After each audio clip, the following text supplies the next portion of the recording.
Amidst the magical storm, the undead king held his head high, praising his opponent. "You truly are a worthy adversary, Knight of Light." In the gloomy lightning, he revealed his dark power, causing the undead behind him to roar in fury. The Knight of Light, shining like an angel, led the army of light and responded, "Undead King, you deserve to be the nightmare of the continent, but the light is still with us, we will not fail." The two sides faced off, dazzling light clashing with eerie darkness. The Undead King appeared on the fiery battlefield, confronting the skilled army, creating a tense stalemate. The battle erupted fiercely. The Knight of Light launched a powerful strike, light exploding across the battlefield. The Undead King swung his hand to counterattack, creating an intense confrontation between light and darkness. The scene shifted to a dark room. A lazy young man, Han Sung-hyun himself, sat watching the battle on the screen, sipping a can of drink and sighing, fighting feels like acting." Han Sung-hyun smiled lightly. "Well, this is basically a play." While the world inside was engaged in a life-or-death battle, he just sat as a spectator, wrapped in a blanket and snacking comfortably. The story gradually unfolded. Han Sung-hyun was not just a viewer, but the one behind it all. He was controlling both the Undead King and the Knight of Light. "How did it come to this?" he lamented. "Everything was him." The next morning, in a peaceful apartment complex, the doorbell rang. A polite voice spoke, "Hello." A stranger appeared at the door. "I'm from the Transmission Investigation Team, Supernatural Ability Control Bureau. Are you Han Sung-hyun?" Han Sung-hyun opened the door, his face haggard. With worried eyes, he nodded. "Yes, as you can see." Things seemed about to enter a more serious new chapter. After a brief exchange, the officer left. Han Sung-hyun stood silently, hearing the instruction, "If you awaken, report to the Supernatural Ability Control Bureau." The door closed. Han Sung-hyun remained silent for a long time. The first conversation with a stranger in half a year had ended. He returned to his room, clutching a pack of noodles, quietly glad. "So, I won't have to open the door for another 6 months." But the joy quickly faded. The expiration date had passed. Han Sung-hyun bent down and sighed. 2 years had passed since he last stepped outside. Now he was a true recluse. The room was filled with trash. Han Sung-hyun dragged himself wearily. People might see him as pitiful or weak. But to Han Sung-hyun, he was just a victim of this miserable world. Then, breaking news suddenly blared from the TV. The news reported a fire incident was being handled. The suspect was an awakened person who caused chaos and then disappeared from this world. The word awaken echoed in Han Sung-hyun's mind. His eyes reflected strange flames. Something was awakening inside him.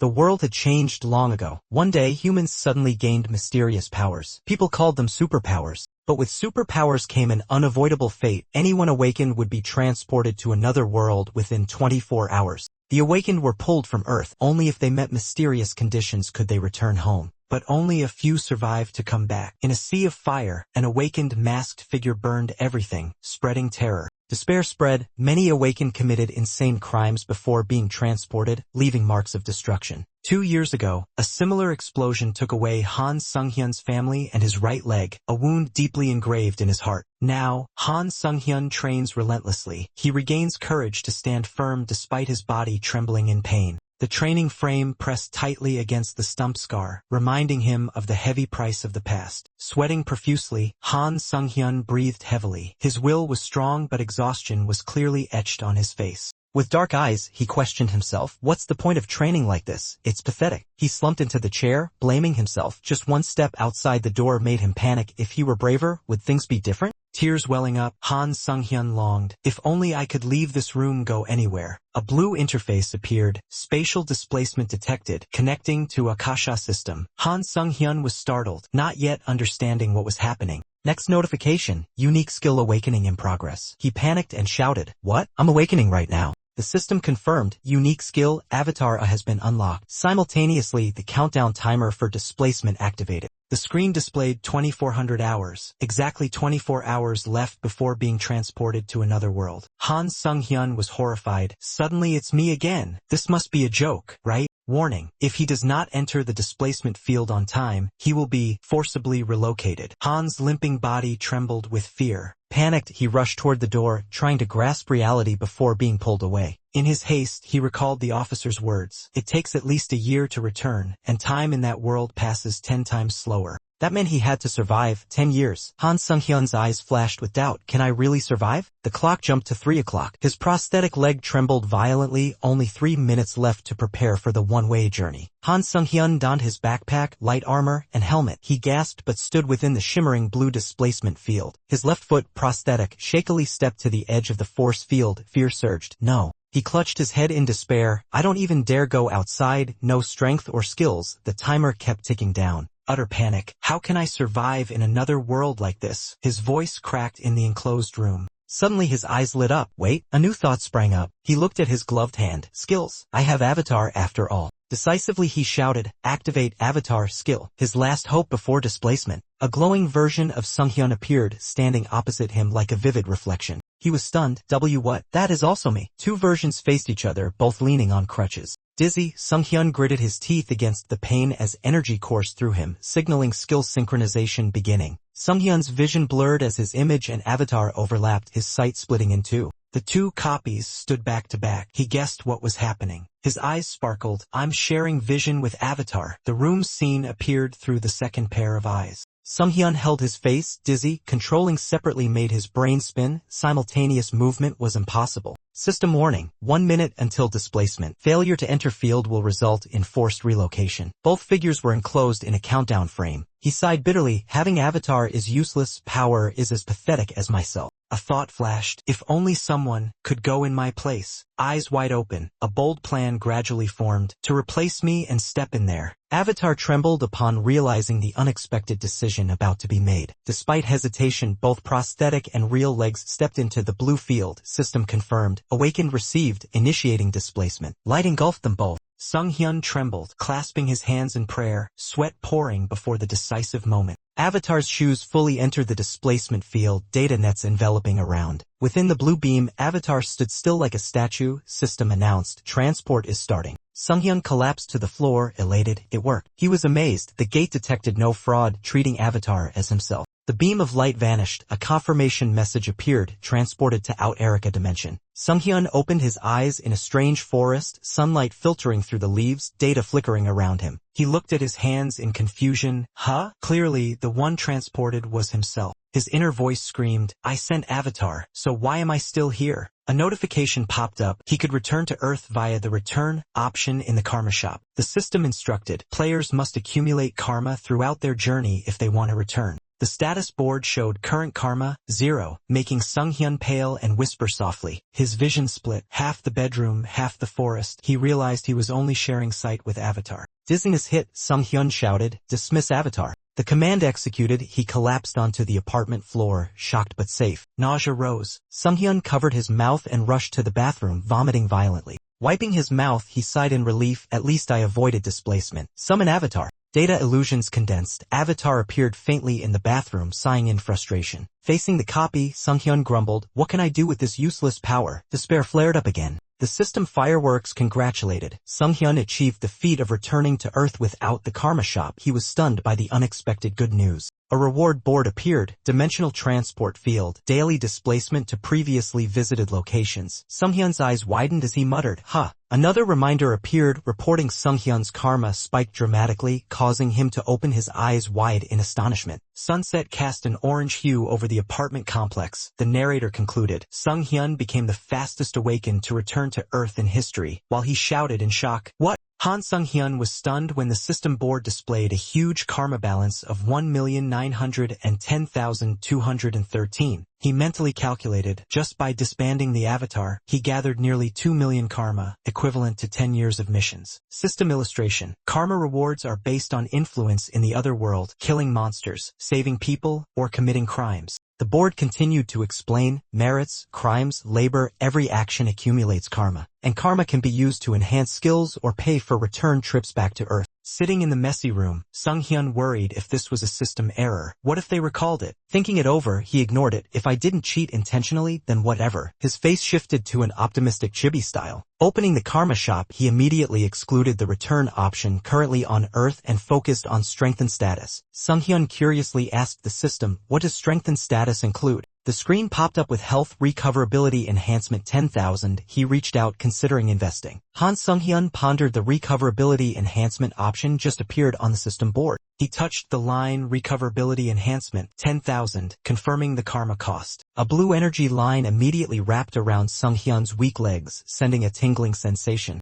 Breathing shakily, he whispered in amazement, I can feel my legs again. The old wound on his leg glowed, flesh healing, the system reported, recovering. Memories flooded back. The terrible explosion years ago took his family and left permanent injuries. Past image, the young man leaning on crutches, isolating himself behind a door, separated from the world. The system notified recovery threshold exceeded limits. Sunghyun's legs shone brightly full of vitality. New skill, Super Recovery, a permanent enhancement effect for recovery ability. A peaceful night fell over the apartment complex. Under the moonlight, a new chapter for Sunghyun had just begun. After recovering, Han Sunghyun tried the leg exercise machine. Firm muscles proved his new strength. Sweating profusely, he smiled happily, still had plenty of karma left to use. The system board suggested, strengthen unique skill, 300,000 karma. Sunghyun confirmed, deciding to increase the power of his unique skill. Blue energy covered his body. He wondered, what if I enhance the avatar skill? He stroked his chin thoughtfully, eyes sparkling with new plans. Sunghyun's avatar appeared, his original self praised. Looks pretty manly. The avatar modestly replied. Thanks to awakening the avatar, Sunghyun's consciousness split into two, allowing him to control both himself and the avatar simultaneously. After enhancement, Sunghyun gained a completely new ability.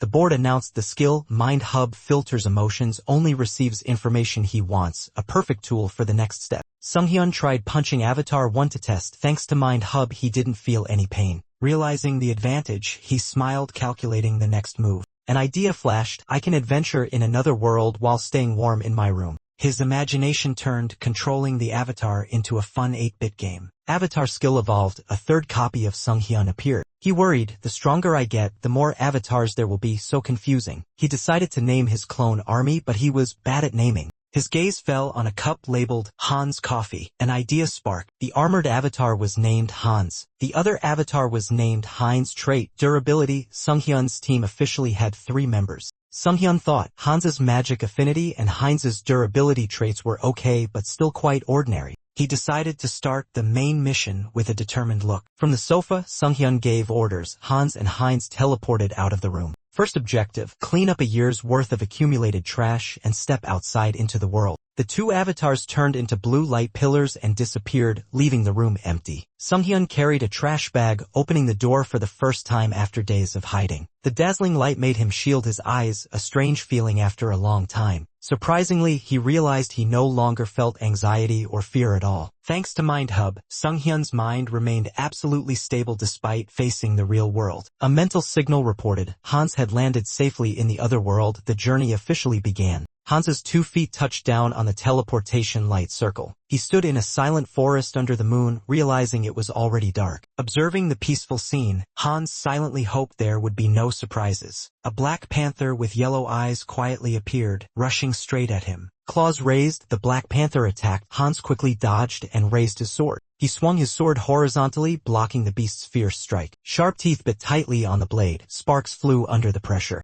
Hans frowned, sighed, what a nuisance, but maintained a defensive stance. Thanks to Mind Hub, he felt no fear or pain, confidently counterattacking. Hans infused magic power into his sword, swung a blue flame strike, feeling just like playing a game. Hans's magic-covered blade sliced through the air, drawing a blue streak. The finishing slash left a red bloodstain spreading on the night grass. Hans withdrew his sword from the panther's body, panting but calm. The steel blade gleamed, still stained with blood and magical aura. Looking at the beast's corpse, he told himself he was still weak. If he met more monsters, it would be dangerous. Moonlight shone far away. Hans suddenly saw flickering lights in the forest. A small village appeared at the foot of the mountain, promising a place to rest. At the village gate, a bald elder with a silver beard introduced himself. Malcolm, village chief, warmly welcoming the traveler. Malcolm praised Hans for bravely crossing the monster-infested forest at night. Hans forced a smile, saying he was covered in wounds. Hans scratched his head politely, asking to stay overnight in the village.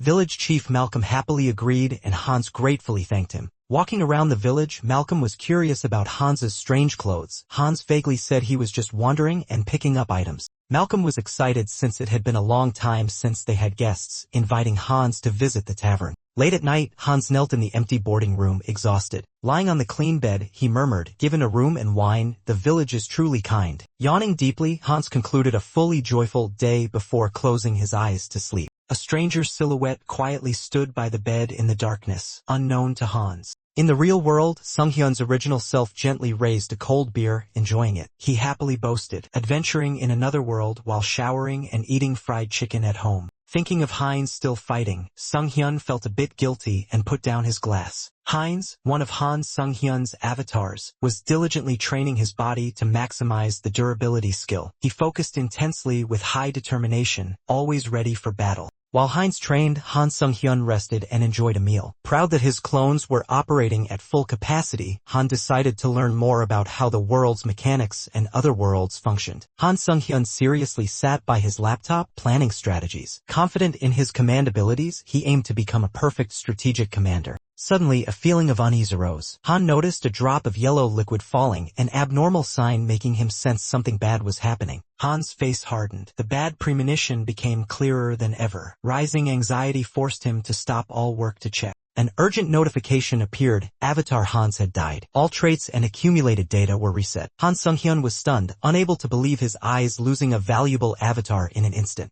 In front of the screen, Han Sung-hyun was stunned when the system reported, Avatar Hans has died, all stats deleted. He hurriedly checked the pop-up window. The red warning still flickered behind the Heinz clone lifting weights, confirming Hans had truly lost his life in the village. Han recalled Malcolm's gentle smile and the beer from last night, suspecting the village chief had poisoned Hans to make him collapse. He blamed himself for being careless to leave his avatar stranded in a strange place, holding his head and sweating with regret. Suddenly, Han sensed a new data stream. A signal reconnecting the avatar was pouring in, leaving him momentarily bewildered. In the stone cellar beneath the village, Malcolm and a strange red-haired man commented that Hans was useless, revealing their true conspiracy. Both looked down at the creature kneeling on the ground. Malcolm showed regret, having once admired the one who dared to cross the monster forest alone. Under the torchlight, the familiar hoodie now covered a white skeleton. Hans had been turned into an elite skeleton. Hans' consciousness just revived, his bony arm raised before his face. He was stunned, wondering what the hell had happened. The blue dialogue box confirmed. Species changed to undead, special skill, corrupted heart, acquired. Hans was horrified to realize he was a zombie. But thanks to Mind Hub, he still retained his mind. Inside the stone cellar, Hans touched his empty neck, confused and wondering what kind of place this was. As he struggled to stand, he was dizzy seeing undead all around, from green-skinned zombies to armored skeletons. Hans swallowed dryly, even though he no longer had a throat, having a terrifying thought. Perhaps the entire village had been turned into an undead army by Malcolm and his accomplices. The cellar door opened and the brown-haired henchman, the one Hans met at the tavern, stepped in, speaking irritably. Hans recognized him as the man sitting at the next table last night, now clearly a collaborator. The henchman complained about having to guard the wild mountain, cursing the death god mages. He suddenly spotted the hoodie-wearing skeleton, obediently meditating by the wall. Hans pretended to be motionless. His suspicious gaze swept over. Hans worried he had discovered that this skeleton still retained consciousness. Sure enough, the henchman shouted at the prisoner, "Why is this thing still here? Drag it somewhere else," ordering Hans to be moved to a new position. Forced by magical command, Hans shivered slightly. Despite having corrupted heart, he nearly panicked. From above, rows of undead stood straight. Hans felt the pressure trying to control him, weak enough for him to pretend obedience. The brown-haired henchman muttered while inspecting the undead, annoyed because the old man was too picky. His footsteps left. Hans recognized that power source as very familiar, similar to what he used to move his skeletal body. He tried clenching his dry hand, certain it was the type of magic he controlled. Thanks to magic affinity, Hans understood this power mechanism. He could grasp every energy vein. A bold thought arose: if he understood magic well, he could also control other undead. 1 week later, the village scene under a blazing sky, signal time quietly passing by. Hans proudly thought, after 7 days of secret training, he had successfully controlled the surrounding undead. In the cellar, Hans sat meditating on a wooden crate like an underground lord, a soldier skeleton kneeling at his feet, awaiting orders. After hours of concentration, Hans took a deep breath, magical smoke exhaling between his bones. Blue flames flared in his eye sockets as Hans pushed his magic to the limit. The soldier skeleton on the floor immediately collapsed, affected by the energy wave. Hans held a fake breath, suppressed tremors, eyes flashing fire as he controlled the puppet. The soldier corpse staggered to its feet, slowly advancing toward its meditating master. The soldier corpse staggered to its feet, slowly advancing toward its meditating master. Hans reflected, with elite skeleton rank, he could only control one undead at a time. A limit that needed breaking. Suddenly, a creak sound echoed. The blue flame in his eyes shot toward the strange noise. A rat crawled out of a crate, scurrying across his feet, causing his bony hand to twitch slightly. Hans caught the creature. A pitiful squeak echoed in the gloomy darkness. Having caught the stubborn rat, Hans was secretly pleased that the week's nuisance had finally been trapped. Observing closely, he realized this tiny creature was extremely agile, a perfect test subject. An idea sparked: if it was an animal, controlling it would be safer than humans or big skeletons. Hans infused green magic into the rat, trying to open a new link channel. The energy backlash made the rat thrash about, its squeak ringing throughout the warehouse. Blood sprayed out, but the small body still did not collapse. Dark red magic seeped into the wound. Black mist rose. The rat's eyes changed color. Old life was broken. New instincts formed. The creature wriggled in Hans' hand without dying. The test was successful. He named his little disciple Alfred. The mission, Rats Hear the Night, officially began, Alfred darting like a red-eyed arrow. Rat Alfred entered the corridor. Ears perked high, ready to become Hans' secret eyes and ears. Alfred crawled to the main door, overhearing Jarrett muttering he would handle the old man himself, prompting Hans to note this guy complained all day. Jarrett inserted a key to unlock the side warehouse. From afar, Hans wondered if there were more undead inside. As the door creaked open, Alfred slipped in ahead of Jarrett. Hans hesitated whether to let the rat continue spying. Inside, swirling purple-black smoke, dense magic covered the stone walls. Alfred paused. Despite Mind Hub's effect, Hans still felt an instinctive warning. Proceeding further would be extremely dangerous. The rat trembled, sweating profusely, slowly retreating from the poisonous mist. Under the moonlight, Jarrett met a guard in blue clothes, Marco, and grumbled about the incubation taking too long. Alfred hid in the grass, eavesdropping. Marco reassured the maturation phase was nearly complete because the old master personally supervised daily. Jarrett complained he felt his lifespan shortening each time he entered. Jarrett waved his hands. The village has a sealed barrier. Why guard? Marco just shrugged. No one dared to break in. Alfred was secretly pleased. Exactly the needed information. Hans concluded that the purple mist was the immortal king's shard incubated in the warehouse. Alfred anxiously sought a place to gather more info, but suddenly a black thorny blade pierced its body and dragged it to the ground. In an instant, the rat turned into a shadow covered in purple blood. A streak of darkness dragged Alfred's corpse to the feet of an old man who had just stepped into the yard. The old man, a master with silver hair and a goatee, squinted and smiled, so it was just a rat. Hans sensed through the link that he had been discovered. The master bent down to observe the creature, not emitting magic but full of... He pondered, maybe it formed spontaneously from black energy? The dark energy withdrew and Alfred fell freely. The master assumed, around here, there is only one place filled with dark energy. Alfred curled up under the old man's shoe. He approached to question Jarrett and Marco. Isn't Zeffy on warehouse duty today? The two guards turned pale and called out, Sir. Master. From afar, Hans sensed through Mind Hub that Alfred had sacrificed himself. He gritted his teeth and vowed to avenge the little scout. A blue aura flared in his eye sockets. Hans, the hoodie-wearing skeleton, prepared to respond to the master with all his fury.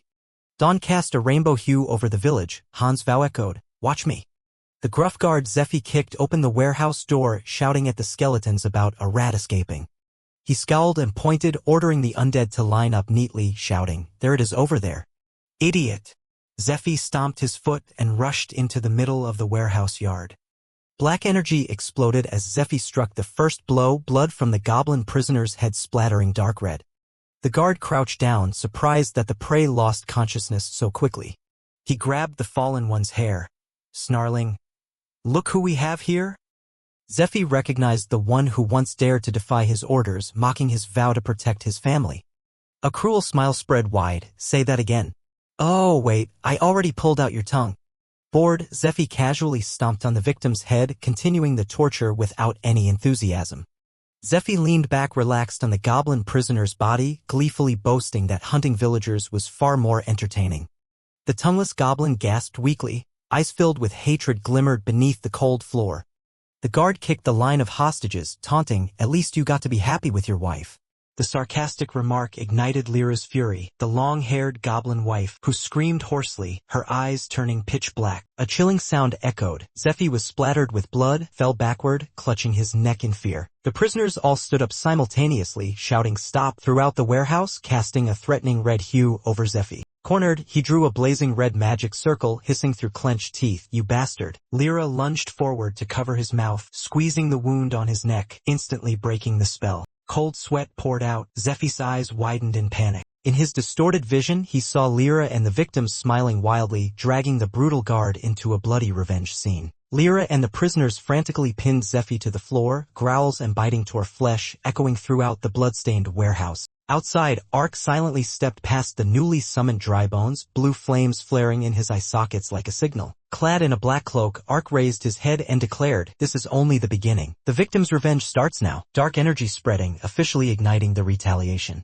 Hans was stopped by 2 guards at the gate, insisting that his twin brother was in this village. Rejected, the young man demanded at least to meet the village chief in person to explain clearly. The argument attracted an old man in brown clothes. He approached and asked the cause of the noise. He introduced himself as the village chief, causing the 2 guards to be stunned and unconsciously give way to the stranger. Hans respectfully greeted him, while the village chief suspiciously inquired about the young man's identity. Smiling confidently, Hans said he came here to find his twin brother, who was believed to be hiding around the village. In another corner, Ark's skeletal body silently slipped into the rear hall. He thought to himself that having 2 bodies was indeed convenient now. Thanks to Hans holding the old chief back, Ark easily stepped into the ceremonial center filled with purple death energy. He lifted the shard of the immortal king, feeling the immense power flowing through the mysterious black crystal. The crystal vibrated, absorbing dark energy from the surrounding undead as if compensating for missing parts, fueling Ark's growing ambition. A shard emitted a strong dark purple magical aura, making the surrounding air oppressive. Han Sung-hyun and the skeletal warriors trembled before this new power.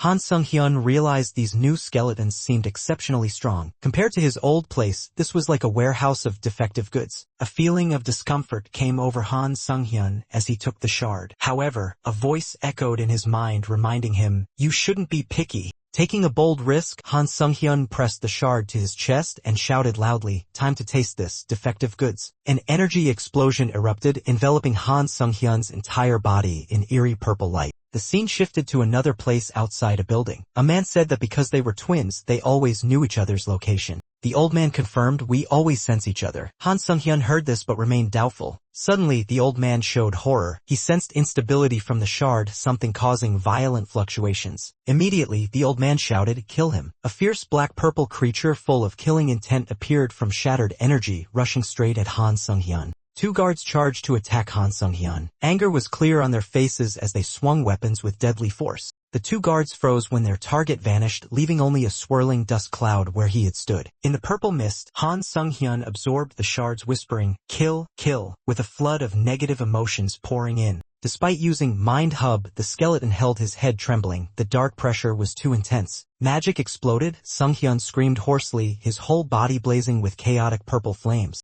A blinding pillar of light burst forth. The system interface announced, "Entity has met development conditions." From the smoke, a tall thin skeleton cloaked in a robe stepped out, exuding an unusually cold aura. The status board displayed, "Immortal Mage Demolic level skyrocketed thanks to merging the immortal shard." The special skill Evil Wisdom was unlocked, granting absolute knowledge of dark magic. In the dungeon corridor, young soldier Huyen grumbled, "That useless Zephy left me to deal with the zombie rats." A shout came, "Huyen, you idiot!" startling him, annoyed by the new trouble. Huyen pressed his hand on the communication crystal, reporting nothing unusual, but the unnamed master ordered him to check the shard immediately and call Zephy. He pressed close to the prison bars, quickly responding, "Zephy, check the shard quickly." Inside it was silent. Huyen gripped the bars, surprised that no one answered. A burst of white-purple light exploded in the chamber, a strange shadow appearing within the magic circle. Huyen shouted loudly, but footsteps of the undead echoed in the corridor. He was completely unaware.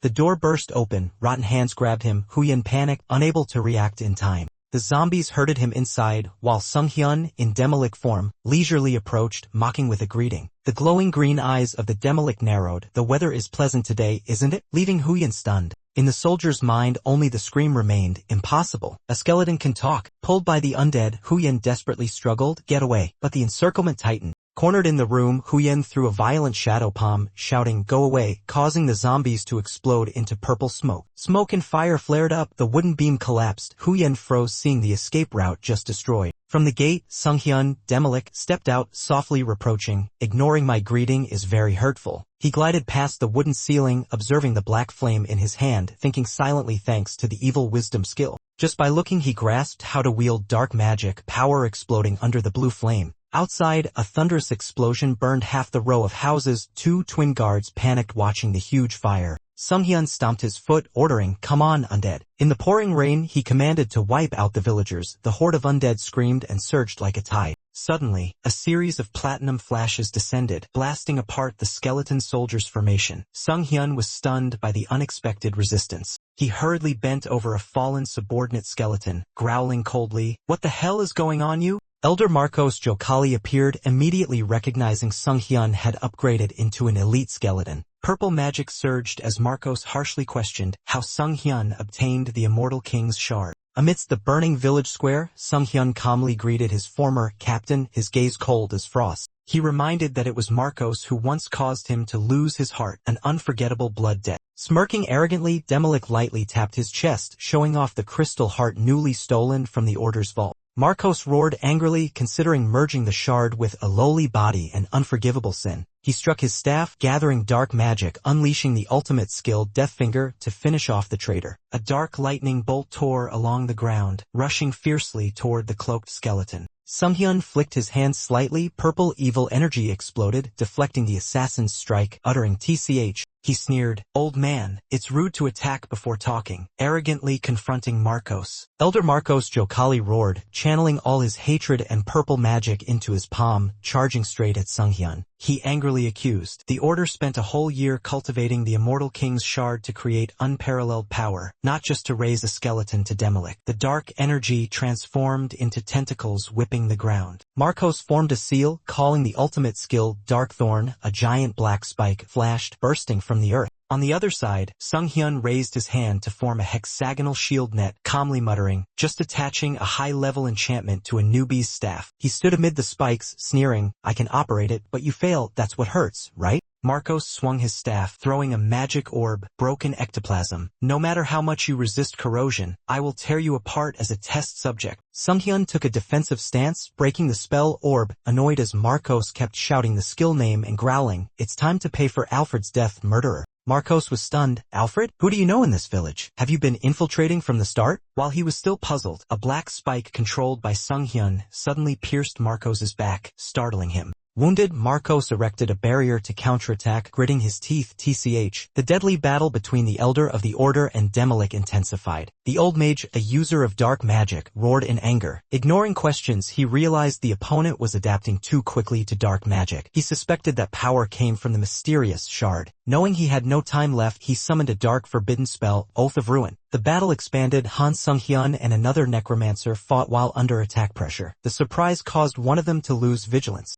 Han Sunghyun turned around, startled to see his teammates suddenly collapse. Something unusual was happening. Screams echoed across the battlefield. The souls of the necromancers began to be drawn out by the purple magic flow. A mysterious black crown appeared amid the magic vortex, lifted by the sharp hands of the old mage. He placed the crown on his head and shouted, Crown of the Broken One. Simultaneously, he cast Resting Place of the Dead. Heinz witnessed the entire event, furiously realizing the old man was using his comrades' souls to enhance his own power. The old mage raised his head, summoning a giant black flame. You may survive thanks to the shard, but now die. Soul flame tainted by darkness. In the enveloping black light, his eyes gleamed with killing intent, determined to destroy his enemy with all the dark power he possessed. Heinz's final counterattack pierced Marcos's chest, purple death energy surging through the wound. The skeleton yawned, telling the old man to stop babbling about spells and end the game. Heinz drew close, baring his teeth in a cold smile. Thanks for the free dark magic lesson. Marcos collapsed, black blood leaking in streaks, his sunken eyes full of despair. He staggered backward, muttering meaningless, life fading away. Heinz looked up at the sky, calling out, See, I've avenged you.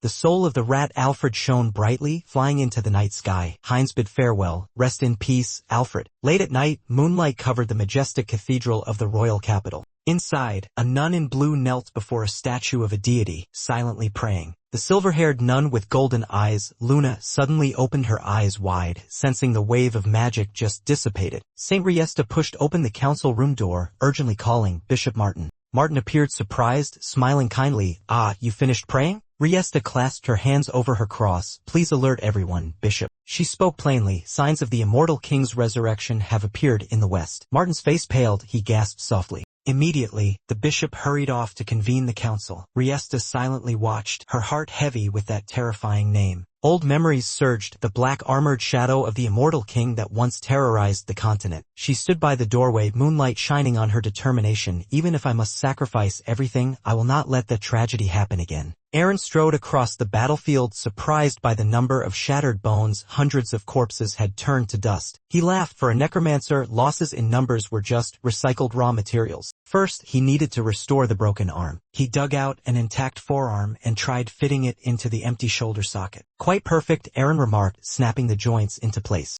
Purple demonic fire flared up. The super recovery spell sealed every crack. The arm gleamed again. Aaron clenched his fist, excited to rebuild his army. He raised his hand and shouted, "You, become my subordinate." Dark energy swirled around the nearby skeleton, lifting it suspended by the whispers of darkness. The fragment of the immortal king in Aaron's chest glowed, transmitting dark vitality to the first recruit of the resurrected army. Evil magic spread, corrupting the remaining magic flow in the body, causing the skeleton to scream in agony. As memory fragments gathered, the skeleton began to crumble, showing the resurrection process had failed. Han Sung-hyun was stunned when he realized the ritual did not work as expected. He began trying again with other corpses, gradually sensing the rules and how to control them. After several attempts, Han Sung-hyun gradually mastered the technique to successfully summon the undead. He moved on to another corpse, preparing to use more advanced magic. This time, he intended to keep the soul intact to extract information from the corpse. However, the spell was ineffective, causing Han Sung-hyun to be suspicious. Upon closer inspection, he was shocked to discover the old wizard had completely lost his soul. Han Sung-hyun flipped the corpse's robe and found a strange magic array. It seemed the soul had been forcibly extracted. He suspected an organization was behind this conspiracy to hide secrets. Han Sung-hyun reasoned, even if the soul was drained, the old wizard's body was still useful, so he threw it down to prepare for remodeling. He concentrated demonic energy, determined to create a top-tier powerhouse with both consciousness and combat strength. A stream of dark purple energy burst out, infiltrating all remaining magical power in the victim's body. The energy gathered the last memory fragments of old Malcolm, sowing new consciousness into the skeleton. 2 eye sockets glowed red and blue. Death Wizard Malcolm revived, bowing his head awaiting orders. Seeing the talking puppet, Han Sung-hyun happily gave an official name. "From now on you are Malcolm. You must obey absolutely." To test reflexes, he punched hard. Malcolm immediately responded, "Yes." Han smiled wickedly. Although mad in his past life, his sins remained. He would torment Malcolm to pay the price. He called, "Hey, Malcolm." "Yes." The puppet promptly awaited orders, clutching the skull-headed staff tightly. Han Sung-hyun glanced at the staff and nodded. "That stick actually looks pretty good, huh?" Hans leaned on Malcolm's staff, silently standing before the pile of bones, preparing for the final ritual. He noticed a green-skinned zombie still faintly conscious, gasping among the corpses. Recognizing him as the young man who once helped him defeat Zephy, Hans quietly bowed and thought. A bony hand placed on the zombie's head, the young man whispered a plea for release. Hans set the entire body ablaze, praying, "Rest peacefully with your family." In the modern world, Wu Jin ate fried chicken to his fill and lay back holding his belly contentedly. He opened his phone and muttered, "I wonder what the gold price is these days?" Remembering the treasure looted after the battle, Wu Jin smiled contentedly in the room glittering with gold and silver. "Let's check the spoils." Hans, summon. Wu Jin raised his hand and cast the command. From the magic circle explosion, Hans's skeleton dashed out, scattering food everywhere. Wu Jin's eyes widened in surprise. Hans rushed out of the summoning gate, his blue eye flashing brightly, uncontrollably attacking Wu Jin. Wu Jin panicked and hurriedly shouted, "Cancel summoning," trying to stop the rogue skeleton. The magical power dissipated, Hans vanished, and Wu Jin sat down amidst the scattered food, gasping as if he had nearly lost his life. He scratched his head. How to call Hans back? A thought flashed. Upgrade unique skill. Immediately open Karma Shot. The Karma board showed 792,208 points. Wu Jin pressed Enhance Unique Skill, 300,000 Karma with a relieved smile. The system message appeared. Unique skill upgraded, mental strength beyond standard. A fierce aura enveloped Wu Jin. He gained an additional skill, Mirror of Still Clear Water, helping his mind stay firm against external forces and psychic attacks. Wu Jin quickly stuffed gold bars and jewels into a paper bag, the clinking of metal ringing crisply. Hans was summoned again, silently carrying the treasure chest. Wu Jin thought, with Hans by my side, I'm much better off. The new skill applies directly to the main body. Continuing to gather gold, Wu Jin smiled. Amazing, I always get exactly what I need. Alright, Han Sung-hyun smiled confidently, deciding, now it's time to sell some gold. He carried a large bag, preparing for the mission to exchange gold for cash. Shining gold coins filled the bags. The sunset light streaming through the window made them even more radiant. This was clearly a big haul. The store staff were amazed at the huge amount of gold. Sung-hyun coldly requested, please transfer all the money into my account. After completing the transaction, Han Sung-hyun left the store, smiling and waving, thank you. The staff respectfully bowed to see him off. Cautiously, Sung-hyun hid Hans, the walking skeleton, in the shadows using dark magic to prevent any mishaps when going outside. He even prepared a mask for Hans. However, it was the only strange mask he had, which made him feel a bit embarrassed. Maybe I'm just overthinking. Han Sung-hyun chuckled to himself when a loud explosion sounded behind him, signaling trouble had arrived. A new creature appeared, a giant werewolf with gray fur and a muscular build, followed by a masked robber. Both entered the scene. The werewolf excitedly shouted, what a big haul today. He and his accomplice quickly grabbed the bags of gold to escape. As they retreated, the werewolf gleefully said, didn't expect such a hidden place to have so much gold. Both robbers were thrilled by their unexpected success. The giant werewolf dashed like an arrow, the masked robber riding on his back, clutching the shining gold bags tightly. Seeing the villains rushing in, Han Sung-hyun quickly shouted in alarm, villains, call the police. Note, villains, criminals possessing awakened powers, exploiting their strength to commit crimes. The image of the werewolf and accomplice illustrates this concept. Sung-hyun tensed briefly. He remembered there were still guardians specialized in handling this type of crime, but they hadn't arrived yet. In a flashback, Sung-hyun pictured a terrible explosion he once helplessly witnessed. Old fears flared up. The werewolf swept his claws fiercely, knocking Sung-hyun aside to clear their escape path. Holding his bleeding cheek, Sung-hyun told himself, the guardians will track their trail themselves. Overcome by fear, he trembled, thinking, as for me, completely powerless. On the beast's back, the robber gleefully said, good, just as planned. The guardians will arrive in 3 minutes, plenty of time. He glanced around, reminding himself, now just need to reach the teleport gate. Wait, is that a gate? The man and wolf sped up, determined to escape before the protectors arrived. Wolf was shocked to see the girl in the yellow hoodie, the accomplice nicknamed Portal, lying unconscious right at the exit. The werewolf anxiously held Portal while the masked robber was alert to a stranger who had just appeared beside the dark doorway. A cold blue light flared up. Han Sung-hyun's skeletal wizard stepped out of the shadows. Wolf and the robber panicked, muttering that this one didn't look like any guardian at all. Hans waved his hand, bone claws emitting green magical energy swept through the air, initiating judgment while his master Sung-hyun still hesitated to intervene. A series of dark hands emerged, grabbing the legs of Wolf and the robber. Both screamed in terror amid the rain of sinister energy. In the fierce deathly light, Hans bared his teeth in a chilling smile. The power of that nameless skeleton was completely different from any creature those criminals had ever encountered. Dusk fell, and the 3 guardians of the Korean Homecoming Association rushed up the emergency stairs, hastily chasing after the troublemakers' trail. The lead guardian, a young man wearing a brown trench coat, urged his teammates. He was determined not to let Wolf and Portal escape again. In the dark corner, Sung-hyun hid silently, sweat dripped down his temples as he heard the pursuit close behind. The group of guardians stormed into the dilapidated warehouse. The unconscious bodies of Wolf and his accomplices lay scattered, while the rescued hostage girl remained unconscious. One guardian bent down to check Wolf, reporting that the enemy had been defeated by someone who then mysteriously disappeared. The robber wearing a black scarf also babbled that the battle had been swift and the culprit was surely still lurking nearby. The leader of the guardians waved his hand, spread out in search. Everyone dispersed, determined to find the nameless knight. Outside the porch, a streak of black shadow tinged with blue slithered like smoke, Sung-hyun's magical trace fading away in the wind. The black shadow curled up at Sung-hyun's feet. He walked leisurely, leaving the floor spotless as if nothing had happened. Standing under the sunset, Sung-hyun stretched comfortably. Everything went according to plan, and no one knew he was the nameless knight who had just saved the entire warehouse. Sung-hyun strolled under the sunset through the quiet apartment complex, thinking to himself that sometimes relieving stress like this wasn't so bad. In another world, Heinz Songhyun's second muscular body, Avatar, looked up in awe at the shimmering scenery. He stopped before the towering stone city gate, happily declaring that he had arrived. Heinz recalled old Malcolm's directions. The city lies to the east, confirming the old man had not lied. Standing beneath the wide archway, Heinz clenched his fists, excited about his official breakthrough in this new world. The wind swept through the empty street, the tavern sign swaying, making him suddenly feel uneasy. The cobblestone street was bare, dry leaves swirling. Heinz was surprised by the city's silence.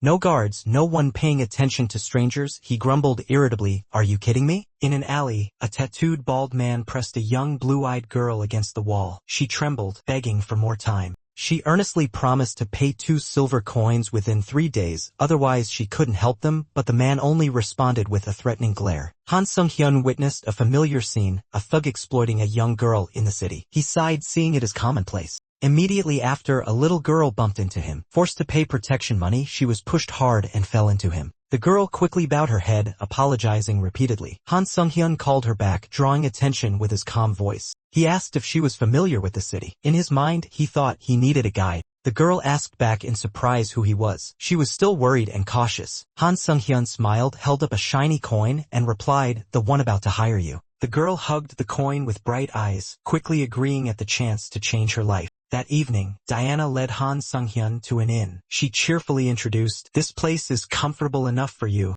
Her name was Diana. Orphaned of her parents, she currently did odd jobs to care for her sick younger brother. Unable to pay protection fees, she was bullied, and that was when she met Han Sung-hyun. He gave her money and instructed, "Come back here tomorrow morning." Han Sung-hyun stretched out on the inn bed, silently calculating. Diana would be his guide for 2 silver coins a day. If she ran away, it would be like he had done a good deed. Outside, the inn was quiet. In the late night, he sighed to himself, "Well, time to sleep." The hard mattress made him toss and turn. He sneezed once, then sat up, scratching his head, frustrated at not being able to fall asleep. A sneeze echoed from the front yard. Curious, he poked his head out the window to look around. Under the porch, Diana was curled up waiting early. He called out in surprise, "Hey, you there." The girl smiled brightly and chirped a greeting, explaining she came early to not miss her first day of work. In the eatery, Han Sung-hyun yawned from lack of sleep. He told Diana to come around noon next time to avoid coming too early. Diana responded hurriedly, "Yes, sir," causing him to frown and correct her, "I'm not a sir." Seeing his plate of bread still had leftovers, she shyly asked. Han smiled and allowed, "If you're hungry, eat more." Diana happily thanked him with a bright smile, putting more bread into her side bag, while Han Sung-hyun just smiled indulgently. The city is called Azantu, a small town in the kingdom of Talia, located on the western part of the continent.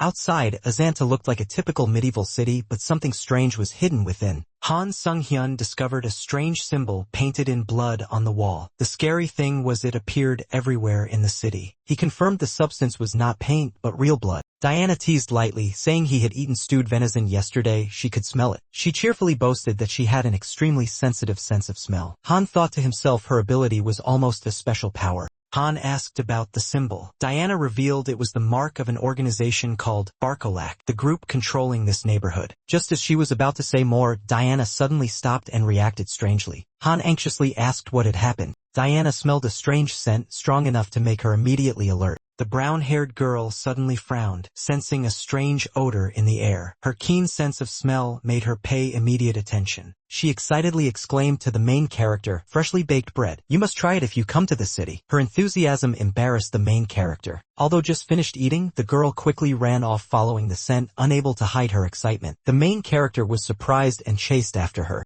A light breeze carried the aroma from a dark alley by the roadside. The atmosphere began to change strangely. A figure with blood-stained legs slowly stepped out of the shadows. The bloodstains on the tiled floor created a chilling feeling. A few days later, the main character stood at the usual meeting place. He was worried because the girl had not arrived as usual. A strange man appeared and called him. The main character was cautious, sensing something unusual was happening. 2 suspicious men surrounded him. One coldly said, "Let's have a talk." In his heart, he confirmed, "It's finally here." Not wanting trouble, the main character calmly handed the money, keeping a friendly demeanor. "Take it." He smiled humbly. "Not much, but hoping to keep the peace." They sneered, while he thought silently, "I was prepared for this situation." The bald leader bowed his head and walked away. A scythe tattoo was clearly visible on his neck, the exact symbol painted all over the walls. Inside the eatery, Diana trembled as she warned, "Don't go near the back alley, you'd better leave Azanta soon." The main character frowned. Had they scared her that much? Late at night, he followed the shadows to eavesdrop. A subordinate asked, "Why did the boss catch the kid?" The bald man shrugged. "We do what the boss says." A thought flashed in his mind. A kid? Could it be they've taken Diana? Unable to hold back, he rushed out to block their way. "Wait!" The two thugs turned around, eyes wary.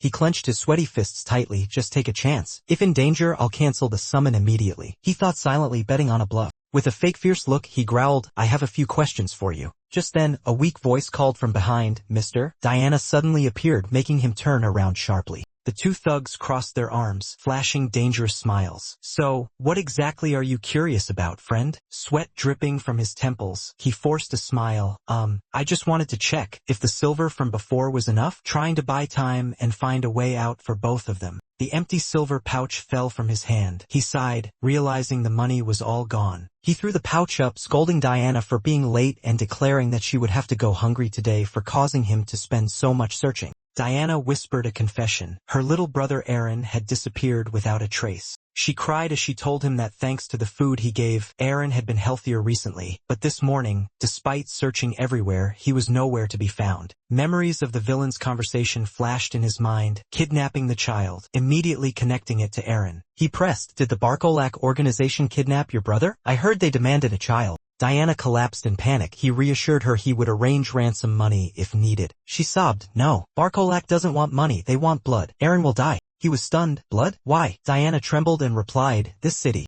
A blood-red scene revealed the side symbol. The horrifying truth was exposed. Azanta was merely a blood farm feeding vampires. Amidst a floor littered with dry bones, a figure in a black cloak slowly stepped forward, clearly smelling the dark magic lingering everywhere. Standing on a rooftop under the red moon, he guessed that Barkolak's insiders had just fought over the immortal king's fragment. Unfortunately, he planned to seize it when the fruit was ripe. Fangs gleaming, the Blood King laughed. Someone else had acted first, but he had traced their escape route. His blazing red eyes swept across the night. The Blood King confidently whispered, "They will soon fall into my hands." A voice exclaimed in shock from the darkness, "Vampires?" A figure bathed in red light confirmed, "Yes, including Barkolak." He continued chillingly, "Every organization is controlled by vampires." The boy panicked, choking up. "Even if we run, no one survives." He burst into tears under the blue sky. "We just try to live day by day." Tears streaming, he despaired, clinging, just to survive. He sobbed uncontrollably, "My sister and I will be eaten." A black-haired man grabbed the boy's face firmly, commanding, "Diana, calm down." He looked straight into Diana's eyes. "If that's the case, we don't have much time. Do you know where your sister was taken?" Diana was shocked, her heart trembling. "Are you really going to help?" The black-haired man's eyes blazed as he declared, "I'm the expert at dealing with bastards." The system confirmed. Mission help the unfortunate girl started. At the tavern, someone threw all their money on the table. "All in." A man in the group asked suspiciously, "With your debts, where did you get that money?" The black-haired man pushed open the door and entered, making the whole card table turn around in shock. The rogue snapped, "What the hell? Who are you?" "Wait." He patted the man's head, grinning maliciously. "Ah, it's the fool we robbed money from the other day." Outside the door, the robbed man lay motionless, blood spreading on the wall. The black-haired man spoke gravely, "I won't ask twice. Where's the kid you mentioned?" The other laughed scornfully, unaware that a blade behind him was ready to shred his arrogance. The black-haired man grabbed the blue-shirt robber by the neck, his cold eyes exposing the man's filthy nature. Rage surged. The black-haired man shouted loudly, punishing those who dared harm children. Without hesitation, he stabbed the first robber, a man all too familiar with looting, straight in the neck. The remaining two, one bald and one with a black scarf, panicked and counterattacked against overwhelming power. The black-haired man charged confidently, relying on his skills, sturdy body, and rapid recovery to fight the two. A powerful sweeping strike caught the two robbers off guard, knocking them back in panic. The scarfed man recklessly stabbed at his opponent's stomach but only heard a chilling clang. He froze as the blade failed to pierce the black-haired man's armor. Seizing the opportunity, the black-haired man delivered a deadly counterattack, taking down the second robber without mercy. He turned with a mocking smile, revealing the secret. It was Korean-made body armor. The last man had no escape. The bald man roared and attacked from behind, but the black-haired man remained calm. The bald man suddenly raised a magical shield, blocking the black-haired man's stab. Before he could react, he was stabbed through the stomach. The black-haired man defeated the last of the three robbers. The black-haired man gently withdrew another magical tool, revealing he had fully prepared magical items. He exhaled lightly, looking at the three bodies at his feet, wondering if he had brought too many magical supplies. Hasty footsteps echoed from the stairs as more men poured in, drawing the black-haired man's attention. A group of minor villains appeared, their leader shouting loudly as the gang charged aggressively. The battle became chaotic, shouts of 6, 7, 8, ringing out amid crashing furniture. The black-haired man panted among the scattered bodies, surprised by the overwhelming number of enemies. He was suddenly hit from behind, both pained and dazed, exclaiming that he had lost track of how many foes there were. The black-haired man, still bloodied, called out sternly toward a big guy among the guards with a serious gaze. He pressed his foot hard on the guard's head, interrogating him about the whereabouts of the boy recently captured today. The guard refused to confess, stubborn and defiant despite being overwhelmed. He assumed the black-haired man was an outsider, unaware of the rules here and bound to pay the price sooner or later. The black-haired man remained calm in the face of threats about an approaching master, showing no hesitation. "Thanks for the information," he replied coldly, preparing to deliver a finishing kick.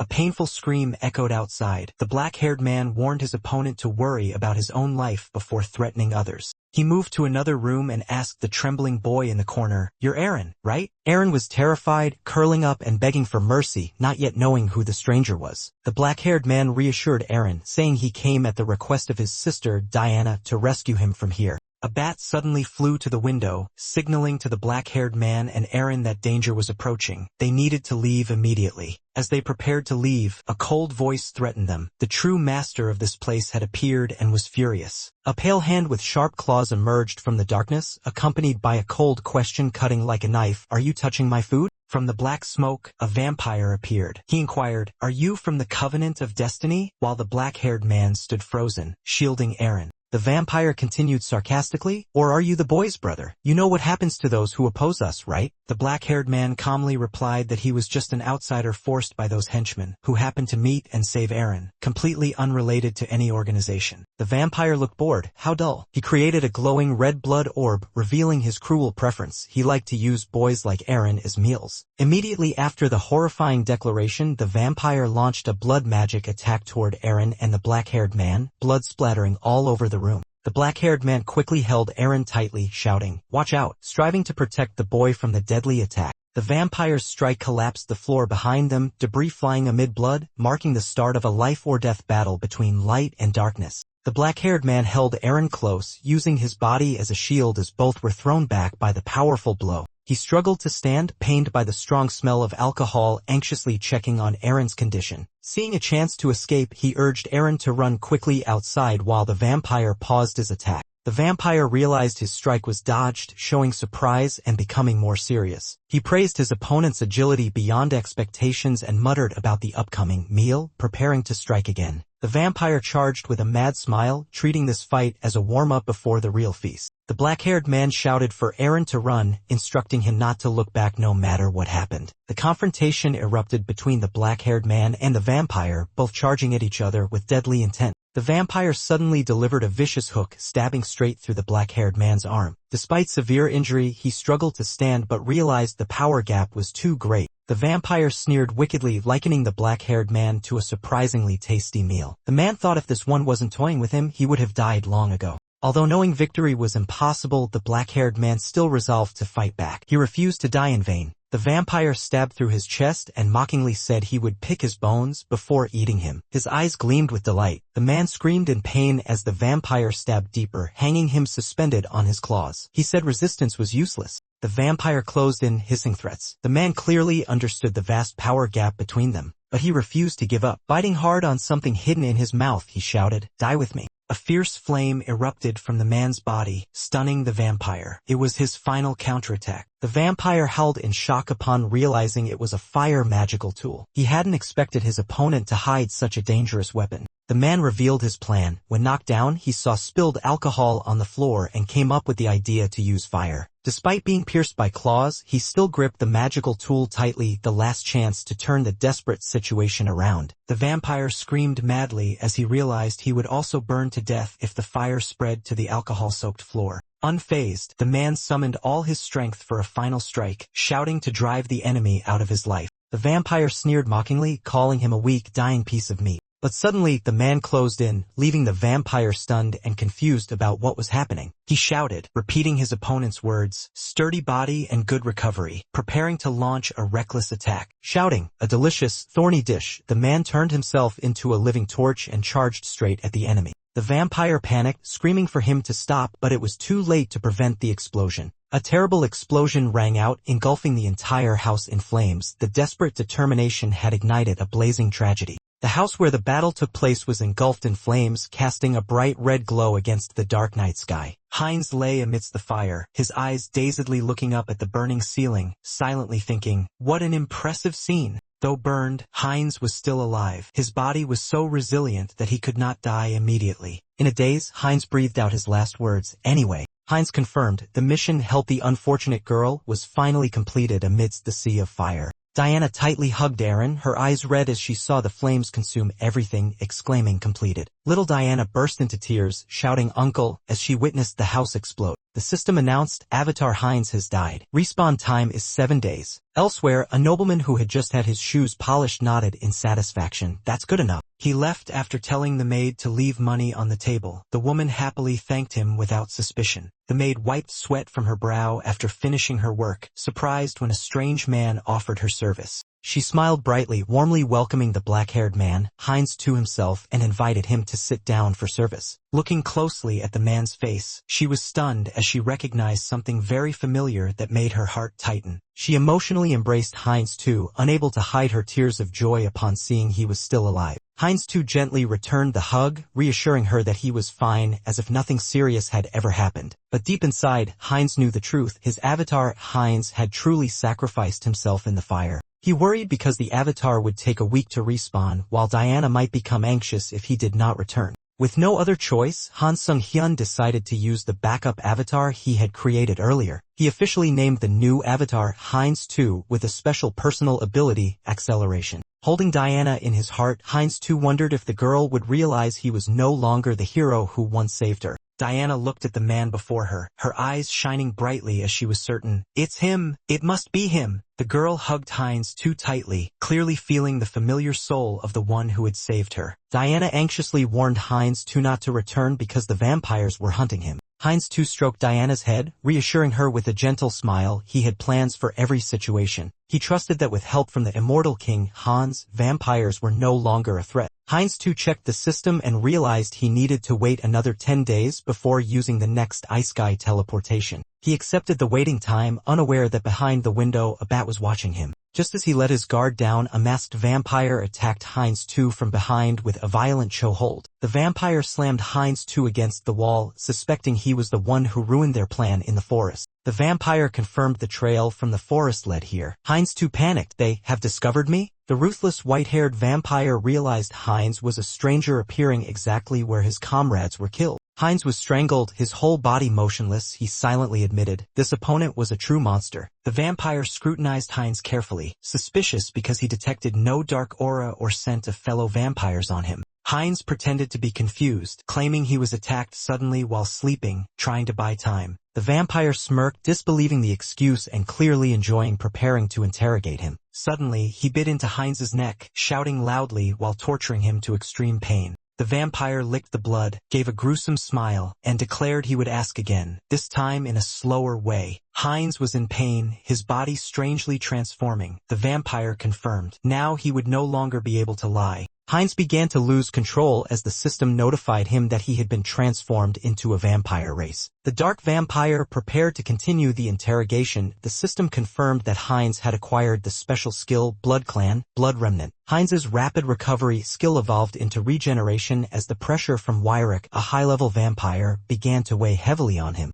Heinz's blood started reacting to Wyrick's authority, urging him to submit, but he still pretended to be calm and denied any connection to the Covenant of Destiny reversal. Heinz tried to stay calm and suppress his submissive instincts despite the obvious disparity in rank between himself and Wyrick. The Mind Hub system within Heinz's body acted as a filter, preventing the submissive instincts in the newly awakened vampire blood from rising. After observing and examining, Wyrick concluded that Heinz was not a suspect and told him to follow because there was still work to be done. Heinz decided to follow Wyrick, hoping to take advantage of the situation to gather more information about the vampire organization. The scene shifted to the Azanta branch headquarters of the Barkoslak clan, where the power of the noble vampires was present. Weirich and Heinz entered the main hall. Other vampires greeted Weirich with respect, calling his name repeatedly. Some vampires whispered upon seeing Heinz, suspecting him to be Weirich's new bloodling, and disparaging him as a low-level creature. A short-haired, energetic, and friendly female vampire suddenly hugged Heinz, expressing joy at having a new bloodling join after a long time. A drunk female vampire named Rosilica initiated a conversation with Heinz and asked his name, surprising him. Heinz hesitated before introducing himself. Rosilica immediately acted familiar since they were both bloodlings. Rosilica offered Heinz a glass of fresh blood and urged him to drink it to fit in, putting Heinz in an awkward position. Heinz had to raise the glass to his lips to avoid suspicion in an environment full of vampires. As the blood touched his lips, Heinz felt an intense thirst rising despite having the mind herb. Heinz decided to block his taste and smell senses before drinking the blood to avoid losing control. He drank the entire glass and thanked Rosilica, trying to stay calm while still feeling dizzy. Rosilica suddenly confessed her feelings, saying Heinz was exactly her type and complimented him as cute, making him awkwardly ask about the term bloodling. Rosilica realized Heinz knew nothing about the hierarchy system in vampire society, which surprised her. She began explaining, bloodlings are like knights, purebloods are nobles, true bloods are royalty, and sacred bloods are objects of worship. Heinz wondered about the concept of faith. Rosilica explained that sacred bloods are ancestors and supreme beings whom they must absolutely obey. As the hall grew lively, a noble vampire standing on a high balcony called for attention, causing Rosilica and Heinz to look up. The noble vampire announced that the meeting would begin since everyone was present, making the atmosphere more serious than ever. Parita, a pure-blood vampire, spoke about the mysterious disappearance of a shard of the Undying King held by the Oath of Heaven Reversal Organization. Teopole, another pure-blood, reported that the shard had been detected heading toward the city but suddenly vanished without a trace. Heinz and Rosilica were astonished upon hearing about the Undying King's shard. Heinz was surprised because he had never known about it. Rosilica quickly explained that a group of dark mages had once nurtured that shard in a nearby village, namely the Oath of Heaven Reversal Organization. The meeting ordered vampires to split up and investigate the entire city, reporting immediately if anything unusual was found. Rosilica complained about having to go out in the sun. Heinz felt his strength weaken under sunlight. Both tried to shield themselves when going outside since even Parita was participating in the investigation. Rosilica sighed regretfully over the shard's disappearance, thinking that bringing it back to the city had turned out to be pointless. Heinz was startled when he discovered that Rosilica's group also possessed a shard of the Undying King in this city. Rosilica casually revealed that the Dark Mage's shard could be merged with the shard on their side. Teopole recalled the belief that currently only one pure-blood vampire was guarding the shard, a good opportunity to act. Heinz grabbed Rosilica, pressing her to see if she knew the current location of the shard. Rosilica laughed loudly and said she was just a low-level soldier, so she couldn't know such high-level information. A brown-haired girl with green eyes suddenly appeared and said she might know the location of the Undying King's shard. Heinz looked at the girl in surprise as she confirmed again, "That shard? I think I know where it is." A gasp of astonishment echoed, signaling a shocking revelation about to come from the mysterious girl. The black-haired man was astonished to discover that the vampire faction also possessed a shard of the Undying King. The silver-haired vampire girl confirmed this, revealing that they intended to merge their shard with the one from the warlock faction. Teopole smiled quietly at the favorable opportunity. Only one pure-blood vampire was guarding the shard inside the city. The black-haired man hurriedly questioned the silver-haired girl about the shard's location, hoping to find a clue. The silver-haired girl laughed loudly, considering herself low-ranking and therefore not privy to such important secrets. Suddenly, a strange girl with brown hair and green eyes appeared, declaring that she might know the shard's location. The black-haired man was surprised to hear confirmation from the girl, who calmly nibbled on food and revealed knowledge about the shard. The girl recounted that a year ago, while working cleaning tombs, she had witnessed something strange during that time. She clearly remembered, every Friday, members of the Barkalak organization would enter a secret stone room in the cemetery. She said that whenever they entered that room, a terrible stench and evil emanated from inside, unforgettable. The boy was startled when Heinz assured that no one would be harmed, worry evident on his innocent face. The brown-haired girl held Heinz's hand, hesitantly offering help if he was in trouble.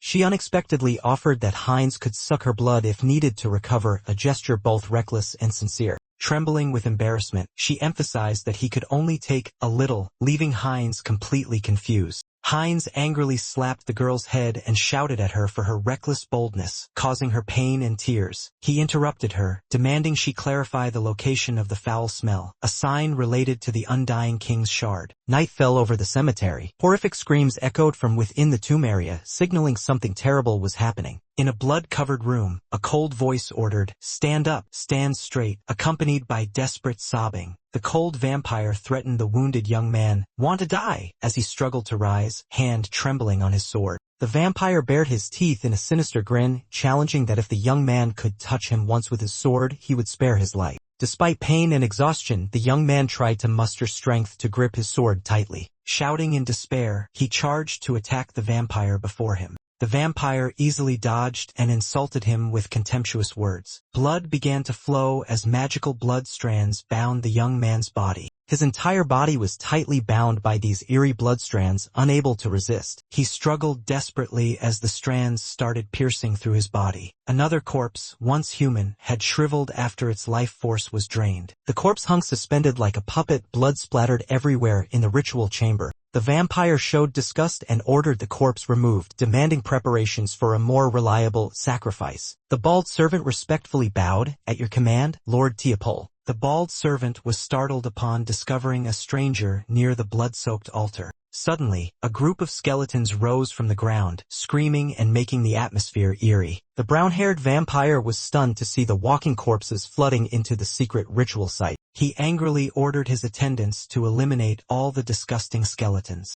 The skeleton group quickly organized a counterattack, entering battle with magical strikes. A blue-purple energy tower exploded in the arena, signaling the presence of the controller. The brown-haired vampire angrily questioned the intruder's identity, suspecting he belonged to the Covenant of Reversal. He continued interrogating, "How did you find this place?" revealing his anger and worry. At that moment, the summoner appeared, a skeleton wearing a cloak, glowing blue eyes, wielding magic in hand. The brown-haired vampire realized the opponent had no intention to negotiate and prepared to enter a life-or-death battle. Teopole roared, "I will ask, after keeping each of your heads," launching a blood-soaked punch. He frantically charged forward, smashing many skeletons in the blink of an eye, blood and broken bones flying everywhere. Skeletons fell scattered across the floor. The undead could not withstand Teopole's fury. The bone mage smiled provocatively, "Keep my head, huh?" Blue lightning magic exploded as skeletons wielding energy spears prepared to counterattack. The mage smirked, "Let's see what you can do," ordering an attack. Teopole was startled as the ground cracked open, white bony hands grabbing his legs from beneath the earth. He struggled but was too slow, thinking, "His magic is too fast. I can't dodge." A shout rang out, "Lord Teopole," indicating allies rushing to assist. A black-haired vampire appeared, timely blocking the magic attack for Teopole. "Reinforcements?" Teopole asked the newly arrived subordinate if they had reported the surprise attack outside. The man confirmed the mission was complete. The subordinate reported that Wyric's people were advancing from outside and he had infiltrated earlier to support Teopole.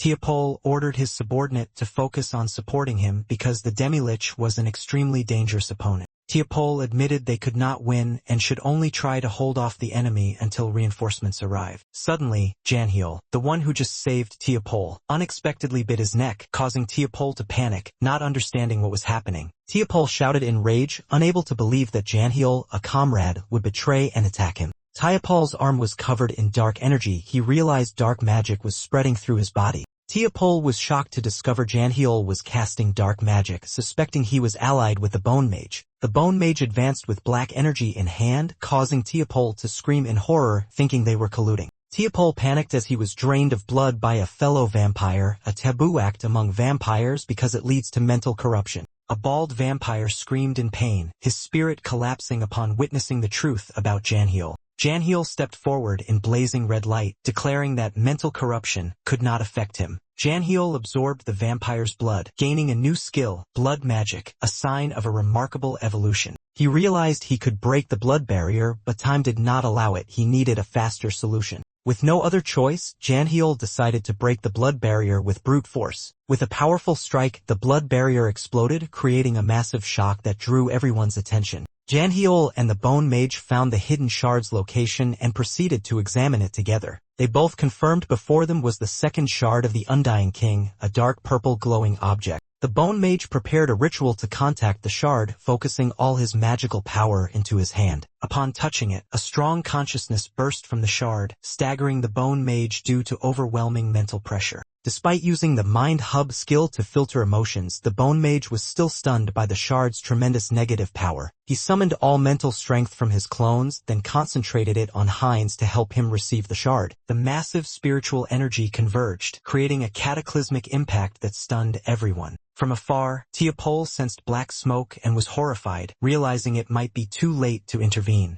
Tiapol saw a being covered in purple smoke slowly rising, leaving him stunned. The noble vampires immediately attacked the strange creature with a barrage of magical strikes. The dark creature was hit, its body torn and bloodied, but it still did not fall. Despite being struck, the creature stood firm, blue light flashing coldly and deathly in its eyes. A vampire charged forward, delivering a critical blow to the creature, causing it to scream in pain. Tiapol was horrified to recognize the creature's form. Something that should not exist had awakened. The Bone Mage's super recovery skill evolved into immortality, a special ability that nullifies even physical death. He also mastered the forbidden knowledge skill and officially became a terrifying entity known as the Archlich. A column of black smoke accompanied by mysterious purple light rose into the sky, astonishing two passing soldiers. The mounted soldier recognized the smoke coming from the direction of Ajanta City and suspected a fire. The air began to feel suffocating. The escort soldiers coughed violently while the knight silently observed. The masked knight ordered to turn the horse back to the cathedral immediately to report the strange phenomenon to the Holy One. He asserted that this was not ordinary ash but something evil. Meanwhile, a creature cloaked in black flew up amidst the swirling purple smoke, creating an abnormal phenomenon in the sky. From afar, Wyrick's vampire group witnessed the scene and realized this was a sign of the immortal king's resurrection. Wyrick marveled as he noticed his minions had become many times stronger after that event. A status board appeared, Hans, belonging to the undead tribe Archlich, using the immortal king's fragment, capable of infinite resurrection unless his origin is destroyed. Hans activated dark energy from evil wisdom and forbidden knowledge, his power now far surpassing before. Hans absorbed forbidden knowledge and fully mastered dark magic, gaining all ancient secrets. When Hans swung his staff, black smoke spread covering the battlefield, causing the vampires to panic. Wyrick and the gray-haired vampire were cautious of the strange smoke, suspecting it was an illusion. The gray-haired vampire suggested retreating to regroup, but darkness had already spread. A scream rang out as the gray-haired vampire was suddenly attacked within the black smoke. Wyrick was surprised by the situation, realizing something extremely dangerous was happening. Black smoke began infiltrating Wyrick's body, causing him to cough up blood in pain. Although stronger than other purebloods, Wyrick still could not resist the overpowering source of strength suppressing him. Hans approached, mocking that Wyrick was now just a blood bag, while probing about the immortal king's fragment. Wyrick angrily questioned how Hans could endure such tremendous energy, to which Hans coldly replied. Tiapol revealed he was not alone facing the enemy, as a terrifying shadow suddenly appeared behind him. Yahello, the traitorous vampire, appeared, kicking Tiapol to the ground, causing him to collapse. The system announced Yahello had met the conditions to level up and the skill Blood Clan, Half-Blood evolved into Blood Clan, Pureblood. Yahello was delighted to become Pureblood, asserting he grew stronger faster by eating his kind and would exterminate all vampires. The sky above the castle remained dyed purple. The noble vampire group retreated in chaos, worried about Parida's absence. They believed that if Parida were present, the situation would be different, also admitting that if Wyrick failed too, the enemy was truly terrifying. A silver-haired vampire checked the remaining magical residue, confirming they had just faced a fearsome and unprecedented force. Because the sun was rising, a great danger to vampires, they decided to retreat to headquarters to urgently request reinforcements. Elsewhere in the city, a young man was running desperately through cobblestone streets, panting heavily. While running, the young man cursed, clearly rushing toward an important target, likely Heinz in his true body. A remnant henchman of Barkalax fled, mocking vampires for their too easy defeat. As he cursed, Hans, now an Archlich, silently approached from behind. Hans attacked, dealing with the remnant in the city with terrifying power. Hans stayed behind to clean up Barkalax remnants, while Heinz decided to leave the city with two sisters Diana. Heinz hired a small group of merchants and rested with Diana and Aaron in the forest. Heinz happily cooked a meal for the two children, adding plenty of pepper to the steak. Aaron and Diana's eyes lit up at the special steak dish, unable to contain their excitement. Both happily ate by the campfire, not forgetting to thank Heinz profusely.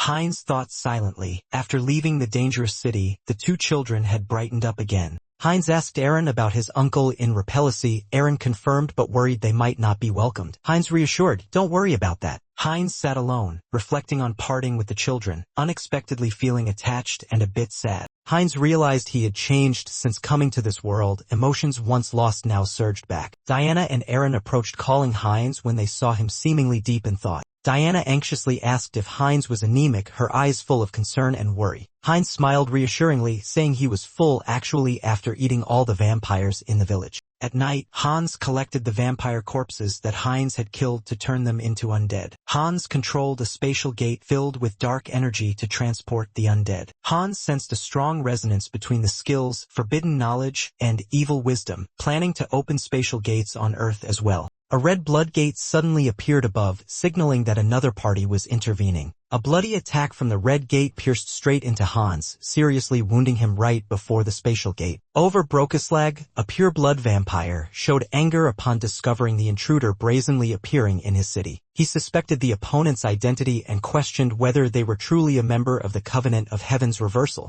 Hans, the Bone Mage, confirmed he was a member of the Covenant and showed a calm attitude despite being injured. Over Brokeslag denied Hans's claim, accusing him of destroying the Covenant's refuge and stealing the Undying King's fragment. Without waiting for a response, Over swung his giant blood-red scythe fiercely at Hans. With furious eyes, Over shouted that Hans would not leave this place alive. Over's powerful attack knocked Hans back, creating a horrific blood explosion in the arena. Hans was nearly crushed but managed to escape the blow using shadow teleportation technique. The unexpected counterattack made Over cautious. He admitted Hans's strike was very dangerous. Nevertheless, Over maintained the initiative, silently judging Hans as a tough opponent because he was facing a pure-blood vampire. Hans suddenly stopped when he hit a red barrier, his face full of astonishment. Over Brokeslag declared he had set up a forbidden blood magic barrier to block Hans's escape route. Hans admitted he could break through but had not yet fully mastered his new power. Over declared he would smash Hans's skull himself to take the Immortal King's fragment. Hans laughed coldly, claiming to be a member of the Covenant of Heaven's Reversal and prepared to counterattack. Hans shouted loudly, declaring himself death, then used magic to retreat from the fight. Under the burst of light, Hans disappeared from the scene, completing an impressive retreat. From afar, allied mages dispelled Hans's summoning according to the retreat plan. The vampires were confused, not understanding what Hans had just said, only seeing his actions as cheesy. Over was horrified to realize the barrier was broken in the blink of an eye, not understanding how. One of Over's henchmen was suddenly defeated by a surprise long-range attack, causing even Over to turn around in shock. Over Brokeslag realized that silver arrows, the ultimate weapons of the paladins, had begun direct attacks on his side. Another henchman panicked and shouted, alerting Over that serious trouble was happening outside the battle area. From afar, the Holy Knights of the Divine Order, paladins riding horses in shining armor, were approaching to surround the graveyard.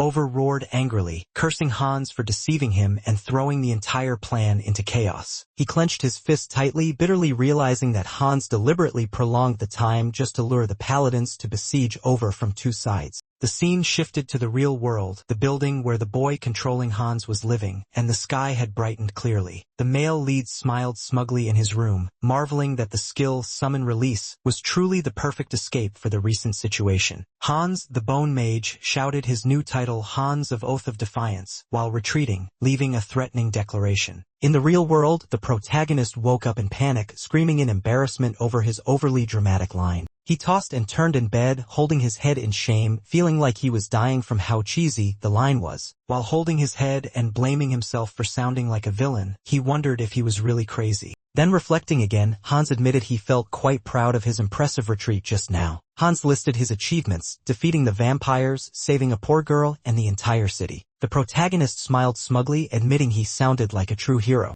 With excitement, he believed he had accumulated quite a few karma points from his recent actions. He called up the Karma Shop interface, hoping to receive a worthy reward. However, a surprised expression appeared when he saw something strange from the system. The main character was stunned to see he had 731,002 karma, even though he had used it all last time to upgrade skills. He guessed that this huge amount of karma came from causing the Bone Mage and vampires to slaughter each other. Without hesitation, he decided to use karma to upgrade his unique skill. A notification appeared. The limit on the number of summoned avatars had increased, making him happy because he could use more avatars. He continued to receive a new special skill, persona, and was curious about its function. He chuckled lightly when seeing the skill name, guessing it was some kind of emotional center for avatars. The persona skill helps the user put their own emotions into an avatar as a vessel. He realized the unique skill always develops according to what the user needs at that moment. He recalled touching experiences, forming bonds with strangers, sharing laughter, and bringing joy. Moments of heroic battles and helping others gradually appeared, confirming why the system gave him this new skill. He admitted everything he had done was because everything to him was still just a game.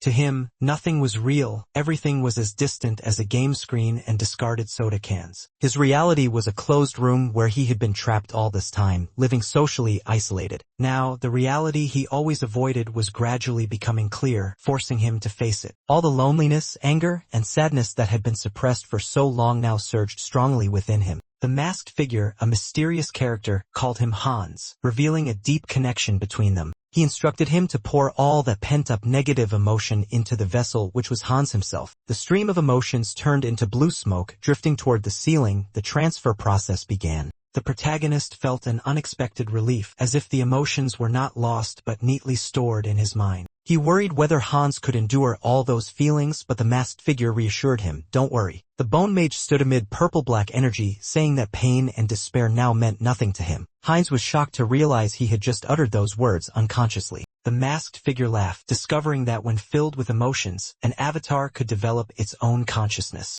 Heinz panicked, wondering what would happen next when suddenly a loud explosion rang out. He turned toward the sound and was confused by the unexpected event happening outside the window. Another terrorist attack occurred right in the city center, making Heinz feel anxious. Though uneasy, Heinz convinced himself to ignore it because it didn't directly involve him. But just as he was about to turn away, a question echoed that made him pause. "Do you need a reason to destroy evil?" Heinz froze, clenching his hand tightly, his eyes looking at the masked figure full of conflict. The masked figure smiled mysteriously, waiting for Heinz's final decision. The protagonist in the real world realized that venting negative emotions onto Hans was just a way to escape. He admitted he wanted to defeat evil but always justified it with fear and lack of courage. A strange masked figure appeared, speaking about the collapse of order and the spread of chaos. The masked figure declared he would become the new law in this chaotic world. A column of black energy rose in the night, confusing two police officers who suspected a repeat of tragedy. They discussed the increasingly frequent terrorist attacks, but still no reinforcements had arrived. The masked figure realized the evil faction had organized forces, while this place was considered lost. He summoned strange energy from two masks, preparing to act before leaving.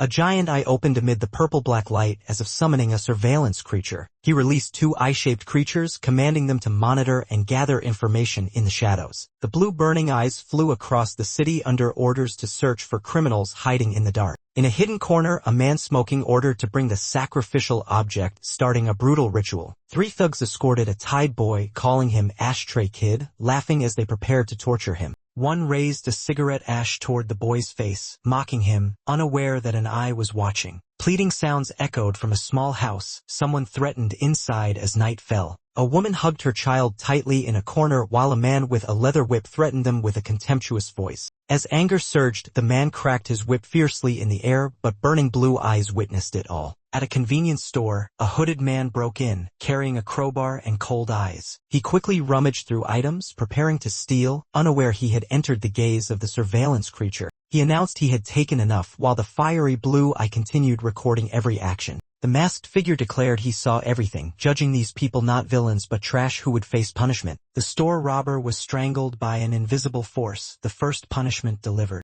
The abusive man was also captured, collapsing under the power of the executioner in the shadows. The blonde bully was caught. The Ashtray Kid now witnessed evil trembling before justice. The masked figure coldly engraved fear into the abuser's mind, turning those who once threatened into victims. He warned the evildoers to remember this night, the day they were punished in the darkness. When evil rises again, they will face him once more, the symbol of darkness. The robber shrank back, panicked at the declaration he would return when they fall again. Screams echoed throughout the city, signaling the end of the night of reckoning for those who sowed sin. The masked figure felt his power completing and a desire to purify even more with his own authority. Standing in the night, the masked figure declared he would cleanse the entire city, a great mission born from his desire for punishment and newfound power. Hans tightly gripped the enemy's hand, striking swiftly in the morning light. He stood in the alley filled with corpses, proud of having cleared out the trash all night. Hans looked at the magical orb, Eye of Darkness, the tool that helped him hunt down crimes throughout the night. But this orb gradually weakened under daylight and would eventually vanish. Hans realized its limitation. It was not effective enough to continue purging during the day. He considered a new plan, as he could not release undead in crowded streets. Suddenly Hans looked up and saw a flock of pigeons flying across the sky. An idea sparked to use creatures everywhere, unsuspected by anyone, able to move freely. He recalled the concept of familiar, a dark magic technique to control animals, a form of submissive magic.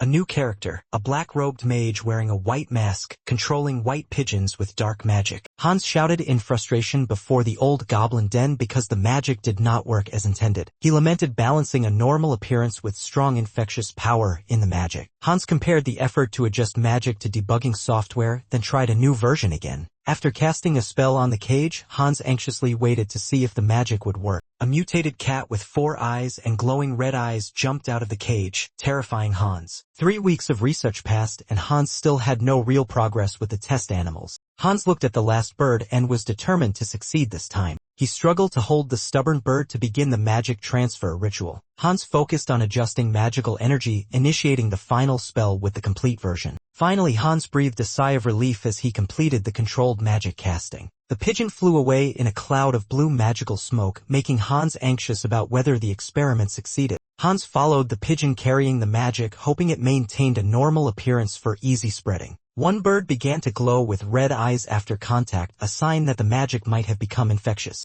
2 other birds approached and the spread began as the red light from the eyes spread to the group. All 3 birds gathered, their eyes glowing bright red, a clear sign of magical infection. Hans cheered at the result. Success. He had finally created infectious creatures as desired. With glowing red eyes, the birds were now Hans's eyes and ears, helping him observe and spy from afar. Hans ordered the flock to fly off, using them as tools to track his enemies. The flock flew over a forest where a silver-haired man knelt, escorted by knights behind him. The man claimed to be Hans of the Covenant of Fate Reversal, declaring himself the death of his enemies. He was called Archbishop Lacius, speaking with Knight Tuscan. Tuscan reported that after interrogation, the vampire faction was not allied with the descendants of the Immortal King. Lacius sternly warned that the Immortal King was still growing stronger daily and more clues were needed. Suddenly, the cross in Lacius's hand glowed, signaling urgent news from the Saintess. Lacius confirmed receiving the call from the Saintess and reacted immediately. The Saintess appeared in light, reporting that signs of the Immortal King had just appeared again. She pointed out that the signs were found in a cave located in the northwest mountains.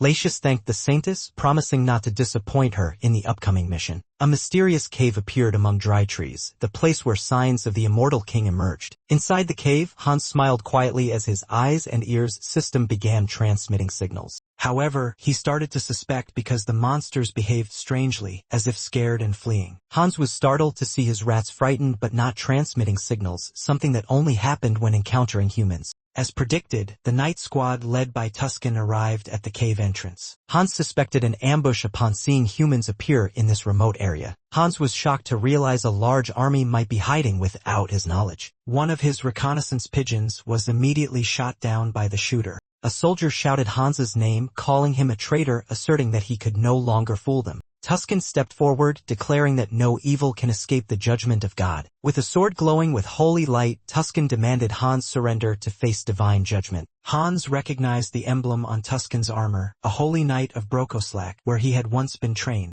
Hans muttered about holy power, the bane of dark magic, and wondered how they had found him. The holy knight suddenly unleashed a strike of holy light at the masked mage. The masked man screamed in pain as the sacred light descended upon him. The knight sternly ordered the enemy not to speak in defense. He coldly warned that smooth words would not move him. The masked man sneered, mocking his opponent as a fool who did not understand the situation. In his mind, he planned to escape after a few words of feigned submission but was caught off guard by an attack. The knight raised his sword high, declaring that foolish deceit cannot fool one chosen by God. He roared that a messenger of God cannot be led astray by lies and continued his assault. The masked man was pierced through by the sword of light, revealing his skeletal body inside. The knight declared that anyone who touched forbidden power had become a villain and must be punished. The skeletal mage angrily shouted, refuting the accusation with dark power surging around him. He suddenly faltered, feeling something blocking the flow of magic in his hands from earlier. At that moment, Heinz delivered a holy-powered punch that shattered the mask, stunning the enemy. Thrown far away, the skeletal mage panicked as he realized his magic was being strongly disrupted. From afar, a group of white-robed people, choir members, began singing sacred hymns, preparing for a purification ritual. The music caused the skeletal mage pain, the radiant aura severely weakening him. Although he could destroy the choir, he hesitated, unwilling to harm innocent people. Behind him, a divine figure appeared, a voice echoed calling choir members as a signal to act. A new knight descended from the sky, charging straight and stabbing the unsuspecting skeletal mage. The powerful strike made the skeletal mage groan in pain, his body pierced by holy energy. The holy knight saw the perfect moment, shouted to signal the whole team to counterattack and prepare the finishing blow. Hans felt imminent danger, struggling to crawl up in pain and worry as he clearly heard his name called. The choir members simultaneously moved their hands, creating a chain of bright golden light aimed at Hans kneeling. Before Hans could resist, holy golden chains pierced his hands, causing him to scream in pain. Hans was completely bound by chains of light. Furious, he realized he had been too careless and exposed a weakness. Hans struggled in midair, tightly bound by holy chains, realizing his mistake had caused him to be completely subdued. He fell into a state of immobility, unable to use magic or move, his eyes showing helplessness and anger. The choir members chanted the hymn in unison, strengthening the magical chains so Hans could not escape. On the ground, the brown-haired knight observed Hans and acknowledged they had carefully prepared to capture him, just as predicted. The knight declared that no demon had ever escaped these chains and asked Hans if he intended to give up. Hans gave a sinister smile, responding with a scornful laugh that surprised the knight. Hans flatly refused to negotiate, his eyes blazing with determination as he summoned dark energy despite being bound. Goodbye, Hans growled, using all his strength to try to break free from the seal amid provocative laughter. The brown-haired knight launched a light attack, declaring he would not let Hans escape so easily. The knight's light magic shot straight at Hans like a final punishment, piercing the air with fierce power. Hans was surrounded by chains of light and admitted he had been careless to be caught. Tightly bound, Hans was horrified to realize he could neither move nor use magic. The choir of priests was chanting, combining their chains to prevent Hans from escaping. The brown-haired knight calmly observed, acknowledging the trap had been meticulously prepared, just as predicted. The knight declared that no demon had ever escaped these chains and asked if Hans had given up yet. Hans let out a mysterious laugh that surprised the knight, showing unwavering confidence. Hans asserted there could be no negotiation and began summoning power to counterattack. Hans mocked them and then began casting teleportation magic before the priest's eyes. The brown-haired knight rushed forward with a fire-wrapped attack, determined not to let Hans escape. Hans insisted the chains were useless to him, no matter how strong they were. The male protagonist, in real life, discovered the karma shop, which explained why he was receiving an unusually high amount of karma points. He panicked, developing a suspicious intuition about the real cause behind it. The image of Hans appeared. It was his attraction of hostility across the continent that caused him to accumulate massive karma. The male protagonist decided to set aside his worries temporarily and focus on carrying out his original plan. A masked man knelt before a group of cats controlled by dark magic. He was preparing to execute a long-cherished plan. A simple principle: when a cat under control contacts other cats, dark magic spreads like an infectious disease. Red eyes appeared clearly on the cats. With this dark magic, he would expand his spies in the shadows. With his influence growing stronger, he believed that soon he would cover the entire city of Seoul with an evil surveillance network. Suddenly, he noticed something unusual, reacting with great astonishment. A new cat appeared, its eyes blazing red, and he sensed something terrible had arrived earlier than expected. The first magical signal was emitted from the controlled cat, creating waves of vibration throughout the space. Behind bars, a girl cried out desperately for help, her trembling voice echoing in despair. The girl trembled at the feet of the kidnapper holding a knife, begging for rescue, willing to sacrifice everything.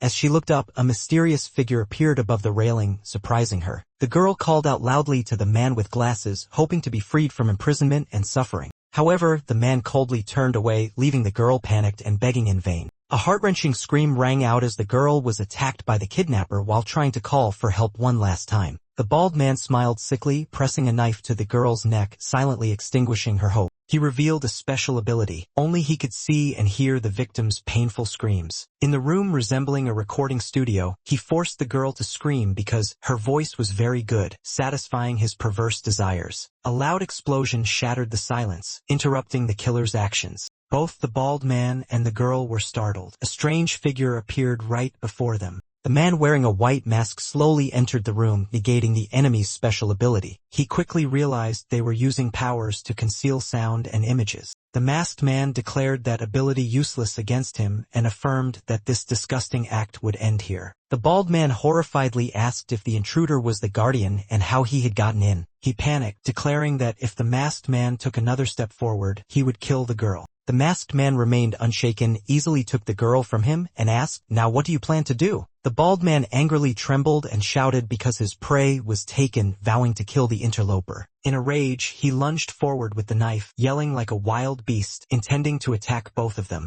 The bald man raised the knife to attack again, but suddenly felt his arm bound tightly by dark energy. He convulsed in pain as his whole body was covered by electricity and evil power from the masked man. The masked man approached coldly, placing his hand on the bald man's forehead. "Then, let me take a look." He cast necromancy magic, death throes of the deceased, seeing the past of the dying person. Images of brutal murders appeared, victims begging hopelessly. The masked man confirmed this was a serial killer. "You were sentenced to death." A beam of energy shot straight into the killer's head, blood spurting violently. His body screamed, then convulsed, face distorted, body twisting as if his soul was being sucked out. The masked man stood before the bloody corpse, coldly saying, "Even death is too merciful for you." He continued, "I need a zombie to control on Earth. Then he will do. This is a brutal ritual, requiring all blood to be drained from the body. I didn't expect to do one so soon." He completed the resurrection ritual. A corpse was reborn as a mid-tier undead ghast, a disgusting creature with a long tongue and fierce, evil aura. The masked man, returner, ordered the ghast into the summoning device, preparing to use it for his own purposes. Looking at the unconscious woman's body on the floor, he told himself to carefully clean the scene before leaving.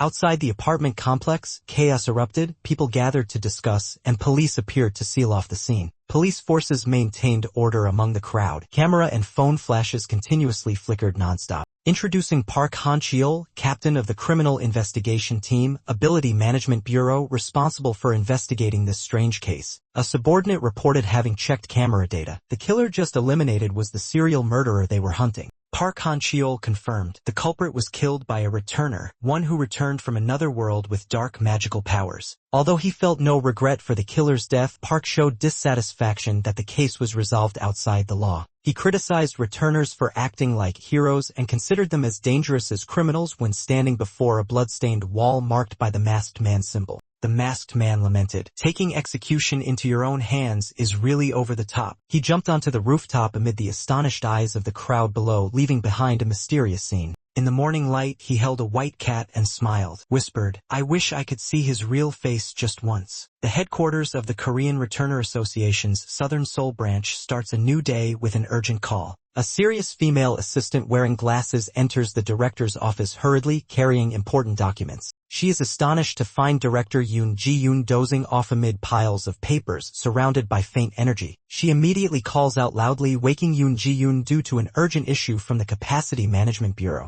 Yoon Ji-yoon sits up tiredly and asks what trouble it is this time. The assistant reports a request for cooperative investigation from the Capacity Management Bureau. Yoon Ji-yoon guesses the case involves the arrest of 3 jewelry thieves, possibly connected to the recent string of murders. She immediately associates it with the culprit using dark magic, wearing a long cloak and a hahidal mask, the mysterious returner. While the assistant is serious, Yoon Ji-yoon half-jokingly suggests letting that person handle the case since no reinforcements are available. Yoon Ji-yoon bursts out laughing, saying if she could lead him by the collar, he would be the most useful dog in this case. The stern assistant slams her hand on the table, demanding Yoon Ji-yoon stop talking nonsense and get back to the mountain of documents. Yoon Ji-yoon angrily raises her fist, shouting out of frustration, wishing she could directly teach those villains a proper lesson. In the real world, the black-haired young man, the male lead, stretches his shoulders comfortably, feeling delighted after disciplining the criminals. The male lead recalls punishing an evil person, saying he only cast a curse of fear and ended with appropriate punishment. He looks out the window, thinking it's time to investigate the villainous organization behind the recent security chaos. The male lead believes everything in the real world is settled and now it's time to shift focus to the other world. In the other world, a man bursts into tears, calling out Diana and Aaron in overwhelming emotion. Two children rush to hug their uncle in tears, thanking Heinz for saving and protecting them.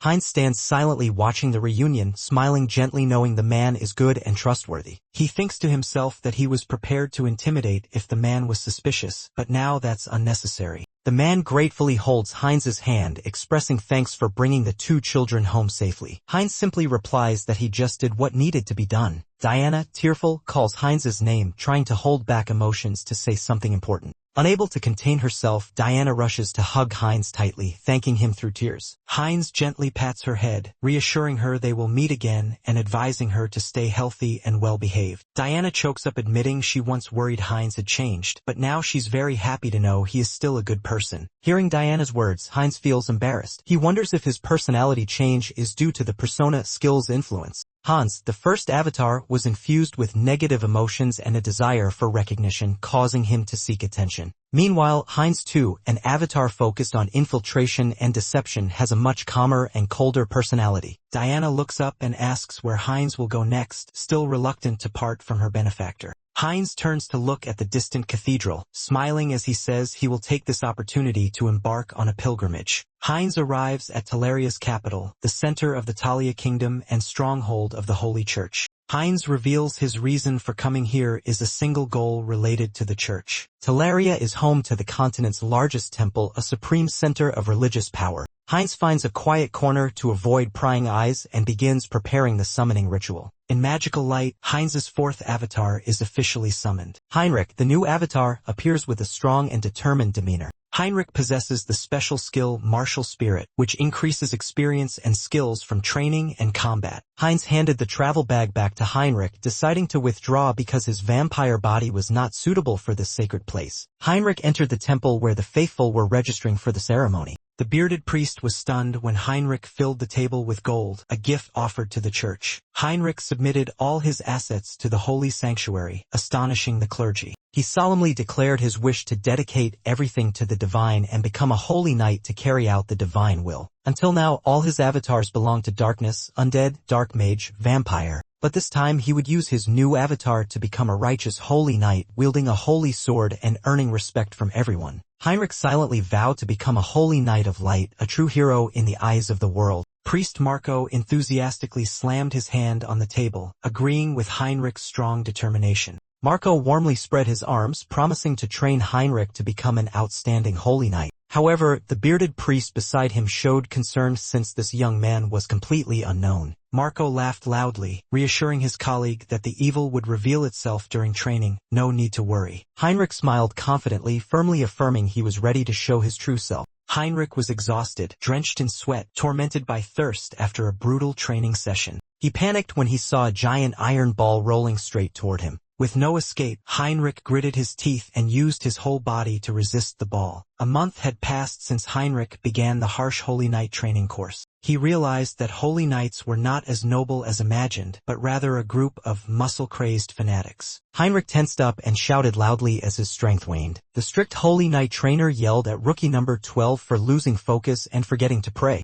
The trainer leaned close to rookie number 12's face, forcing him to recite prayers immediately despite exhaustion. Rookie number 12 painfully tried to lift the ball while praying, under strict supervision. A loud shout echoed, "Recover the body through training and prayer simultaneously," ending another hellish training session. The trainer shouted encouragement to rookie number 12, making him repeat it again in pain and sweat. Heinrich realized this method used physical extremes to increase faith and holy power. Another training scene showed someone being struck hard with a mace to build endurance. Another trainer demonstrated muscle strength by enduring heavy blows to his arm without flinching. Heinrich saw everyone screaming fanatically, feeling confused and doubting this training method. A priest sneered and praised Heinrich to Marco. Clearly he had made a strong impression. Marco was surprised by Heinrich's strength, lifting huge weights without being baptized. They discussed how Heinrich's body had developed significantly, especially his shoulders and lower torso. Heinrich felt uncomfortable seeing all eyes focused on his body with hidden meanings. Heinrich was gasping for breath after a grueling training session, drenched in sweat, showing extreme exhaustion. It had been 3 months since Heinrich began the Holy Night training course. Thanks to his recovery skills, he had managed to endure until now. Although his body and stamina had improved significantly, he still felt that the thing making him most tired had not yet stopped. Heinrich was about to rest when Marco suddenly appeared, initiating a new training session. The mustached nobleman suggested Heinrich join him in practicing the holy chest exercise with a strangely radiant expression. Before Heinrich could refuse, another man proposed a back exercise, leaving him confused and unable to react in time.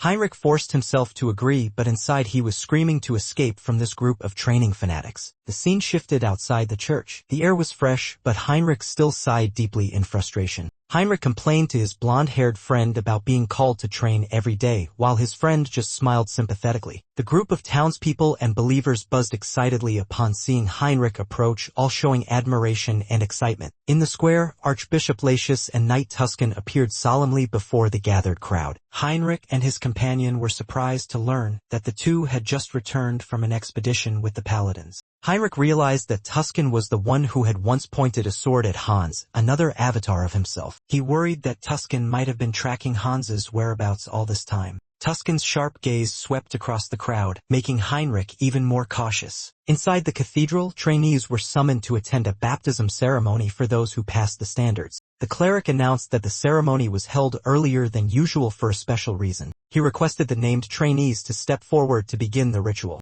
Heinrich felt suspicious about the early scheduling but seemed to have guessed the real reason. He believed the paladins were desperate for more troops to hunt down the heir of the immortal king, namely Hans. Heinrich discovered a new combination between the persona and mind hub skills to enhance combat effectiveness. A rookie named Max Werowan was called forward to undergo the baptism ritual. The cleric asked Max if he vowed to dedicate his life to God and live as a paladin, and Max answered firmly in the affirmative. Max began the baptism ritual, offering all his magical power to God in exchange for sacred power. The level of blessing from God depends on each individual, and the deciding factor is faith in God. The stronger the faith, the greater the blessing received. And the purer the faith, the stronger they become as paladins than ever before. Next was Heinrich. He stepped forward with clear determination in his heart. Heinrich was certain this was the reason he chose the path to become a paladin. Heinrich revealed that until now he had only used Mind Hub to control emotions and external influences. He realized he could do the opposite, not only limit emotions but actively create them. He used the persona skill to inject into himself the emotion of absolute faith. As the cleric prepared to draw magic power, Heinrich remained calm and highly focused. Heinrich used Mind Hub to filter out negative emotions like doubt and disbelief from the magic power. He purified the magic into pure faith, creating a perfect crystallization between belief and magical force. To achieve maximum blessing, Heinrich mobilized all spiritual energy from his previous avatars. The avatar controller concentrated their spirit, focusing all willpower into Heinrich during the ritual. The cleric was stunned by the sudden powerful holy energy radiating from Heinrich. A dazzling light covered the entire hall, astonishing the surrounding clerics.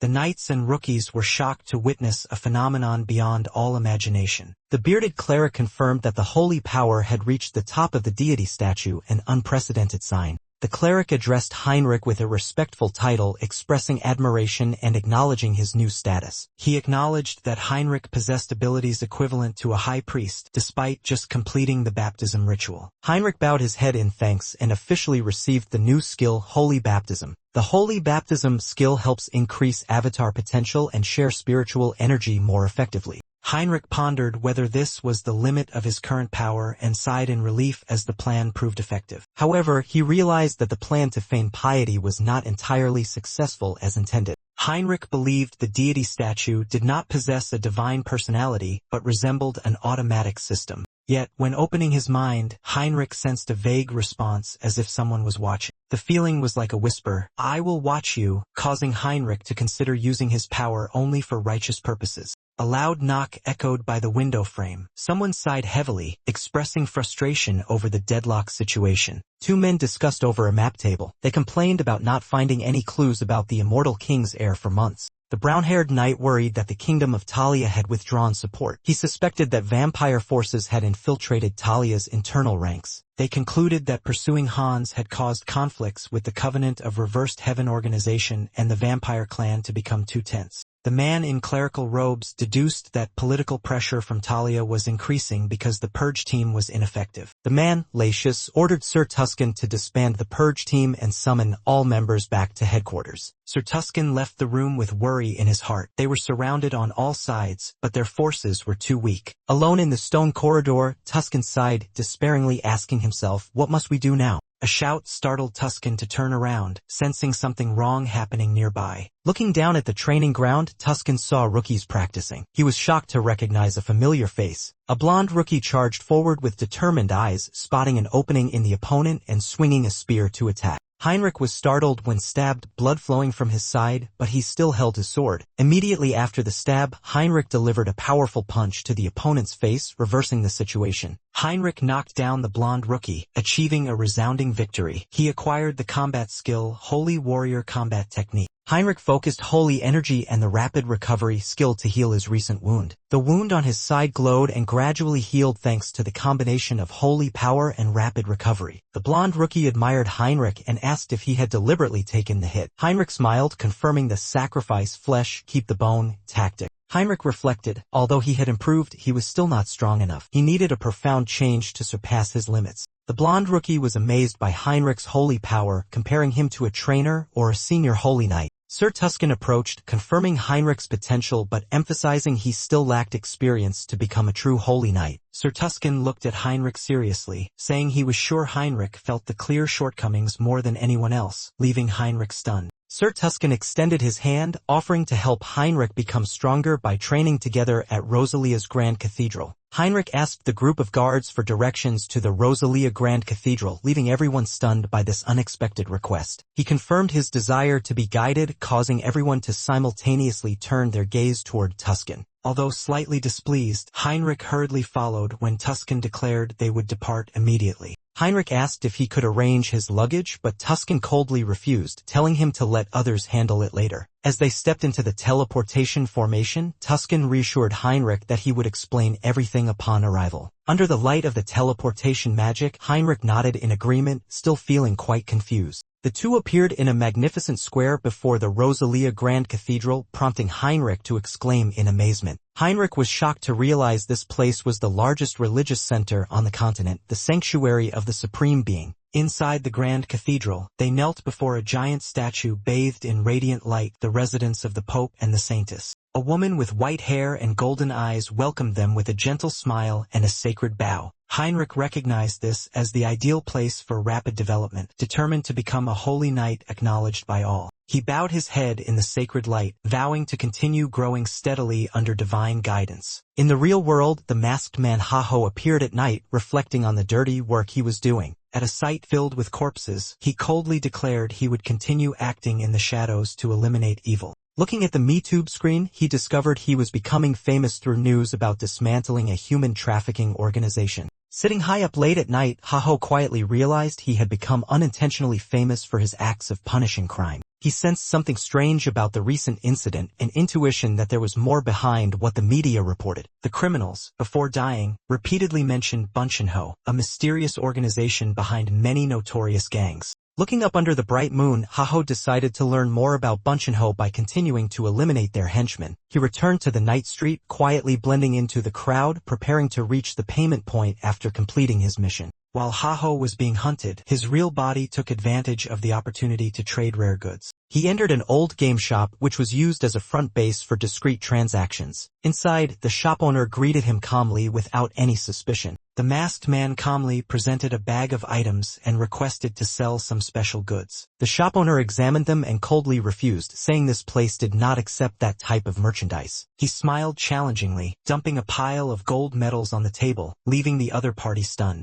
These medals were symbols of the Sangho human trafficking organization, recently destroyed by Haho. Well, a sharp gaze flashed behind the mask as he probed the shop owner's attitude. The shop owner swallowed nervously, changed his demeanor, and secretly pointed him to a back alley. The masked man opened the side door and stepped into a deeper area, where the real trading began. Heinz entered the secret trading room and met a man wearing a gas mask behind protective glass. Heinz confirmed his purpose was to sell items and passed the bag of goods through the window slot. He asked if it was possible to receive rewards other than cash. The masked man asked back what kind of goods he wanted in exchange. Heinz raised one finger, preparing to make a special request. Heinz requested a large lottery prize with the shortest possible redemption period. He thought silently, no matter how much money I have, it's useless if I can't use it. Han Sung-hyun, Heinz's real identity in life, needed this money to use legally without being traced. The masked man warned that the commission would be very high, but Heinz did not hesitate and asked for the maximum amount possible.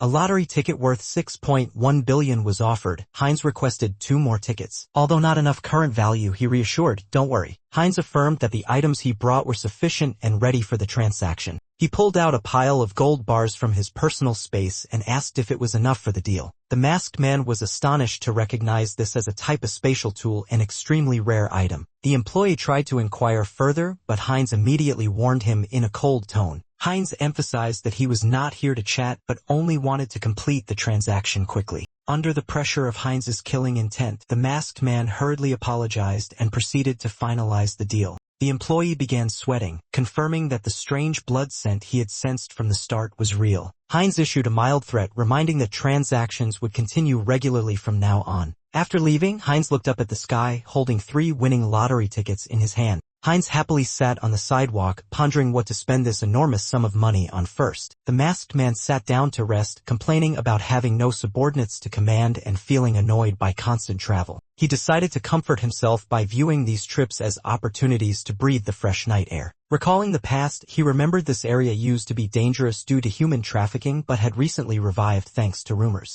The masked man looked at the peaceful surroundings and told himself that he was the one who brought about this change. Suddenly, a stranger, a red-haired vampire, appeared behind him, leaning close to whisper with a sinister tone, "Where did you come from?" The masked man was shocked because he did not sense this person approaching and realized he was not an ordinary human. The red-haired vampire acted friendly and said he just wanted to chat a little, making the masked man suspicious and cautious. The masked man angrily shouted, calling him a pervert for sneaking up from behind just to sniff. With cold, sharp eyes, he sternly asked directly, "Are you a vampire?" The red-haired vampire smiled nonchalantly, revealing fangs and admitting, "I am also a blood demon." Meyer Dimension, Level 6. Gamma pressed Heinz about his name and the time he returned to Earth, making Heinz wary of the vampire's intentions from another dimension. Heinz intended to lie to retreat but unexpectedly revealed his real name and current status, seemingly under mind control. Heinz was shocked at losing control of his words and suspected Gamma was using mind manipulation powers.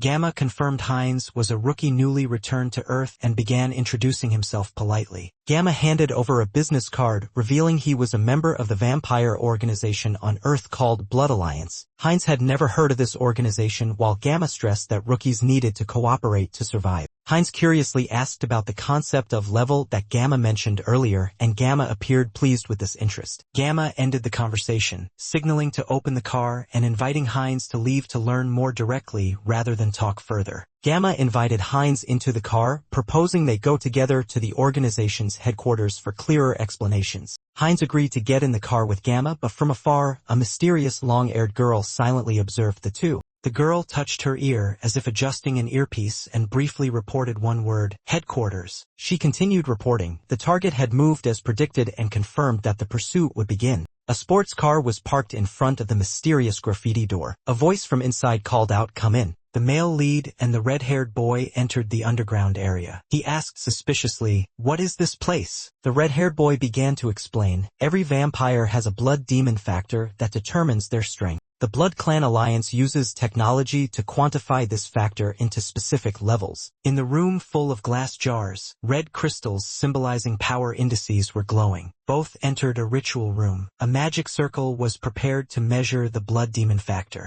The male lead was amazed when he saw the formation. A magic circle. Suspicious. The red-haired boy urged, "Step up." The male lead silently reassured himself, thinking that if it was dangerous, he could cancel the summoning. Upon entering the formation, he sensed remnants of dark magic emanating from the nearby skeleton. The shocking truth, this was not just dark magic, but a mixture of curses, alchemy, and sorcery. He was horrified. How is this possible? A mysterious man suddenly appeared, pulling the main guy through a strange spatial gate. Heinz began to sense the sophistication of the Blood Alliance as they blended many types of power together. A robed cleric asked Heinz to extend his hand for a test to determine his vampire level. Heinz's hand was cut and his blood immediately flowed, starting a magical reaction. Heinz felt pain as his blood formed blood spheres, symbols of vampire power. The examiner confirmed Heinz was at level 5, corresponding to 5 blood spheres appearing from his blood. The robed man assessed Heinz's recovery ability as very strong, indicating tightly linked blood cell structures. A man named Gamma with red hair and blazing red eyes sneered because Heinz was only level 5 and ordered the ritual to begin. The clerics simultaneously obeyed Gamma's command, chanting to create a red blood demon barrier enveloping Heinz. Heinz painfully realized he had been deceived. This ritual was not just a test but hid a dangerous plot. The male lead realized the ritual was too complex just to measure levels. He suspected another agenda and hurriedly thought of summoning Heinz to resist. A strange noise made Gamma, the red-haired vampire, turn toward the blasted door. A group rushed into the room, led by a girl shouting loudly, calling Gamma by name and declaring his arrest. Jin Soran declared Gamma's crimes as kidnapping and killing his own kind, affirming she was executing justice. Gamma calmly retorted, asking Jin Soran if her sudden action was too rude. The male lead noticed she seemed familiar. The male lead silently wondered who the girl was, while Jin Soran continued accusing Gamma of being a vampire kidnapper, something she initially did not believe. Jin Soran loudly demanded Gamma release the captive and surrender quietly, trying to control the situation. Gamma sarcastically called her a loyal slave of the Blood Alliance, then questioned why vampires had to live as slaves. Gamma boldly called for rebellion, asserting vampires were stronger than humans and did not need to live hidden under current laws. Jin Soran angrily countered, saying it was because of extremists like Gamma that vampires were forced to live in the shadows. Gamma smirked, "That's just your opinion," and prepared to act. A threatening voice rang out, causing Soran's teammates to tremble uneasily. Minyoung, one of Soran's companions, suddenly attacked his teammates. Another girl screamed in horror, "Minyoung, what are you doing?" Jin Soran was stabbed through the abdomen by Minyoung's claw, crying out in pain. Minyoung laughed coldly, saying his betrayal was because he had once been a noble in another world. He bitterly said that now returning to this world, he was just a bar security guard living in the basement. Minyoung bent down, telling Jin Soran to understand that not all vampires were treated as well as she was. Jin Soran tried to question the kidnapping plot, asking if Gamma intended to overthrow the Blood Alliance.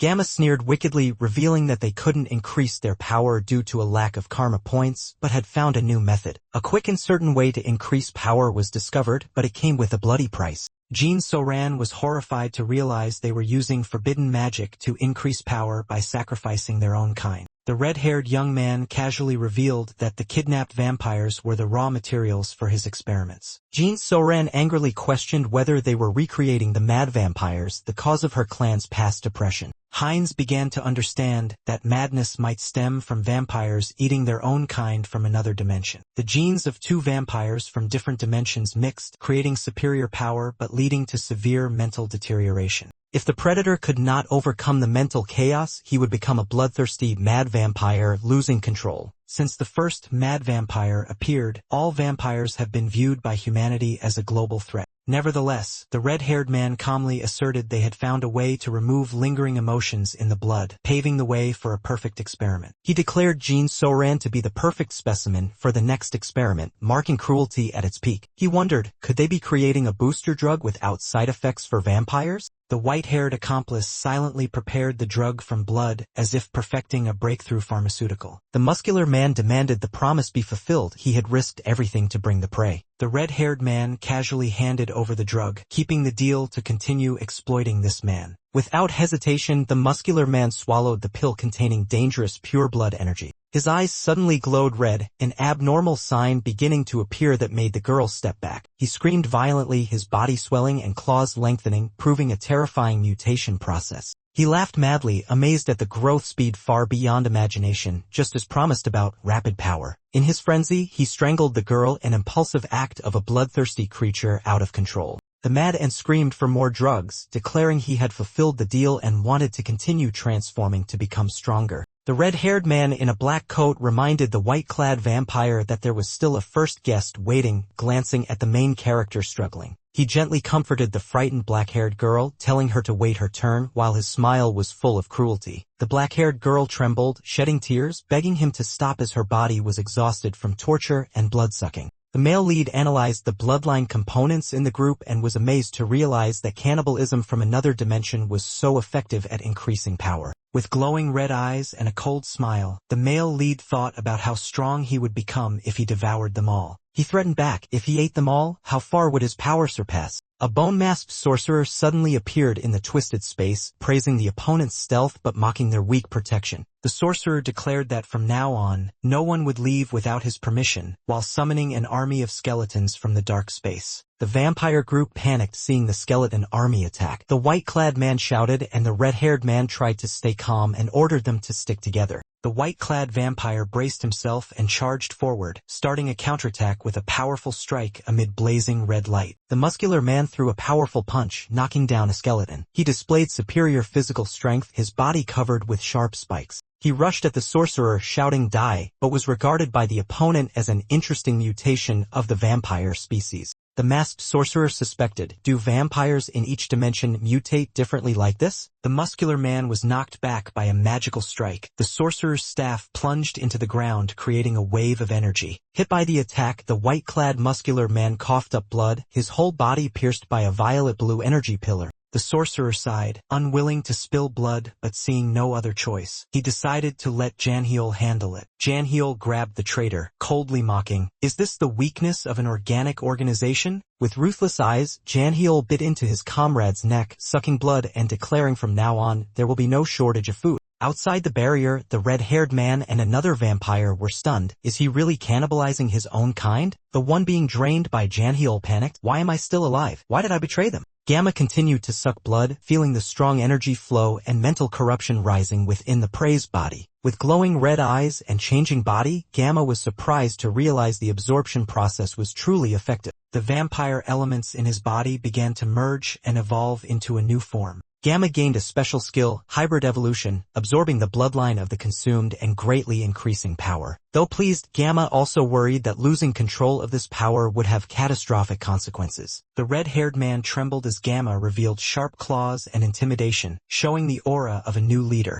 Gamma smiled threateningly. He needed an organization to command and ominously offered recruitment in a chilling tone. If anyone dares to resist, Gamma said, his smile revealing bloody fangs signaling the fate of the disobedient. They will become a meal, or join my army of the undead. Gamma openly declared his ruthless ambition to build his own power. A blood-soaked hand trembles and transforms, a clear sign of vampire evolution. The main character, Gamma, sinks his fangs into the enemy's neck, stealing their bloodline, resulting in a new skill appearing. Gamma acquires a new skill, Insight, a reward from the hybrid evolution effect. The Insight skill allows Gamma to see the physical condition and abilities of the target. He smiles with satisfaction. Narration. Vampires have unique powers according to their bloodline, called bloodline powers. With the hybrid evolution skill, Gamma can completely steal those powers from other vampires. An unidentified, new enemy panics and stands up, unable to believe what he is witnessing. The red-haired man, tied within a ceiling circle, screams in disbelief that Gamma remains sane while cannibalizing. Gamma approaches, grins strangely, and asks if the opponent wants to know how to resist mental corruption. He reveals the survival secret. When you hear voices while sucking blood, just don't listen to them. Heinz continues evolving, blood splattering as he digs his nails into the enemy, activating a new skill from hybrid evolution, Conceal. Skill info for Conceal appears, allowing the user to erase all aura and presence from all sensors. Heinz smirks with satisfaction, realizing the new skill could be a useful weapon in dangerous situations. Heinz places his hand on the red-haired villain's forehead, using memory reading to uncover secrets hidden deep in his mind. Chaotic images appear, research, collaboration, and a vague name emerges. Deeper memories reveal. The red-haired man once received an item from a black-clad figure called Lord Beta. Heinz frowns, wondering, Beta? Is he his superior? Heinz speculates that the symbols and complex magical formulas at the scene are the work of the Banshin Association, related to the Blood Covenant. The scene shifts to a city at night. A red car speeds down a road under the moonlight. A black-haired girl with purple eyes slowly wakes up in the passenger seat, her face still dazed. He hurriedly explains he is a vampire who was previously captured but escaped during the chaos. He recounts the sudden raid by the Haho mask group and how he took the opportunity to flee. The girl calms down, thanks him for saving her, and introduces herself as Jean Soren from Nocturnia. The male lead recognizes her face and voice as familiar, wondering what happened among the Covenant members. Jean Soren reveals that the Covenant is experiencing a major conflict between moderate and extremist factions. She says they investigated the kidnapping of their faction's member and broke in to rescue them. Heinz is glad Jean is safe, while she reveals they have uncovered the extremists' true intentions. The scene shifts to a mysterious group with glowing red eyes. A voice questions the simplicity of this matter. Heinz deduces that even superiors in the extremist faction might be involved in the conspiracy. Jean asks which faction Heinz belongs to, but he says he just returned to Earth and hasn't joined anyone, only following Gamma out of curiosity about the Covenant. Soren suggests Heinz join the Covenant, a large alliance of moderate vampires cooperating with the Blood Center. Heinz agrees to learn more. Soren excitedly drives him to the Covenant's location. Soren's red car stops in front of a modern building, the Covenant headquarters.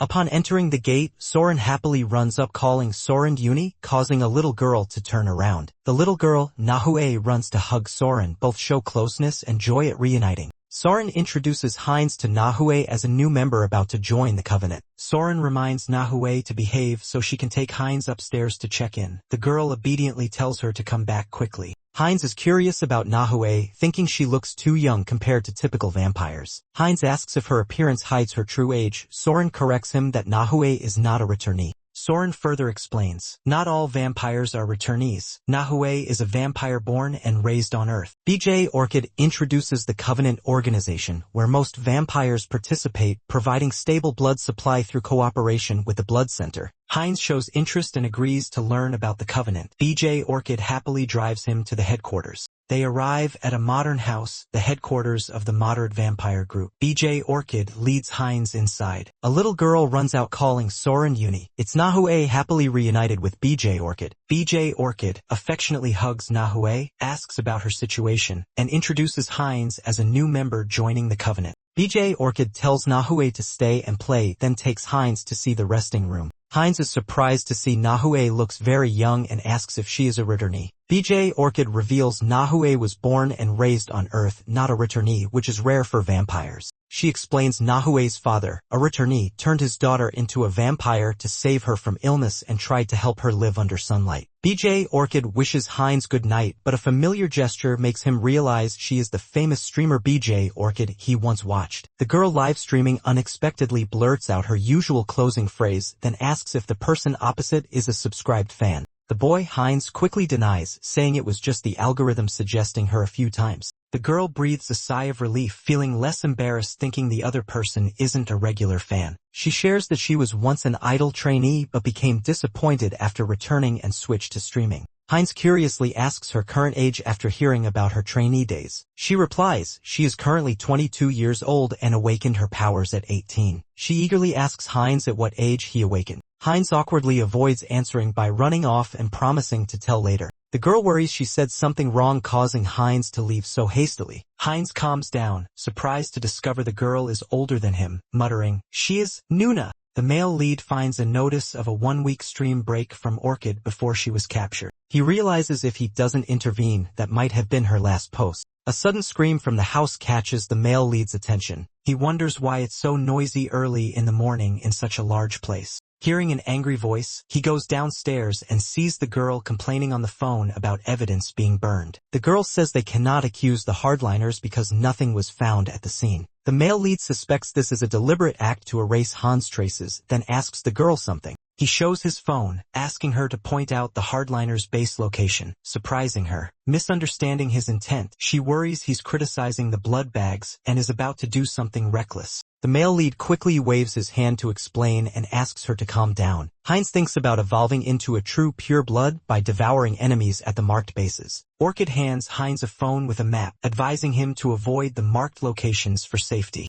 Orchid kindly asks if Heinz wants a snack, but he politely declines while still focused on the phone. Heinz intently studies the map of marked locations that Orchid just gave him. Heinz thinks silently this is the ideal restaurant and looks pleased as if preparing to enjoy a special meal. With glowing red eyes and a cold smile, Heinz decides to try the dishes himself at each marked base. Gamma licks the blood on his hand, smiling with satisfaction after sucking the blood, clearly showing the pleasure and beastliness in his vampire nature. Around Gamma is a scene full of corpses, blood scattered in a restaurant. He calls this place the Hidden Gem. A severely injured vampire lies on the body of a comrade, trying to curse Gamma for the recent massacre. The angry vampire shouts furiously, swearing that the entire clan will hunt Gamma to the bone for revenge. Gamma stands up, appearing surprised and mocking. He does not understand how the other knew his identity. He reveals that he stole the concealment skill from his opponent, allowing him to hide and launch surprise attacks. Footage from the security camera only records an empty room, completely blinded by Gamma's skill, with no trace of the massacre.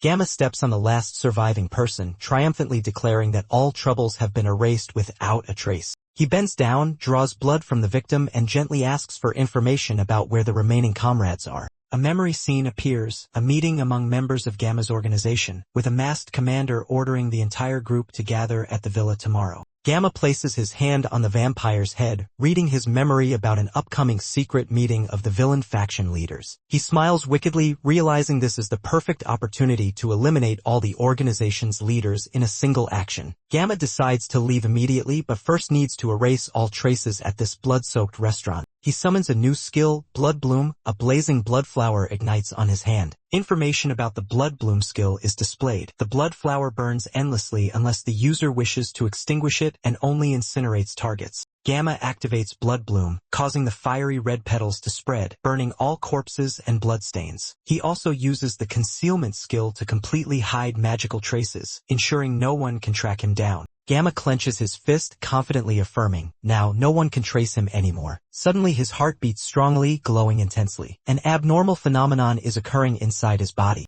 Gamma's body shakes violently. He realizes he is entering a new evolution. His power continues to increase by absorbing Bloodline. The special skill Bloodline, Pure Blood, evolves into Bloodline True Blood. Thanks to hybrid evolution, Gamma attains a new awakened state. He acquires an additional new skill, Hybrid Amplification, amplifying hybrid power. His regeneration ability surpasses limits. The regeneration skill upgrades to Super Regeneration. Gamma is delighted to have finally reached the True Blood level and gained many powerful skills. He wants to test his new power, retracts his claws, and prepares to act. Gamma stabs his own hand to experiment with blood control ability. His blood sprays into the air, a symbolic image of power being unleashed. The blood shoots out at high speed, demonstrating control and tremendous pressure. He watches the wound instantly heal, proof of the terrifying combination of blood control and super fast regeneration. Looking at the sacred blood painting, Gamma wonders how powerful the divine bloodline would be if true blood is already like this. A scene shifts to the streaming world where user Okiyuksa donates 1 million cheese upon hearing Orchid's return.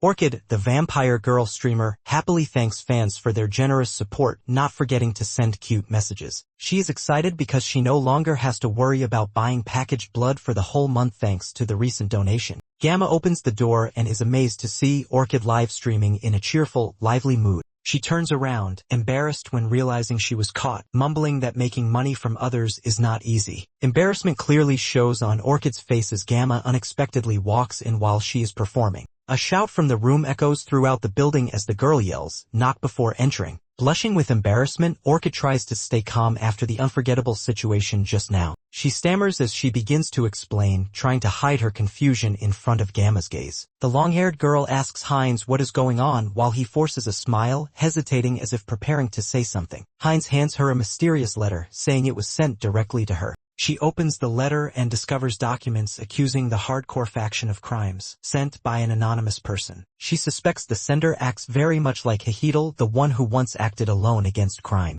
She reasons that only Heinz knew the information about the hardcore faction that she shared, coinciding with when the anonymous letters began to appear. She questions whether Heinz and Yahello are cooperating, or if this is just a coincidence. Under the moonlight, Heinz silently observes a villa in the forest where the hardcore faction leaders are holding a secret meeting. Heinz confirms the enemy is discussing countermeasures against Yahello, which makes his plan easier. Heinz uses the skill Perception, detecting an invisible blood barrier surrounding the building for protection. He continues observing and determines all Gamma-level enemies are concentrated on the first floor with strong killing intent. Hans is hidden in the shadows by a masked person, preparing for Heinz to act alone. Heinz launches himself toward the hardcore faction building, determined to eliminate all enemies. He breaks through the glass door, storming into the meeting room at terrifying speed. Heinz declares a challenge to the criminals, starting a bold raid. However, the room is empty, causing him to doubt the information received. Heinz realizes no one is in the meeting room, suspecting a trap. At that moment, a group of vampires appears, led by the red-vested leader, who remarks that Heinz is a stranger. The leader orders to hunt Heinz down. The group prepares to attack with contemptuous attitudes. He asks Beta 1 and Beta Shin, two trusted subordinates, if they know anything about the intruder. Beta 1 confirms not recognizing Heinz but assesses his power at level 7, a very high level. Beta Shin speculates Heinz is someone recently returned from an unknown place, his eyes showing both interest and caution. Heinz recalls the hardcore faction's structure from Gamma memories, Alpha at the top followed by 2 Betas and 13 Gammas. Heinz confirms both Betas, Beta 1 and Beta Shin, are present here, making the situation more serious. Heinz worries that the mysterious masked group Bunchenho is the greatest threat as he cannot sense their aura. The red-vested leader orders subordinates to capture Heinz and anyone hiding with him in the shadows. Heinz is stunned when discovered. Although showing no sign, the enemy has detected Hansa's presence in the darkness. Heinz calmly responds, preparing to fight and signaling with actions without words. The red-vested leader becomes furious, declaring he will quickly deal with Heinz using overwhelming power. He immediately activates the skill Blood Flow Amplification, enhancing blood flow to increase physical strength. Heinz counters with Acceleration, maximizing speed, rushing into the enemies and killing many in an instant. A terrified vampire, not yet recovered, is dragged away by Heinz into the shadows. Heinz summons the undead, declaring that the real battle has only just begun. The vampire panics, pushing down comrades to escape from the undead horde.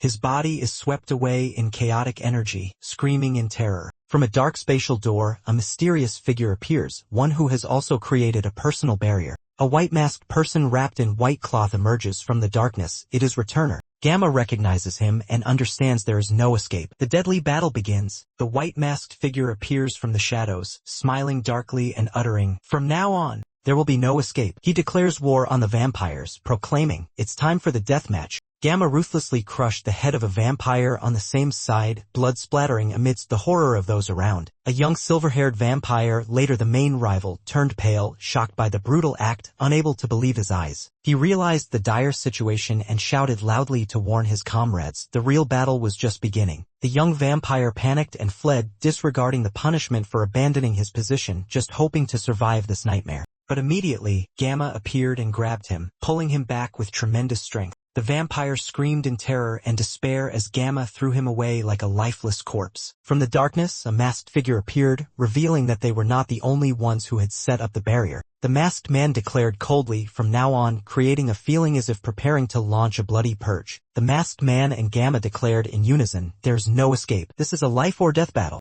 Gamma tore apart another's head, causing the white-haired vampire in red to stagger. Realizing this was not ordinary level 6 or 7 power, Gamma unleashed a fierce punch that broke through Beta 1's hardened skin, causing him to panic. Beta 1 was shocked as his invincible, hardened skin skill shattered under Gamma's power. Beta 1 was knocked back, falling to the floor with a cracked chest, blood gushing out, while Gamma calmly stood over him. Subordinates rushed to assist the injured Beta 1, including a red-haired vampire and a brown-haired person. Gamma sneered contemptuously, raising both hands clenched with magical rubies, declaring they were too weak to stop him. In an instant, Gamma unleashed 2 energy beams that blasted away both rushing subordinates. Beta 1 watched in horror as Gamma easily defeated his underlings, realizing his opponent was more dangerous than expected. Determined to finish Gamma while he was busy using both hands, Beta 1 seized the opportunity to counterattack. Beta 1 shouted and launched a critical strike toward Gamma with an armored fist. Gamma coldly blocked the attack and quickly countered with a bloody, deadly swing of his arm. Beta 1 tried to stab through Heinz's body, but Heinz smiled confidently. Heinz absorbed blood from fallen comrades, instantly restoring his strength. Heinz declared he was growing stronger thanks to his blood-sucking ability. He had just learned a new skill, invisibility, right in the middle of the battle. Beta 1 was stunned as he could no longer see Heinz anywhere, panicking and shouting. Heinz appeared right behind Beta 1, grinning maliciously as he prepared to deliver the finishing blow. Heinz punched through Beta 1's body, causing blood to gush out as he shouted, "Checkmate!" A notification appeared. Heinz had evolved the blood magic skill into the special skill Mystic Blood. Mystic Blood absorbed two subskills, Blood Manifestation and Blood Flow Amplification. Heinz clearly felt the new power and affirmed he could fully control it with his will. The red-black cloaked vampire coldly interrogated Heinz, unmoved by warnings or defiant attitude. Heinz was relentlessly attacked, his hands trapped between iron spikes, blood flowing as he calmly questioned. He sensed a strange blood scent in Heinz, not like any species he had ever encountered. The vampire sneered coldly, noting Heinz's aura was not human, not entirely vampire, nor undead. The vampire suspiciously asked Heinz who he was, demanding a clear answer, losing patience. Heinz pressed his lips together, remaining silent with determined eyes. Blood still flowed, but he did not utter a word. Angry at being challenged, the vampire gripped Heinz's hand tightly and drew a long iron dagger, preparing to execute him. The blade pierced Heinz's shoulder. The vampire continued interrogating, declaring he would cut off each joint if Heinz remained silent. Heinz began losing a lot of blood and gradually collapsed. The vampire saw no sign of pretense and suspected the truth behind his identity. Finally, after thorough examination, the vampire realized Heinz had no connection to the blood of any slain vampire. He decided to release him. Members of the organization behind witnessed Gamma's power, horrified, calling him a monster and associating him with the Haho mask. The commander ordered preparation of the orb, a special weapon, hoping to defeat Gamma. The glowing orb was activated, concentrating all energy to prepare for an attack. The orb was thrown toward Gamma in a brilliant light, seemingly a decisive strike. But Gamma suddenly appeared behind a man wearing a white mask, Haho mask, and easily dodged. Haho mask calmly praised the interesting attack but admitted it was of little help. Immediately, Haho mask counterattacked, killing one of the attackers with a precise shot. A red-haired member of the organization, Beta Shin, was terrified, realizing the huge power gap. Beta Shin decided to flee, but his action did not escape the leader's notice. The Red Vest leader struck, stopping Beta Shin's escape attempt with a powerful punch. A subordinate wearing a mask was stunned when pierced by a magical energy beam, not understanding what was happening. He screamed for the resistance, then rushed to commit suicide attack, but it was clear he was being manipulated. The Red Vest leader activated the teleportation magic to escape upon realizing the situation was hopeless. The white-masked mysterious figure observed, recognizing the leader was activating a special magic. He realized it was a forced self-destruction curse, a cruel strategy from the leader abandoning his subordinates to flee. The masked man mocked this betrayal and began casting magic to interfere with the activating curse. Just as the masked man reached out to dispel it, the subordinate exploded, proving he had lost control of himself. The masked man declared the curse too weak and that he would completely dispel it with his magic. He realized the cursed energy came from two orbs embedded deep in the controlled person's body and planned to remove them. With his hand into the darkness, he declared, "I am the master of death." Darkness enveloped as the true Grim Reaper appeared. The white-masked man launched a pursuit attack, summoning a blade of light striking down where the rebellious vampire had just landed. The vampire in the red vest gritted his teeth, enduring, his body wounded and magical energy still binding him. He thought silently about the surrounding barrier, a powerful seal preventing him from leaving the entrance. Despite severe injuries, he tried to reassure himself that survival was enough to regroup later, but the masked man was right behind him. With cold eyes, the masked man grabbed him, whispering, "I found you." The pursuer closed in, smiling meaningfully, saying he wanted to play more, but feared the prey would escape again. "Then I will do what I do best." He placed his hand on the vampire's head, his blue eyes glowing, preparing to unleash a memory interrogation technique. The vampire screamed in pain, realizing the other was invading his mind, trying to extract deep memories. The masked man roared, "Show me everything!" Dark fragments of memories about the rebellion appeared one by one in the victim's memory stream. Suddenly, a memory shocked him. His eyes widened in astonishment. "This is..."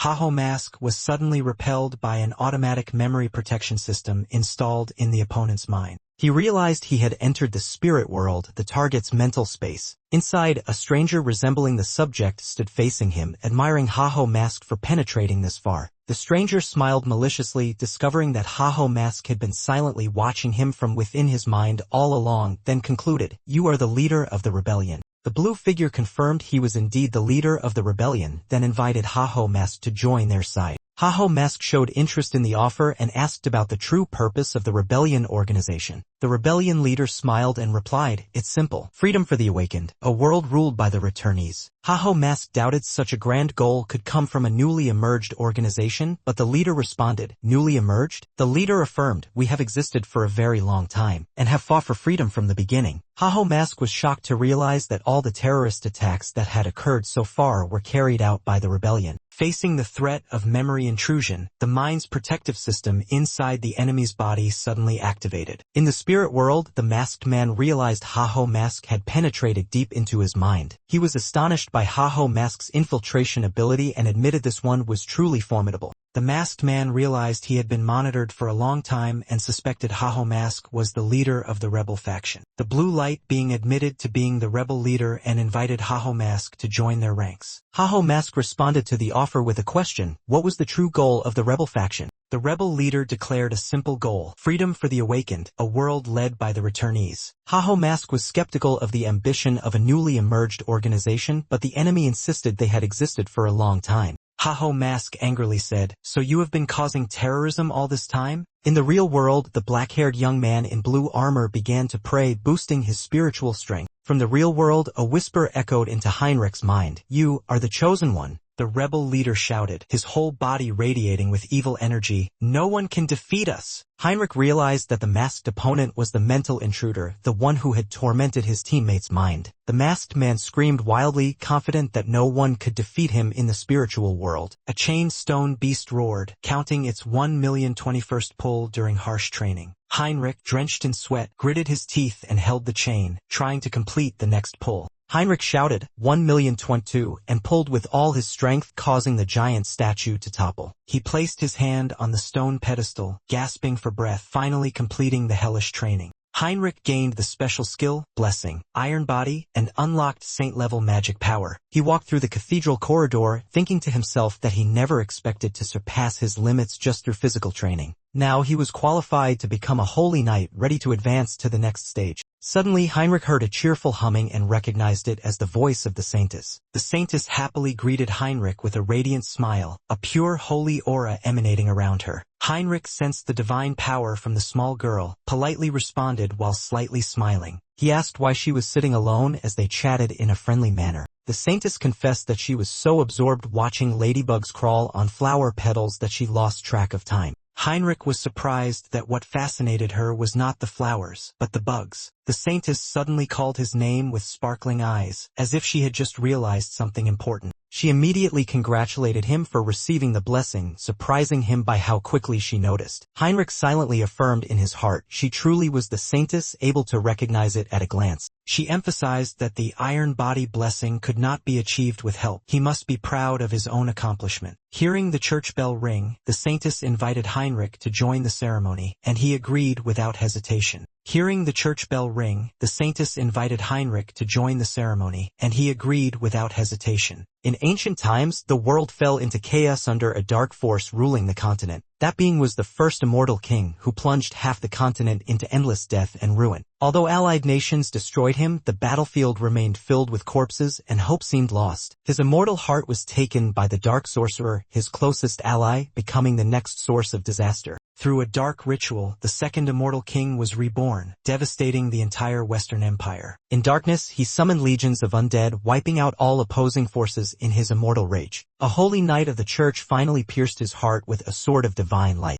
The shattered heart broke into 3 pieces, scattered across the continent, beginning a new cycle of catastrophe. Whenever the immortal king rose, the divine Lord Church stood to resist, sacrificing generation after generation. The Saintess prayed in sorrowful loss, filled with hatred for the undying king for causing so many church sacrifices. A young knight admired Heinz, feeling no more worry due to his presence. The knights prepared a ritual to focus their minds, placing their trust in Heinz. Heinz began connecting spiritually as the team combined their mental energy to empower him. On a quiet night at headquarters, an unexpected incident occurred outside. Wielder, who connected spiritually with Heinz, coughed violently, blood spilling from his mouth. The butler hurriedly supported Wielder, worried for his safety. Wielder pushed the butler away, determined not to let his concentration break despite the pain. Wielder felt confused as he sensed his will weakening against Heinz. A spiritual strike pierced the barrier. Wielder, horrified, realized the truth. He was losing. The man wearing the white mask launched a powerful attack that shattered the battlefield, leaving the enemies unable to react.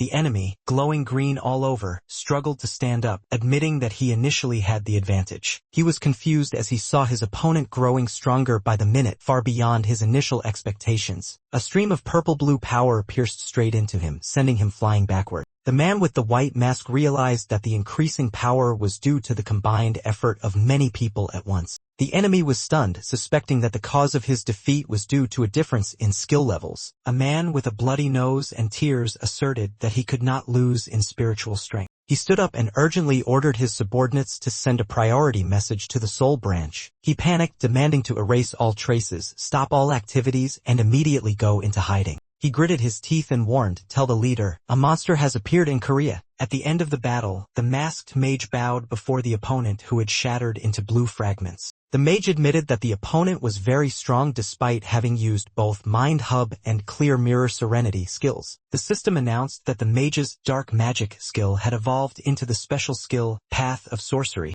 The mage discovered a fragment of memory in the enemy's mind and decided to read it to understand better. While absorbing karma, the mage realized that he was leveling up by draining the opponent's level. The mage tightly grasped the glowing memory fragment, preparing to retrieve all the hidden memories inside. While reading the memory, the mage traced the location of the Phantom Heaven Society organization. The mage confirmed this was the Korean branch of the organization, located deep in the forest. Determined to exterminate them, he vowed not to let the organization escape and to uncover all their secrets. Under the moonlight, the branch headquarters burned in an explosion. A terrified survivor screamed at the power of the monster. The masked man approached an injured staff member and coldly asked about the evacuation order. Without letting the other answer, he grabbed his shirt and said at least he had obtained some information. He smirked upon discovering that all important data had been destroyed, showing regret. However, a roll of documents that had not yet been destroyed fell into his hands, accompanied by a sharp, sarcastic remark. The masked man opened the documents, skimmed through them, and smiled slightly upon discovering many horrific crimes from the past. Suddenly, his expression darkened as he read a particular page, his hand trembling with anger. In a rage, he roared that those crimes were unforgivable and delivered a finishing blow to the staff member. Memories of the Phantom Heaven Society event that ruined his life flooded back, igniting a burning hatred. Looking at the plan to attack Seoul, his eyes blazed with fury. Not a single one shall survive. The ruined scene evokes memories of a tragedy when the main character believes he is completely powerless, unable to change anything. He follows the television news, which recalls the terrorist attack at Seoul Station that killed 182 people, a tragedy that took everything from him. But then a strong emotion rises within him, clenching his fists tightly, sparking the will for revenge. He discovers secret documents. The mastermind is the underground criminal organization Bianchi and Ho, the culprit behind all his losses. He admits that this enemy surpasses all previous foes, both in strength and scale. But he does not falter. No matter how much time and effort it takes, he vows to make Bianchi and Ho pay. Determined to find a path for revenge, he begins to harness the latent power in his blood. He summons a newly acquired skill, Refined Blood Essence. This skill allows him to compress the excess blood in Heinz's body and implant it into other vampires. Through this, he can increase their bloodline coefficient, turning them into stronger allies. Gamma notices a minor consequence when enhancing other vampires' power. They become submissive to his blood. He smiles, declaring he is ready to welcome those who obey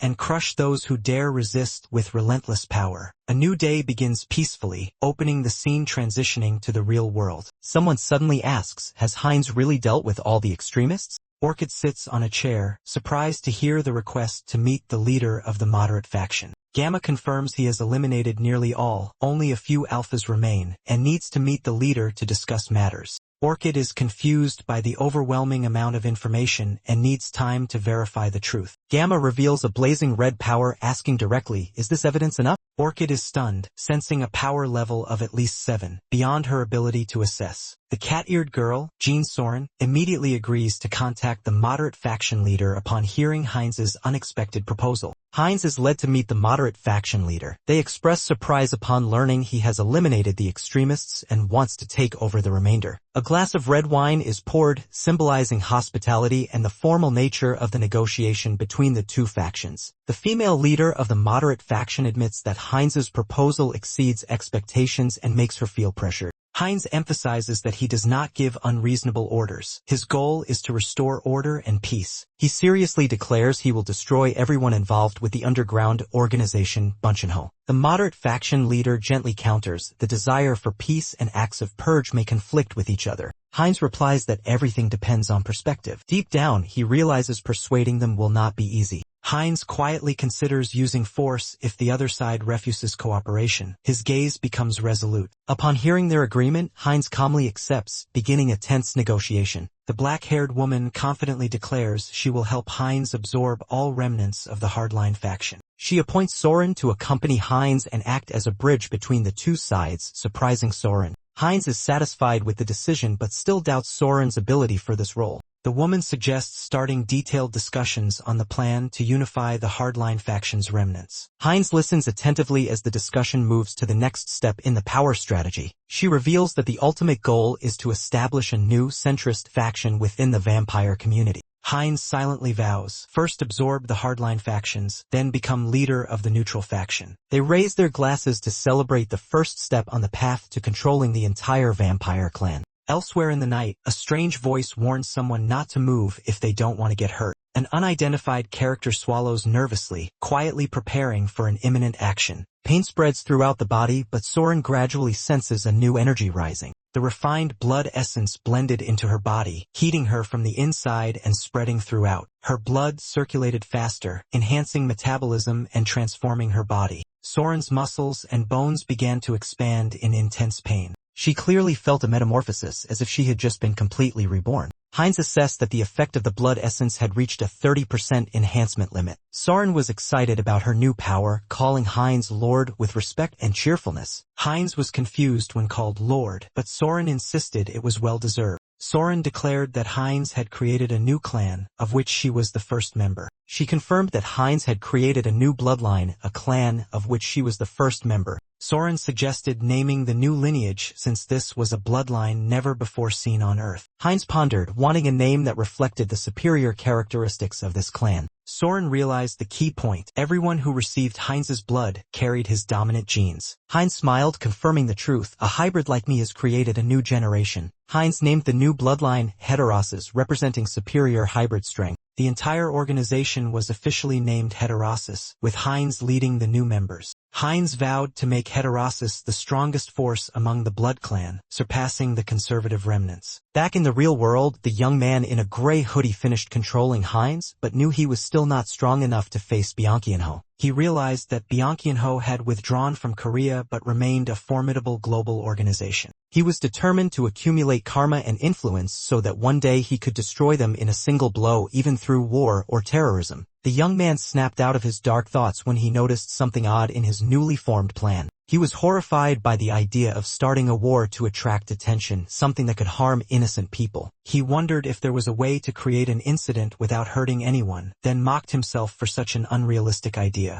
Just as he was about to clear the table, his eyes suddenly stopped on the novel Best Fantasy with an image of a knight and a dragon. A flash of inspiration struck. Maybe this book held the answer to his current dilemma. In the novel, Hans, the Bone Demon King, is a threat to humanity, inspiring the plan to simulate a villain. Heinrich, the righteous hero, is the one who stands against Hans, symbolizing the opposition between good and evil. The plan was laid out. Hans would attract villains, while Heinrich would destroy them, creating a perfect cycle of justice. The main character was excited, eliminating bad guys while accumulating good karma, truly killing two birds with one stone. He immediately turned to call his roommate Hallie, preparing to start his plan. Hallie, the fifth avatar of Han Song-hyen, was summoned, possessing extremely fast adaptation in harsh environments. Han Song-hyen considered Hallie a powerful avatar and wanted to further develop the adaptation ability to its highest limit. The young man suddenly came up with a new idea to optimally accelerate Hallie's evolution. In the form of Haho Mask, Han Song-hyen remembered a place where he could realize his idea, a secret location. It was the ruined site where the Bunchenho organization once hid, which he had destroyed not long ago.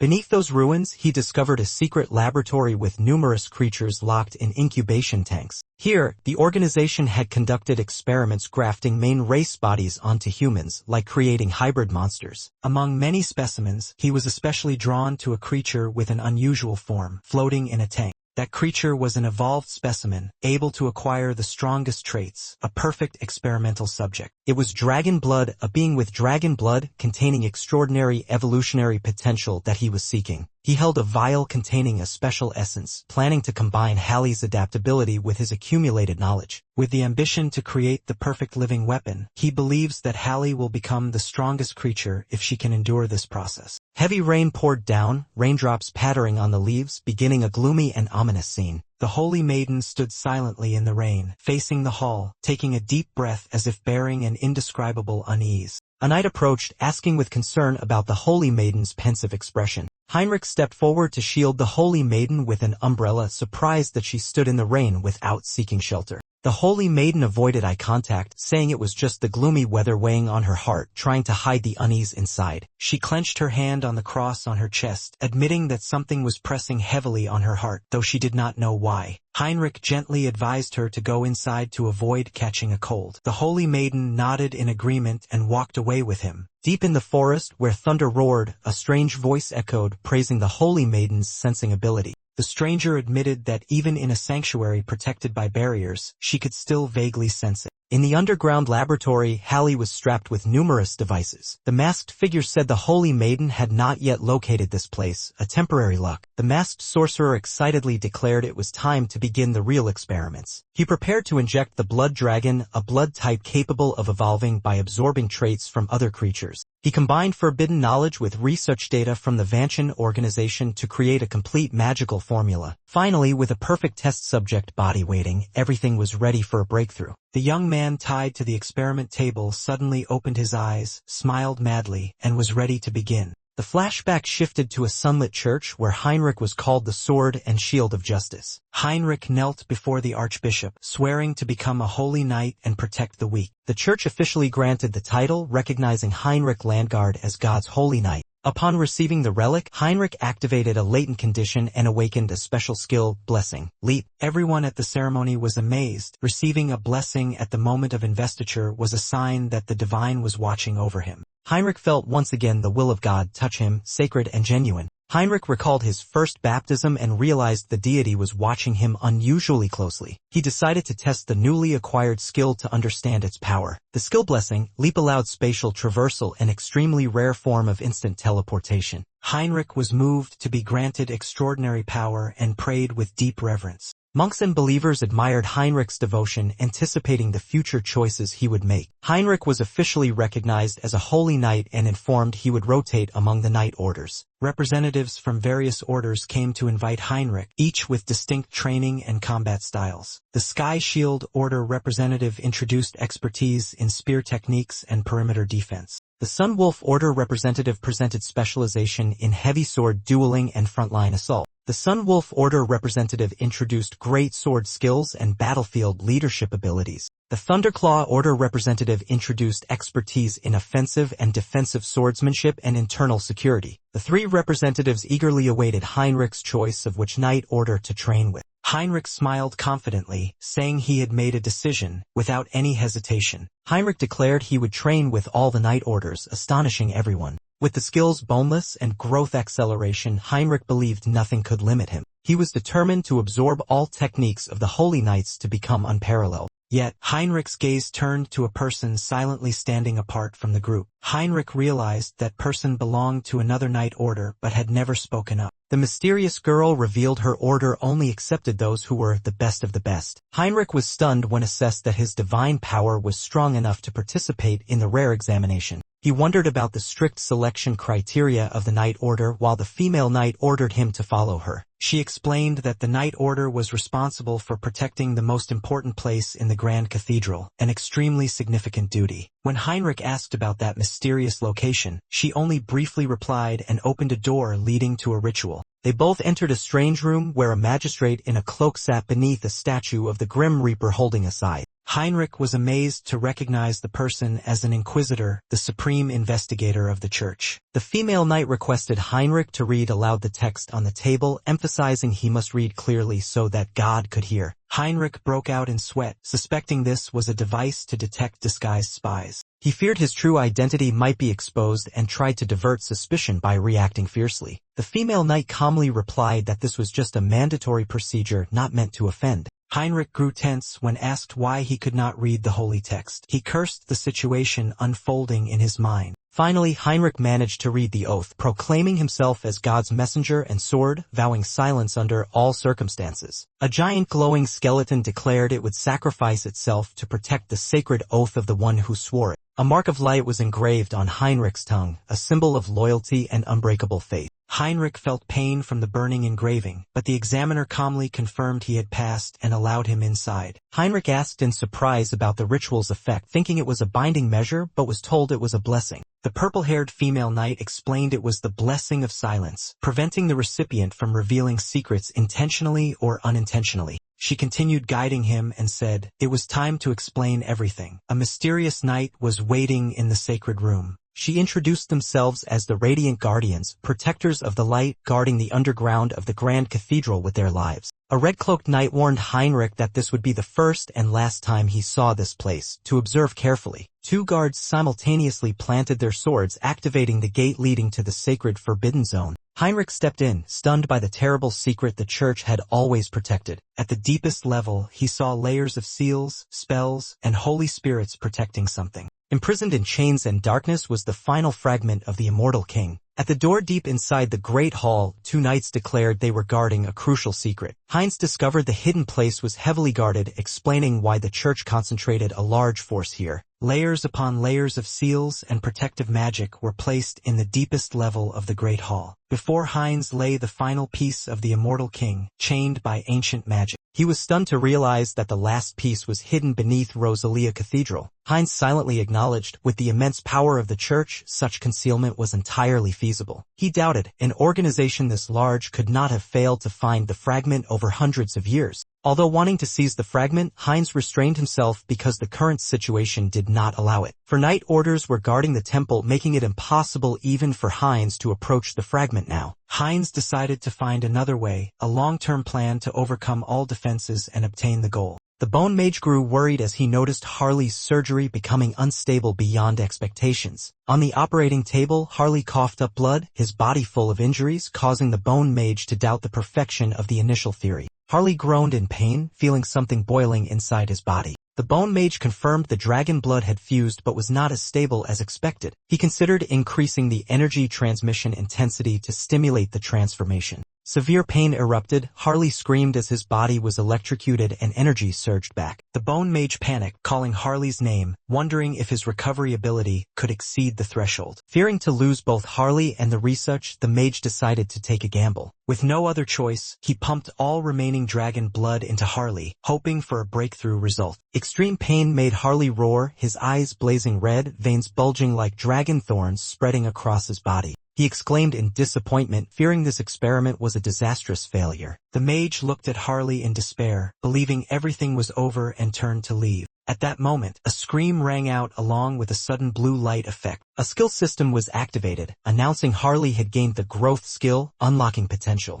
Harley continued to develop abnormally, his body shaking violently as skills evolved. The super recovery skill evolved into regeneration and body mutation was activated. Harley screamed fiercely, his adaptation skill also evolved into a special skill, mutation. The Bone Mage was astonished to see Harley revived. A perfect connection had been formed. Harley smiled confidently, clearly feeling the transformation, as if he had become an entirely new creature. The Bone Mage recorded the results. What seemed like a failed experiment had now become a breakthrough worth celebrating. Recording further, the Bone Mage confirmed this was an unprecedented miracle in the avatar system. Harley stopped the mage's hand, declaring he would temporarily suspend creating a new avatar to do something more important. With confident eyes and a challenging smile, Harley wanted to test his new limits. A fresh natural scene appeared. Harley had entered the forest to test himself in reality. He spread his arms among the trees, took a deep breath, enjoying the freedom of a completely reborn body. The new sensation amazed Harley. The mutation skill had made his senses supersensitive. He could hear even the faintest breath of a predator lurking in the bushes. A black panther with yellow eyes charged forward, growling fiercely, clearly a predator targeting Harley. The panther leapt, its eyes flashing bright yellow electricity ready to strike a fatal blow. Harley remained calm, recognizing this was the wild beast he had encountered when first arriving in this world, and smiled familiarly. "Good to see you again." As the Black Panther lunged, Gamma struck its face with a lightning-fast punch, showing no hesitation. Gamma declared that his skills had evolved significantly, easily overpowering the wild beast with overwhelming strength. Excited by his new power, Gamma charged forward, biting deeply, enjoying the fight with wild instinct. The massacre was fierce, blood splattering as Gamma delivered the finishing blow to the predator. With bloodied hands, Gamma smiled upon discovering the energy core inside the beast, a green magic stone. Gamma confirmed the most effective way to develop the mutation trait was to devour the monster's core, the magic stone. He prepared to consume the magic stone, his eyes sparkling with excitement, declaring the start of the power absorption process. A notification appeared. Entity has gained enlightenment through repeated actions. Gamma was thrilled to see his concept evolve. Gamma roared, "Make it stronger with body mutation." His body transformed through layers into a more powerful form. Standing 2 meters tall, Gamma happily showed off his new muscular body and absolute advantage in combat. Gamma acquired a new skill, Devour, enhancing digestion and absorption efficiency.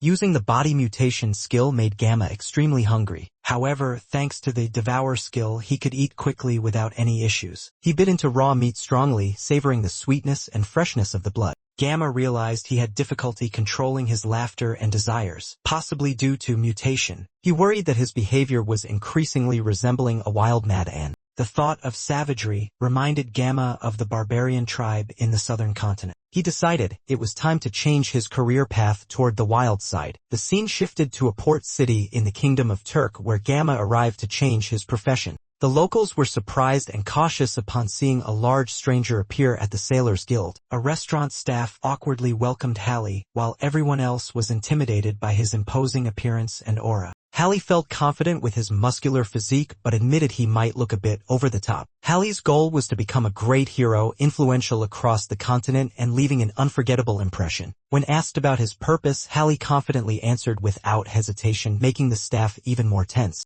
Hallie loudly declared he came here to eliminate monsters in the northern mountains near the Steel Fortress. Overwhelmed by Hallie's momentum, the guide quickly confirmed and immediately directed him to board the ship to the fortress. The scene changed to a gloomy rainy day at the camp, with training shouts echoing amid the storm. A powerful spear attack was launched, creating a violent shockwave on the ground. Heinrich won the duel, causing his opponent to exclaim at his recklessness. Heinrich officially mastered all the weapon techniques of the order, gaining a new skill, comprehensive weapon mastery. Heinrich finished training, walking with quiet confidence. Done. He realized his weapon skills had reached perfection, which would benefit all his other avatars. While reflecting, Heinrich suddenly stopped, surprised by a strange sight. Before him stood the Saintess, dressed in ceremonial robes and performing a ritual among rose gardens under the rain. Heinrich approached to greet her, curious about her presence. She cheerfully returned the greeting. The Saintess revealed that the rain caused earthworms to appear, so she blessed them to encourage them. Heinrich imagined earthworms empowered by holy energy turning into giant monsters like in sci-fi movies. He suspected the reason for her ceremonial dress, thinking some ritual might be taking place. The Saintess confirmed a special guest was coming, someone capable of tracking the Undying King. Heinrich was surprised. This person was strong enough to trace Hans, even though he was protected by many layers of barriers. The Saintess invited Heinrich to participate in the event as a knight protector, which made him very excited.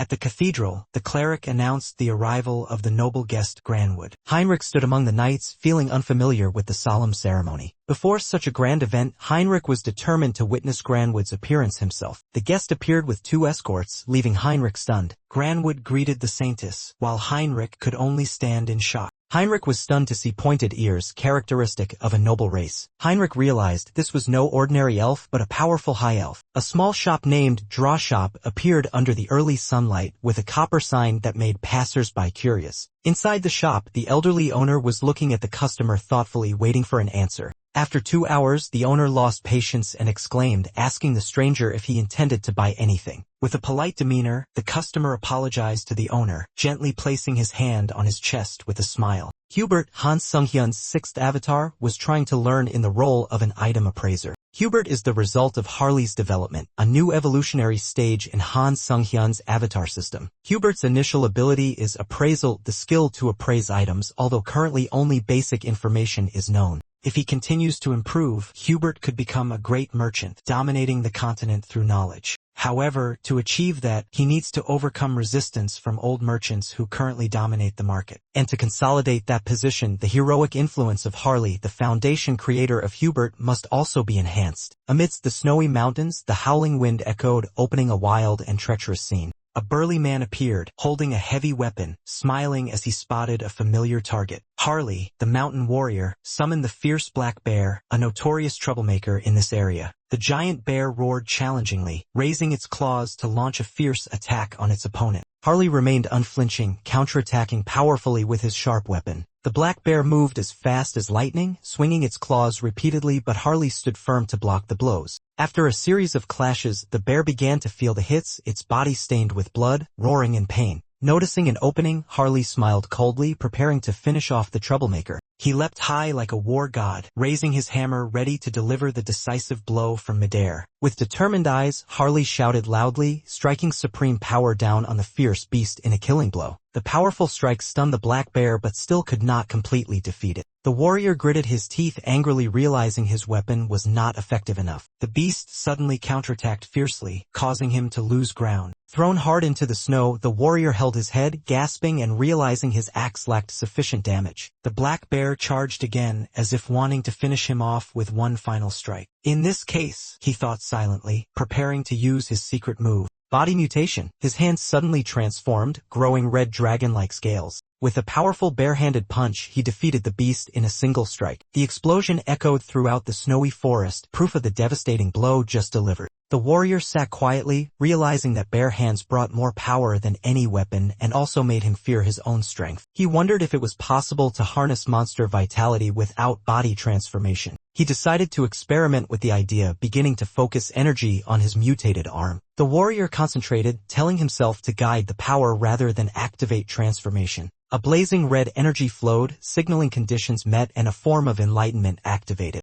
The warrior opened his eyes, surprised when the system notified, special skill learned, bio-aura. He was delighted to realize the skill gave him a feeling closer to humanity than to a monster. Suddenly, from afar a large figure appeared, causing the warrior to turn around cautiously. A giant green-skinned goblin charged forward, making the warrior exclaim, "Northern mountains really have many monsters." The warrior clenched his fists, burning with bio-aura, ready to test his new skill against a strong opponent. The giant ogre threw the opening punch of the battle, creating a terrible impact that cracked the ground. The sleeping forest ogre smiled slyly, confident before the approaching confrontation. He spoke coldly, preparing to provoke his opponent face to face. The muscular warrior frowned, challenging that arrogance with fiery eyes. He laughed arrogantly, ready for a truly ridiculous response. The warrior shouted loudly, declaring he would show the goblin what real laughter was. The ogre did not hesitate, launching a fierce attack that shattered the ground. The warrior yelled his opponent's name, ready to respond with all his strength.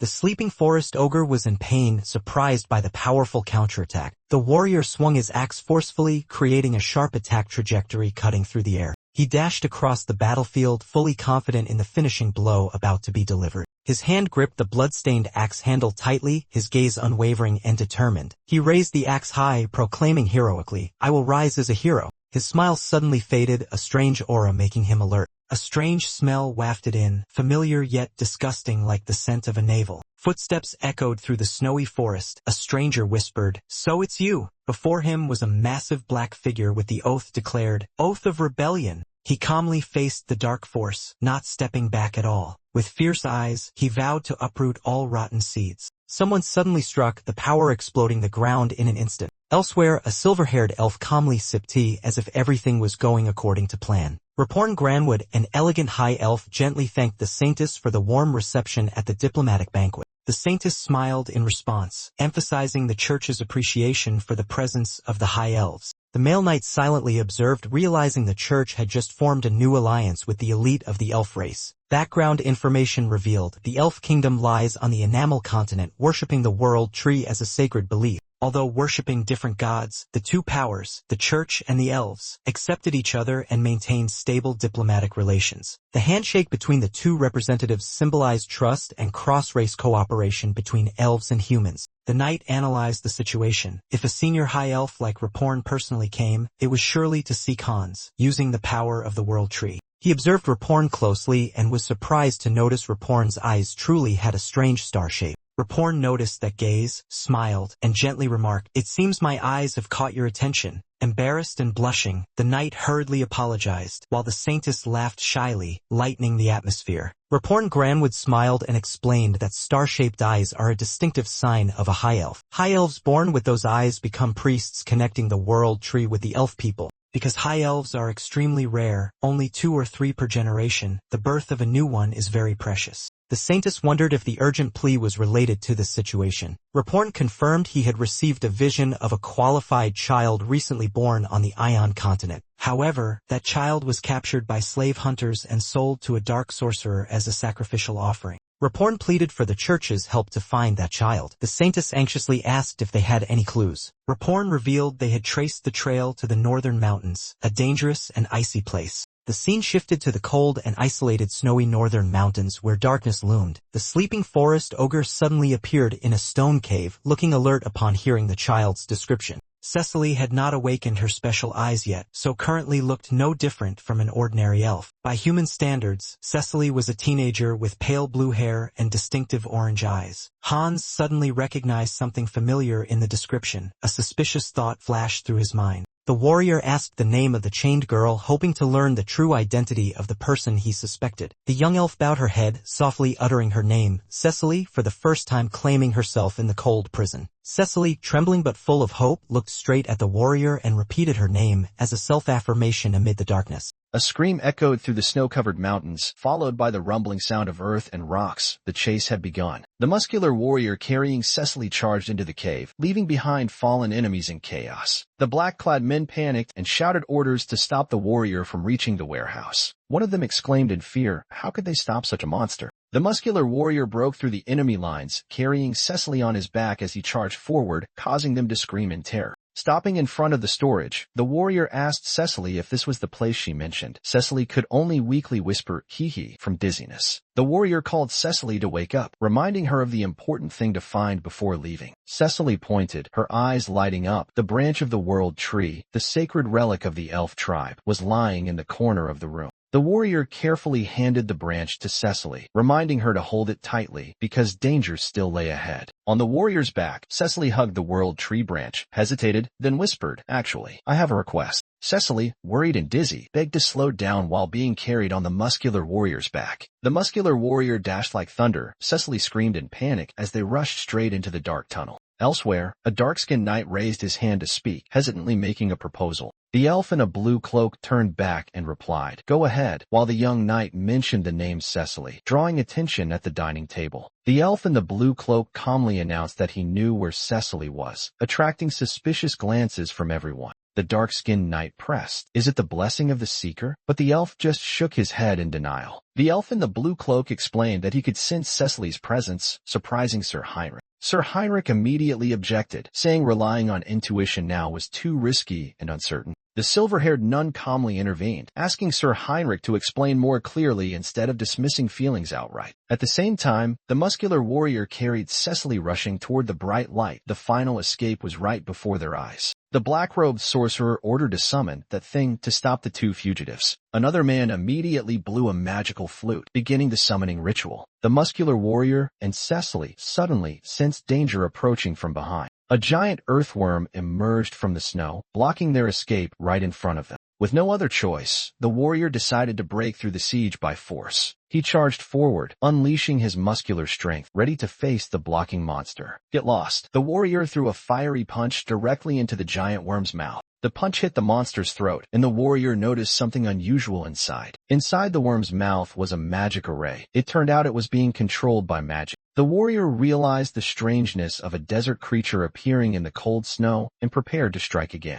The muscular warrior lunged like a true hero, determined to defeat the giant monster to protect Cecily. Raising his fiery fist, he shouted loudly, determined to send the bizarre creature back to where it belonged. The warrior spun with full force and threw himself along with Cecily away from the monster, gaining momentum to escape its deadly jaws. The two landed safely on the snow-covered ground. He breathed a sigh of relief after the thrilling escape. He patted Cecily's head, smiling as he told her to live long and never get caught again. Before they could rest, they were surrounded by a pack of growling wolves from all sides, threatening a new battle. The warrior gripped his weapon tightly, realizing the monsters were too many. The Oath of the Reverse Sky conspiracy had laid a trap. Despite knowing the enemy was numerous, he remained calm, ready to eliminate them all to protect Cecily. From the mountain peak, the black-robed sorcerers were surprised by the muscular warrior's strength. "Who is he?" a white-haired sorcerer lamented. The plan to sacrifice Cecily and the World Tree branch almost succeeded if not for being thwarted. Nurabe, elder of the Oath of Rebellion organization, appeared and blocked the muscular warrior's path. The muscular warrior was severely injured, carrying Cecily while surrounded by a pack of beasts.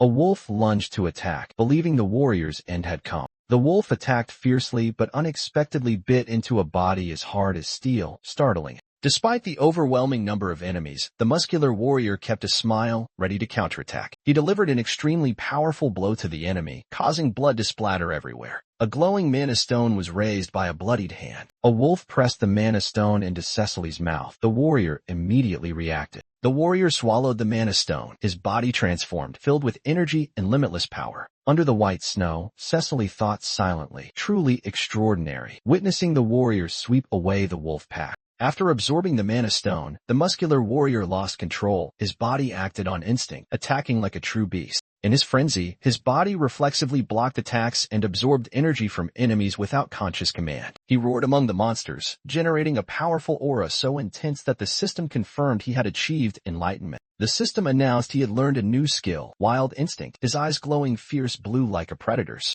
A cloaked sorcerer was horrified to see the warrior's mutation and called him a monster, realizing the situation was out of control. Nurabe's subordinates panicked as they saw the muscular warrior rampage through their ranks, about to break the monster siege. Nurabe gave an urgent order, open all summoning circles, shocking his subordinates with this reckless command. Though reluctant to reveal something not yet ready, Nurabe decided to use his last resort against the unexpected enemy. He ordered, "Release those two." The silhouettes of two giant creatures in the ice pillars behind began to move. The muscular warrior, though in beast-like form and style, smiled, happily saying he really liked this kind of fight. The muscular warrior gripped his weapon tightly, determined to end the battle while still carrying Cecily on his back. Just as he charged forward, a crystal arrow suddenly pierced his shoulder from afar. He was surprised and before he could react, realized his body was hit by multiple arrows. The warrior looked closely and discovered these were arrows made of transparent crystal. His body bled as he was accurately struck by successive crystal arrows from a distance. A crystal hand caught an arrow, revealing a new mysterious figure had just appeared. The warrior was confused as his image was reflected multiple times on the surface of a strange crystal structure. A humanoid creature with a body made of gemstones appeared, carrying tremendous spiritual energy. From afar, Cecily screamed upon spotting a giant winged creature diving down from the sky.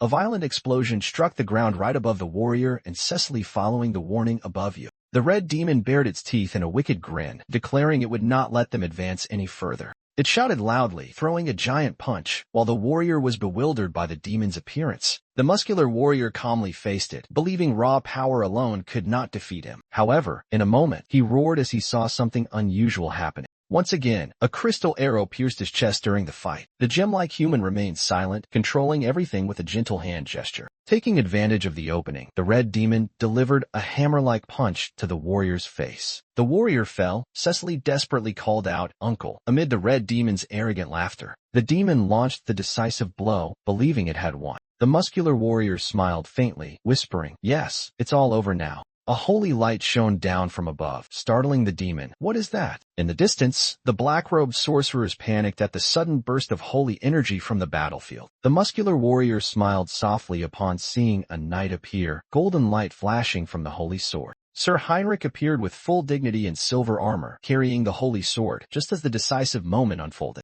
In the meeting, Raporn Granwood opposed doubting the silver-haired nun's intuition, arguing that it could not be called a vague feeling. The silver-haired nun sharply countered, affirming that Sir Heinrich was trustworthy, even though he had never been blessed in tracking. With bright eyes full of faith, the nun asserted that God had shown special concern for Heinrich, a divine sign. Raporn stood up decisively, declaring that whether it was revelation or intuition, it did not matter as long as the child could be found. Raporn placed his hand on his chest and solemnly swore to accept any decision, as long as Cecily could be saved. A thunderous explosion echoed through the snow-covered forest, signaling a great battle was about to occur. Sir Heinrich suddenly charged to attack the demon, delivering a swift strike amid blazing red flames. Heinrich summoned holy light power from his sword, the light enveloping his body. The powerful slash made the demon roar in pain and surprise, pushed back by the divine power. The demon stood stunned in fear, too strong. He admitted Heinrich's swordsmanship and holy power were beyond imagination. The red demon was astonished to realize the crystal creature before him was no ordinary being, a real threat.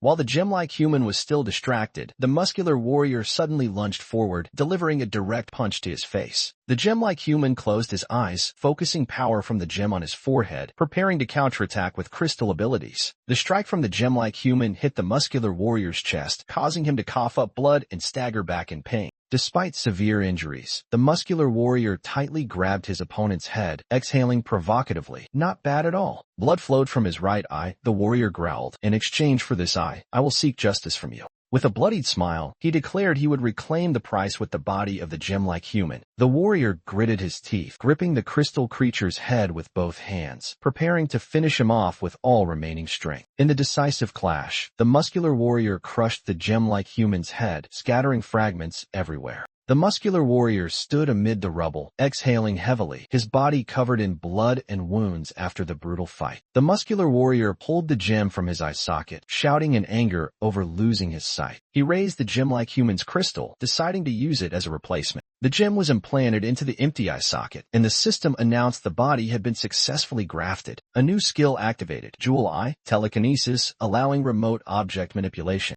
The muscular warrior laughed confidently, now able to attack from a distance. Looking at the two defeated enemies, the muscular warrior raised his head and laughed arrogantly in the sunset. The black-robed mages panicked, unable to understand the true identity of this warrior. One member ordered to release the last monster to block the way, and then prepare to retreat. A mage turned around, sensing something unusual from behind. Immediately, a giant spiked mace smashed his head, blood splattering horrifically. Holy knights suddenly appeared, charging into battle fiercely, terrifying the enemies. A worried mage asked Nurabe if they should prepare a teleportation formation to retreat. Nurabe coldly replied, "There is no turning back now," as his hand began to glow with dark magic. He activated a sacrificial ritual, absorbing the souls of his comrades to use as offerings. With a surge of magical power, he declared he would summon the great demon king. The giant summoning formation blazed. Nurabe called forth the avatar of greed to descend. A giant red demon hand emerged from the dark purple light, ready to destroy everything. The red demon fully manifested. Nurabe shouted, "Burn them to ashes." Nurabe was suddenly illuminated by holy light, startled as he realized something. He was stunned by the holy energy radiating from his opponent. Is the holy power really this terrifying? The demon screamed in pain as the holy light struck his chest. The silver-haired nun stepped out from the dazzling light, raising the holy scripture high, beginning her counterattack. She quoted the Bible with a burst of holy light power, dispelling the evil magic. She declared firmly, "Today, the one who will be burned is the heretic." Elder Nurabe writhed in pain, unable to withstand the surging sanctifying light. The demon roared angrily but was suppressed by divine power, while Nurabe stood below in panic. Both the demon and Elder Nurabe were scorched by the light, the nun standing firm amid the radiant battlefield. The muscular warrior and Sir Heinrich watched the distant explosion, confirming the battle had ended. The muscular warrior called little Cecily out of hiding. Safety had been secured. Cecily cried as she recounted her fears, comforted by his warm smile and gentle pat on the head. Sir Heinrich joyfully welcomed Lord Tuscan and Tuscan's elf, who arrived just in time to support the fight. Lord Tuscan was surprised when Sir Heinrich correctly predicted their timing. Heinrich just smiled, saying it was intuition. Raporn Granwood panicked upon seeing Cecily, calling her name loudly with astonished and worried eyes. Raporn introduced himself as a messenger from the Elf Kingdom and met Cecily in her true form for the first time. Raporn noticed Cecily's eyes had changed, the distinctive eyes of a high elf awakening. The muscular warrior was happy that Cecily was reunited with her kind, expressing honor in helping her on the journey. Cecily was moved, sincerely thanking him and wanting to know how to repay the warrior. He laughed heartily, saying no need at all, though refusing a reward. The warrior was pleased when Raporn expressed sincere thanks and offered a gift in return. Cecily shyly asked the warrior to bow his head briefly, preparing to perform an elf ritual with a mysterious expression. She placed a gentle kiss on his forehead and bestowed a blessing from nature, leaving the warrior stunned by the energy from the world tree. Raporn explained it was the blessing of nature, usable only by high elves, but Cecily was not yet fully awakened. Raporn continued with another ritual, asking Harley to extend his hand to receive another token. He placed a golden bracelet on Harley, a symbol of promise from the elf tribe to support him when needed. Harley was deeply moved, feeling this gift was far greater than the effort he had made. Cecily also gave Harley a bouquet of branches as a final farewell gift. Two young knights observed from afar. One of the knights remarked that Harley's physique was impressive and asked if the other knew him.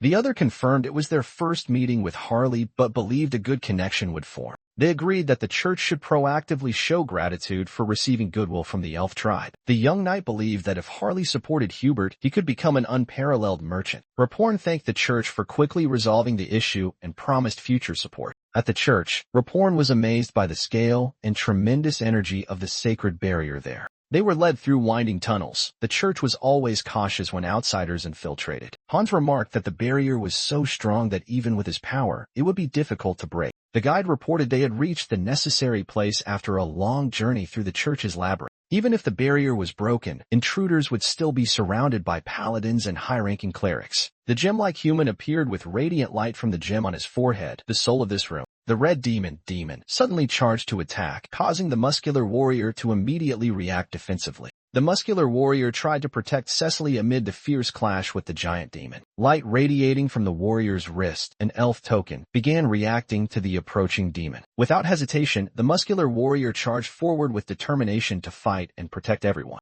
The demon glared in the darkness, his presence causing tension throughout the cavern space. The mysterious group of black-robed mages silently followed, their burning torch lighting the way through the mysterious passage. The muscular warrior clenched his fists tightly beside Sir Heinrich. They were preparing to face something enormous. Sir Heinrich silently observed, his serious expression clearly showing determination before the upcoming challenge. Raporn Granwood reached toward the floating shard of purple energy, a remaining fragment of the immortal king. Raporn began casting sensing magic, connecting energy from the world tree to track Hans's trail. Sir Heinrich was stunned to realize, if they pursued Hans, the entire elite force would also converge there. He had a plan. In the dim candlelight, a voice echoed, the moment had come, signaling the beginning of an important meeting. In the supreme meeting room of the Oath of Reverse Fate organization, representatives of the powers gathered one by one. The Empire representative appeared first, stepping out from the purple mist, signaling the presence of the Empire. The Eastern representative also manifested, purple energy swirling around the body as a symbol of power and danger. The seat representing Elder Nurabe remained empty. He had died and could not attend. The Eastern representative emphasized, everyone had heard the news of Nurabe's death, but it was still unclear how the Order and High Elf traced his whereabouts. The Eastern representative continued to question the remaining members. From Marcos to Nurabe, all had fallen. You have been too negligent. The most serious issue was the appearance of the immortal king's heir, which stirred the entire order and changed the situation. The Eastern representative proposed a bold hypothesis. Could they utilize the one who claimed to be that new heir? A voice of opposition rang out in the meeting room. You intend to ally with the impostor who is pressing us? A strange crystal creature, eyes glowing with a sinister smile, quietly said, that idea is quite interesting. No matter how many layers of barriers or treacherous mountains, the final refuge was still discovered by holy light. A secret cave was torn open by a purple barrier, the gateway to where the gem-like human was hiding. The gem-like human realized that the saint had traced him from the fragment attached to his body. He devised a way to cope, hide the fragment in a separate dimension created by himself. A magical vortex opened among countless skulls, and the gem-like human prepared to place the fragment into the subspace. However, the fragment rejected that space. It was not compatible with ordinary dimensions. The gem-like human recalled returning to Earth as an awakened being carrying the fragment. He came up with a new idea, create a subspace inside his own body to hide the fragment. With resolute will, he merged himself with the fragment, vowing to become one with immortal power. The muscular warrior awoke amid dim light, his eyes shining with an unusual blue hue, body tense and filled with strength. From his bright eyes, he screamed in pain as his body began to transform under the influence of energy from the mana stone. The gem-like human appeared before the warrior, unfazed by the raging madness surging within his opponent's body. The warrior charged to attack, but the gem-like human calmly waved his hand, summoning sharp and powerful crystals. On the first contact, the warrior's arm was forced back by the gem-like human's crystal barrier, creating a strong shockwave. The gem-like human launched a counterattack. Crystals shot from the air struck the warrior's body, causing him to recoil in pain. The warrior roared loudly, his beastly instincts fully awakened, muscles swelling, skin cracking, and bioenergy radiating fiercely. Unwilling to surrender, he continued to charge like a beast, seemingly losing reason and driven only by survival instinct. In the darkness, a group of mysterious black-robed mages stood watching the battle from afar with cold interest. One among them quietly raised his hand, preparing to summon a creature from the glowing magic circle at their feet. A glowing mark on a tree confirmed that the fragment's location had been activated. The blue-robed elf used a connection spell to relay that the location was in the monster forest on the continent's west side. The archbishop immediately ordered all paladins and available archbishops to assemble. Cardinal Pyrii entered, showing disappointment at not being called from the start. He declared he would participate in the name of the paladin of the Great Holy Church of Jerun. The archbishop silently felt reassured. Pyrii was a person of top status and power. A silver-haired nun stood up, requesting to accompany on this journey. The archbishop politely declined, as she was considered a pillar of the Holy Church. She sadly accepted, though still wishing to contribute. The archbishop called Sir Landgard and assigned him the task of protecting the church in her stead. Sir Heinrich was assigned to stay at the Grand Holy Church to protect the saints while the army departed. The commander gave a serious reminder: if anything happens, prioritize the saintess's life above all. Sir Heinrich silently saw the commander off, carrying a heavy responsibility on his shoulders. Heinrich quietly vowed not to let any danger come near the saintess. The legion prepared to activate teleportation to the front lines, facing the continent's nightmare. Heinrich raised his sword and spoke passionately, encouraging everyone that the nightmare would not come true. The whole team shouted in unison for peace and tranquility for the world, surrounded by a light of teleportation. Sir Heinrich turned to the silver-haired saintess, reassuring her with a calm voice. The saintess anxiously asked whether Heinrich's words were a divine omen or just a feeling. Heinrich smiled gently. It was not a revelation, just a strong intuition from the heart. Lord Tuscan led Sir Heinrich and a silver-blue cloaked elf into the command room, ready for the strategy meeting. Cecily and Raporn Gramwood appeared with the muscular warrior, their worried eyes directed toward the city gate. The muscular warrior stood guarding Cecily and Raporn, like a shield protecting the two precious high elves. Raporn Gramwood turned his head, his gaze piercing the space, sensing something unusual approaching. The three, Raporn, Cecily, and the muscular warrior, stood close together, forming a picture of loyalty and vigilance. Raporn gently placed his hand on Cecily's shoulder, conveying confidence while the muscular warrior kept his eyes on the front line. Cecily said something to Raporn, while the muscular warrior frowned, muscles tensed, preparing for imminent danger. The muscular warrior nodded as Cecily whispered to Raporn. The three were discussing defense plans. Cecily and the muscular warrior faced each other, seemingly reaching a determined consensus. Cecily and the muscular warrior turned to look toward the center, ready to face the approaching threat. Raporn Granwood and Cecily stood atop a mountain, watching a group of knights searching for the place that once emitted strong energy. At the cave entrance, the knights were confused as they found no traces. Everything had mysteriously vanished. Raporn confirmed this was the correct location, as the World Tree had verified. Not finding anything left him extremely perplexed. The brown-haired knight, Sir Heinrich, began to suspect that the enemy had discovered they were being tracked and used tricks to deceive them. Sir Heinrich ordered the entire army to urgently retreat to the Grand Holy Church, realizing this situation was part of the enemy's plan. At the Grand Temple, it was all an illusion. The scene of ruins and corpses appeared. This place had been attacked before. A skeletal creature, cloaked in black with exposed bony shins, appeared among the ruins, uttering a terrifying greeting. We finally meet. In front of the mysterious creature was the last fragment of the immortal king floating within a dark purple energy barrier. The white-masked sorcerer, ribs exposed, grasped the energy orb and began an evil resurrection ritual. He shouted loudly, "It's time for you to be reborn, immortal king," as intense blue-purple light flared, signaling impending disaster. The alarm bell rang in the middle of the night, warning of an impending danger. The knights hurriedly gathered, confirming that there was a zombie attack. Golden Priest appeared and observed the situation while the knights rushed away. Golden Priest was assigned to protect the garden and maintain the observation post. Golden Priest calmly waited for the right moment to act, preparing to infiltrate when chaos peaked. Golden Priest quickly noticed something unusual about the number of knights in battle. Golden Priest realized there were also unfamiliar knights, which was beyond expectations.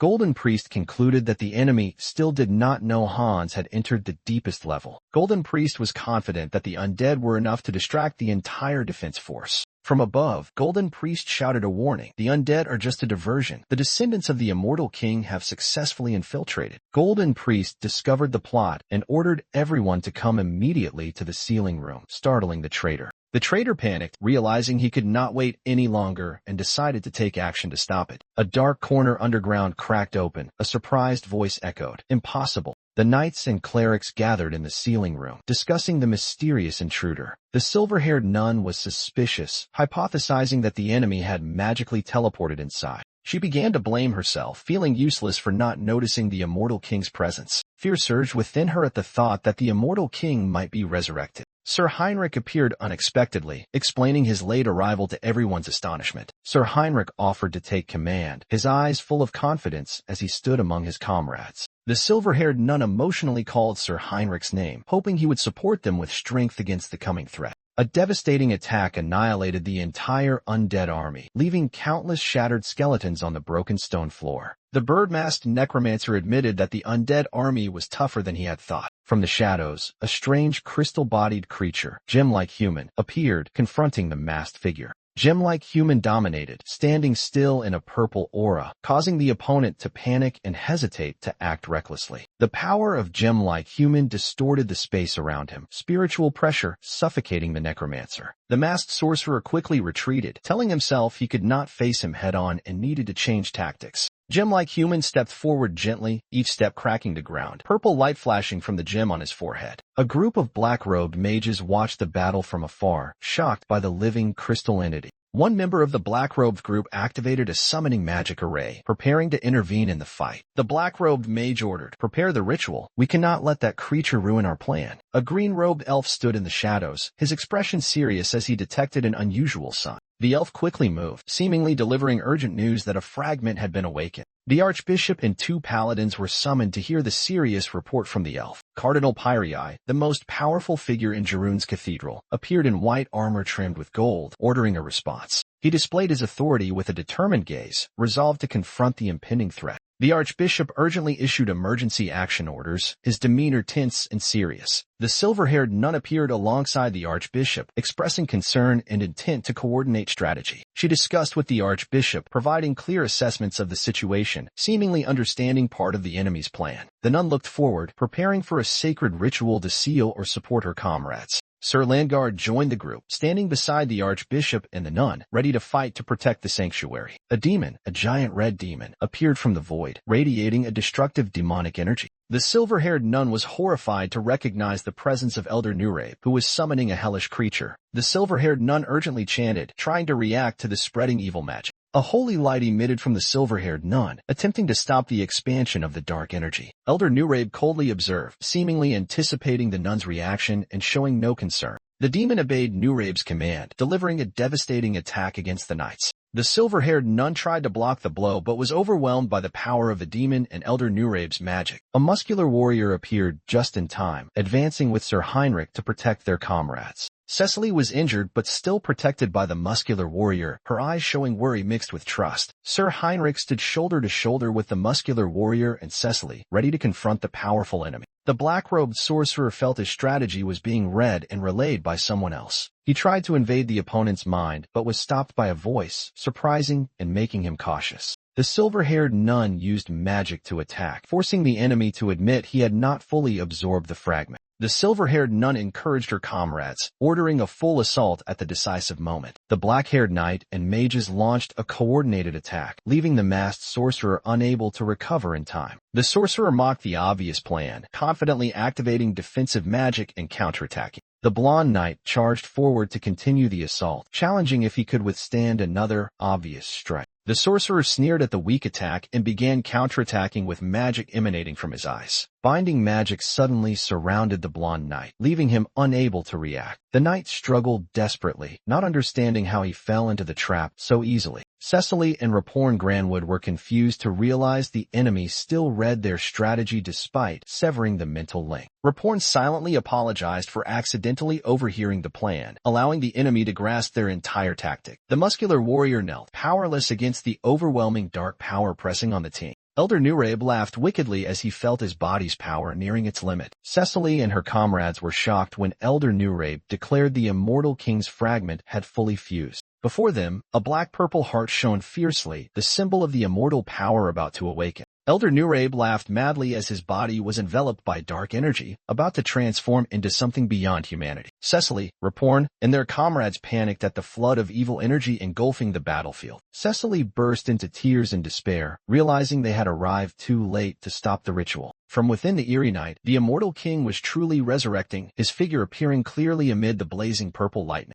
A giant demonic creature with blazing eyes and outstretched wings roared amid magical light. The demon officially entered the battlefield. The muscular warrior protected Cecily against the overwhelming power of the demon. The red demon attacked with a fury of magic, cornering them both in a perilous situation. Casting aside fear, the muscular warrior rose with iron determination. His muscles tensed, eyes glowing, he charged forward to confront the demon. From the highest point of the Great Hall, the Golden Priest commanded the army to march straight into the heart of the battle, holy light enveloping the entire area. Lord Golden Priest sensed something unusual in the enemy's direction, as if their appearance was merely a bait. Though leading the formation, Golden Priest's gaze remained vigilant, aware that the true target might lie elsewhere. With dignity and a powerful voice, Golden Priest signaled a warning about the enemy's diversion plan. He raised his hand, sending an emergency signal, a summons for the entire army to concentrate defense at the sacred center. The troops under Golden Priest's command quickly changed their course according to the newly given order, without hesitation. A black-haired knight ran up to report, his face panicked at the dark energy they had just encountered. The black-haired knight gasped, recounting the terrifying scene of the eerie aura spreading throughout the corridor. Gripping his sword tightly, the knight's eyes blazed with determination, ready to sacrifice himself if it meant protecting the Holy Land. The distant darkness gradually took shape. The black-haired knight faced an imminent threat, a force resurrecting from the dead. The immortal king began to unleash a terrifying skill from his eyes. Eye of Darkness, a gaze that soused fear, was activated. With just his eyes, he paralyzed the soldiers in panic, not only causing fear. The Eye of Darkness also allowed control over low-level demons. Sir Pion shouted a warning, "Don't look directly into those eyes." The immortal king raised his hand, summoning the undead legion. Bones and skulls from everywhere gathered at his command. A knight noticed the corpse fragments converging around him. A warning rang out, "Be careful," that is. A giant corpse golem made from human bones was created, ready to join the fight. The corpse golem swung its fist, striking the group of knights hard, causing severe injuries. A shadowy figure in a cloak silently observed the battle, disdainfully uttering, "Pathetic." The silver-haired nun trembled under pressure, but resolved to rise. This must end. Clutching her cross tightly, she told herself, if she hesitated, not only the church but the entire continent would be in danger.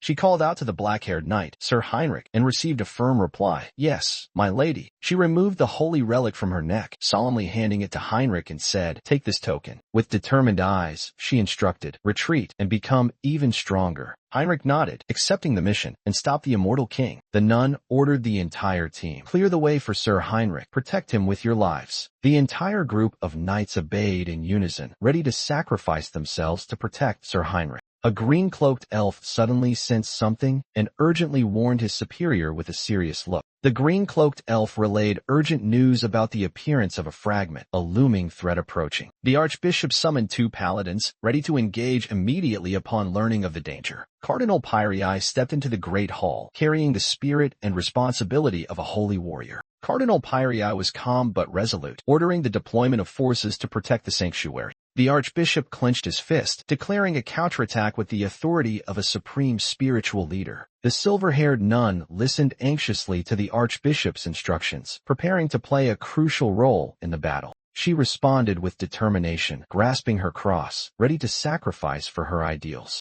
Standing alone in the great hall, the silver-haired nun lifted her head, her eyes shining with unyielding will. Sir Landguard appeared beside the archbishop and the silver-haired nun, marking the gathering of the sanctuary's defenders. A giant demon appeared, its massive muscular body radiating deadly intent, ready to charge into the battlefield. Elder Nurabe and the silver-haired nun observed the battle, their expressions tense as the situation turned unfavorable. The silver-haired nun screamed in despair, clutching the cross tightly, praying for the survival of her comrades. She shouted loudly, deciding to sacrifice herself to create an opportunity for others to escape the danger. Elder Nurabe coldly chanted a spell, his eyes flashing with dark magic surrounding his body. The demon summoned by Nurabe was fully manifested, dark energy surging from the giant body. The silver-haired nun faced the giant demon alongside Elder Nurabe, standing at the boundary between life and death. Sir Heinrich appeared, the muscular warrior rushing in to support him, breaking the enemy's dominance. Cecily stood beside the muscular warrior, ready to fight, her eyes resolute looking forward. Sir Heinrich led the formation, Cecily and the muscular warrior closely following, advancing straight into the heart of the clash.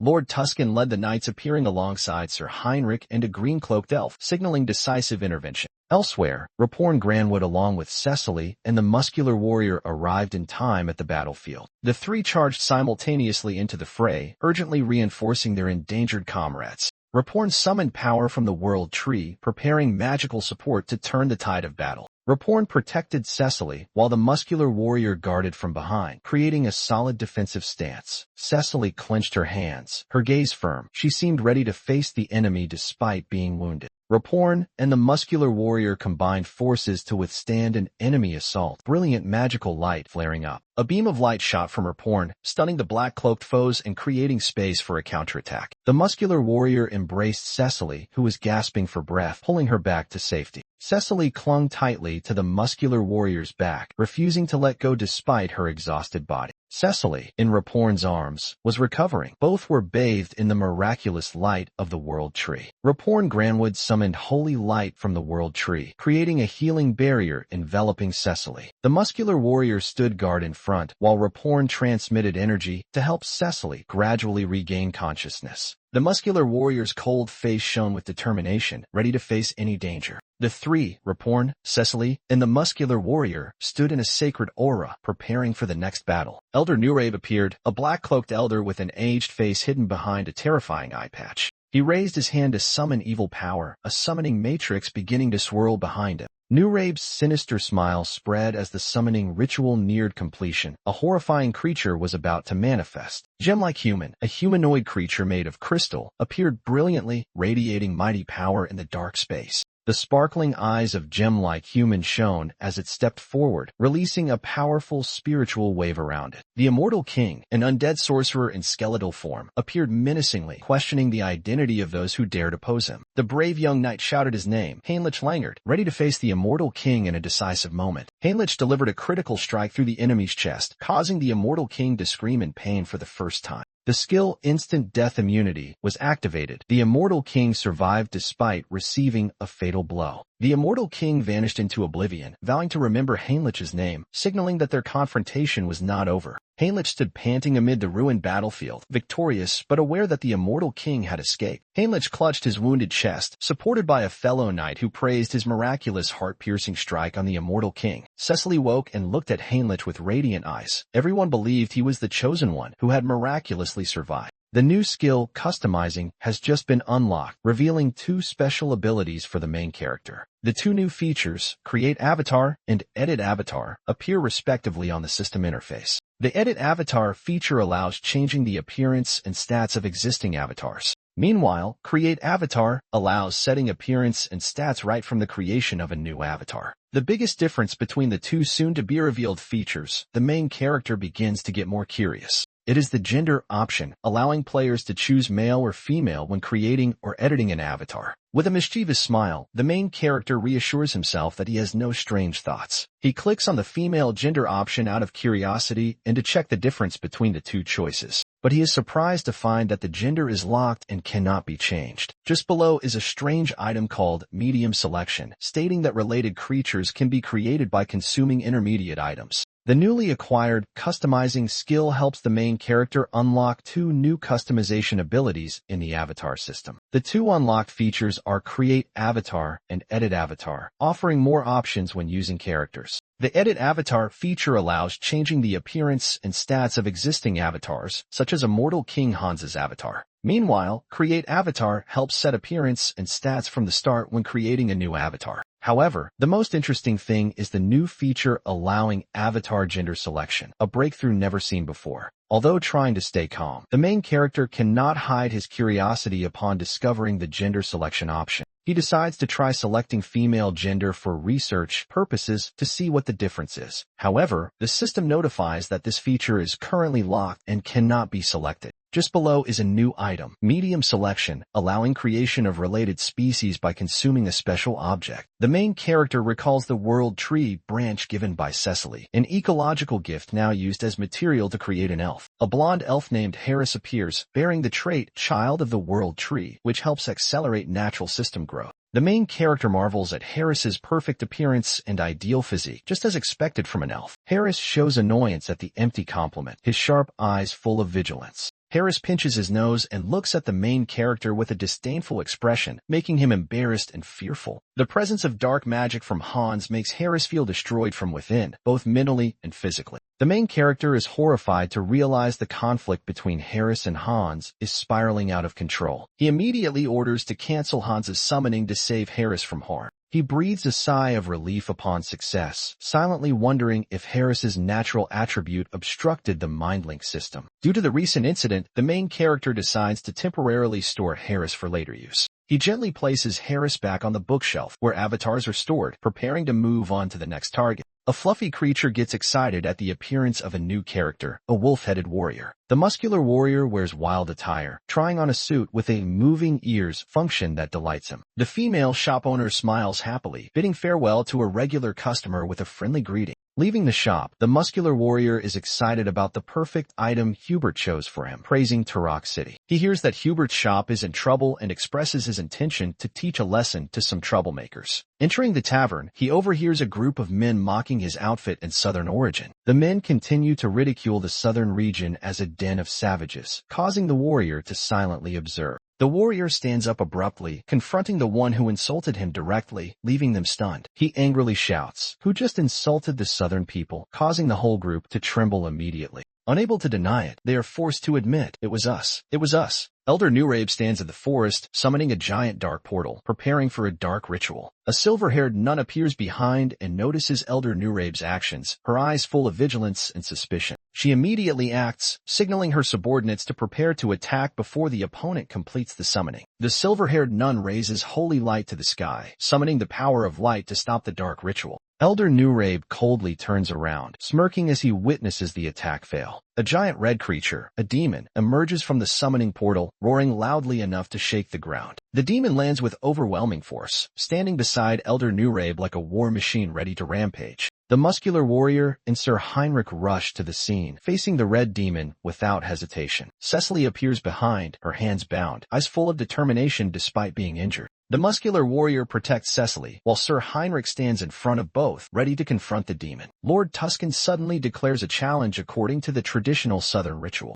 The wolf-helmeted warrior accepts the challenge but requests to set his own conditions. He demands that all three, Lord Tuscan, Sir Heinrich, and Tuscan's elf, charge simultaneously. All three are dissatisfied, considering that condition an insult to the honor of southern warriors. The wolf-helmeted warrior changes his mind, allowing two people to go first. He suggests the remaining person support the two if they are defeated. All three shout loudly and charge at the same time, ignoring the initial request. A powerful strike is unleashed, causing the stone floor and roof to explode. Two are knocked far away, while the remaining one dazedly exclaims, "This crazy guy." Tuscan's elf panics, accusing the opponent of not being a true southerner because he lacks the warrior's mark. Cecily sits on the roof, gently placed down by Raporn Granwood to rest after a long journey. Raporn silently observes from afar, focusing on sensing the mana flow to detect enemy traces. The muscular warrior returns to report. Raporn exchanges brief looks with him, both tense and serious. The muscular warrior leaves his position, his gaze firm and determined as he moves toward danger. Raporn, Cecily, and the muscular warrior all look ahead, where the enemy is hiding.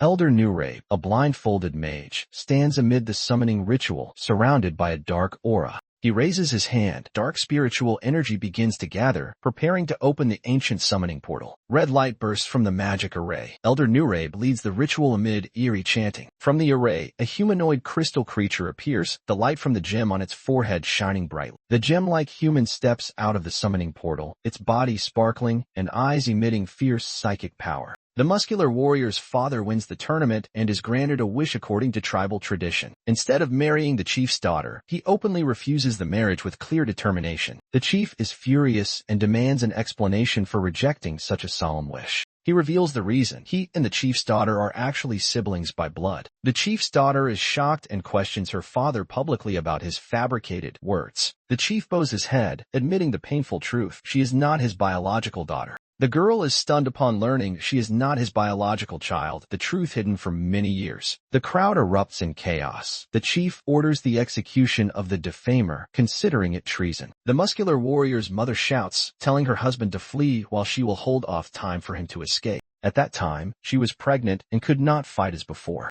The muscular warrior ends the story in a somber tone, saying his mother had recently passed away from illness. He concludes that this is why he has no tribal tattoo, then asks if this explanation is convincing enough. The three men are deeply moved after hearing the story, all crying profusely due to the tragic circumstances. They rush to embrace the muscular warrior, apologizing for doubting him and calling him the truest southern warrior. One of them continued to hold him tightly, tears streaming down, admitting that they never expected such a heartbreaking story behind that appearance. The muscular warrior smiled smugly, muttering that his acting performance was truly outstanding. The golden priest raised his glass to toast the newly inducted warrior, and a joyful atmosphere spread throughout the great hall. Someone in the group asked the muscular warrior why he left the distant south to come here, starting a touching story. The muscular warrior began to tell his story, his eyes sad as he mentioned his mother's death not long before. He recalled the lonely moment at his mother's grave, with nothing left but a strong body and an empty heart. In the rain, when he was lost, a stranger approached and offered help, breaking down the wall of isolation around him. That person was Hubert, a young, elegant merchant who held an umbrella in the rain and later became his closest friend. The muscular warrior recounted that Hubert not only helped him stabilize his life, but was also a devoted benefactor, though now facing trouble with thugs. With deep gratitude, he said he could not ignore the danger threatening the one who once saved him, and that was the reason he came here. Moved by such loyalty, the comrades unanimously vowed to stand together, seeing their friend's enemy as a common foe.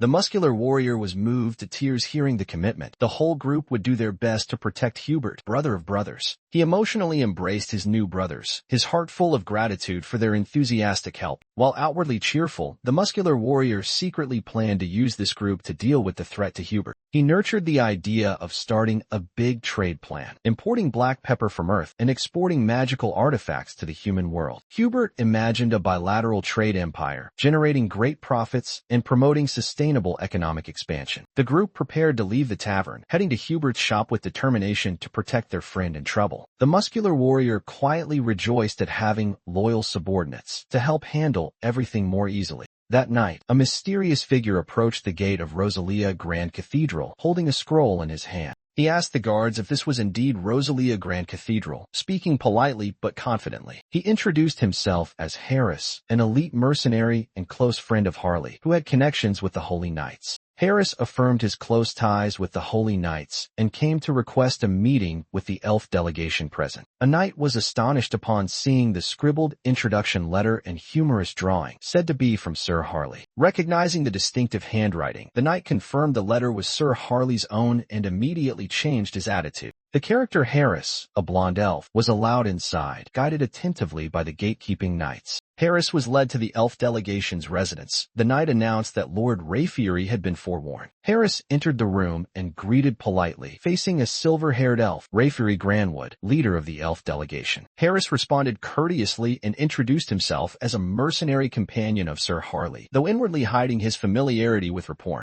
Though pretending not to know him, Harris found this meeting very interesting standing before such a prominent figure as Rapporn. Through the eyes of a high elf, Rapporn sensed something special shining from Harris, something only the skilled could perceive. The more he observed, the more Rapporn was drawn into Harris's gaze, a mesmerizing feeling even he could not explain. Rapporn was completely captivated, feeling as if pulled into Harris's eyes, a sign of a deep intuition between the two elves. Rapporn gently asked Harris if he was a close friend of Sir Harley, sipping tea while watching him carefully. Seeing the familiar bracelet, Raporn trusted that Harris truly had a relationship with Sir Harley. Harris hurriedly apologized for accepting a gift from a fellow kin, fearing it might offend Raporn. Raporn reassured him, expressing joy and honor that someone of their kin used that gift. When asked about the reason for the meeting, Harris frankly expressed his desire to learn how to control natural powers and sign a contract with a spirit. Rayfieri fell silent in contemplation, his eyes sparkling with special attention to that proposal. Thanks to his special ability, Rayfieri noticed that Harris had exceptional qualities and the ability to connect with nature spirits.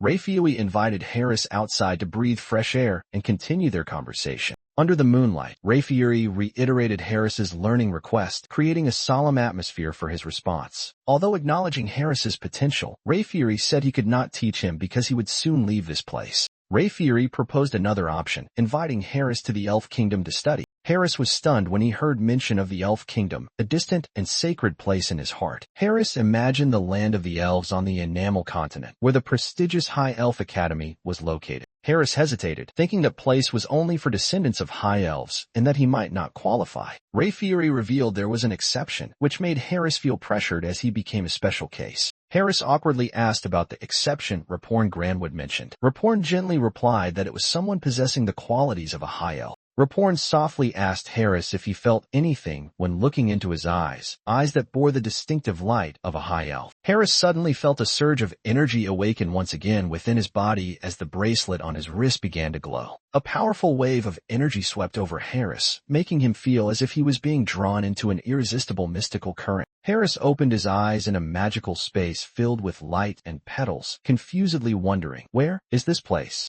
Raporn Granwood invited Harris to join a journey to the Elf Kingdom, home to the prestigious High Elf Training Academy. Drawn into the strange energy flow, Harris suddenly found himself standing in a wondrous and pure space of light. Recognizing a familiar feeling, Harris was amazed as his spiritual power resonated strongly with the surrounding environment. A glowing leaf floated before Harris, startling him and causing him to doubt his true origin. A mysterious purple-haired elf appeared, lifting the leaf in her hand, signaling a deep connection with the spirit world or the world tree. Harris stared in amazement at the strange figure appearing on the branch, thinking she was the goddess of the elf race. He looked up at the giant world tree, where the purple-haired girl sat amid a mystical halo of light. A bare foot of the girl gently touched the water's surface, sparkling light spreading from each step. The purple-haired elf girl softly descended before Harris, her gaze calm yet mysterious. Harris stammered in confusion as he tried to ask the girl's identity, clearly sensing the sacredness of the moment. Harris was bewildered as he touched his cheek, not understanding what was happening between him and the mysterious girl who had just appeared. The purple-haired elf looked at Harris with warm yet enigmatic eyes, making him wonder why he was being approached in such a way. Harris panicked inside, questioning why a powerful figure like the goddess would approach him so intimately. Harris heard a strange voice echoing in his mind, "My child, come here." A creature resembling a purple-haired elf appeared, gently touching Harris's cheek and continuing the invitation. A clear voice rose from the purple-haired elf, "Come to the kingdom of the elf tribe." Harris panicked and asked the glowing leaf, "Are you the world tree? What did you just say?"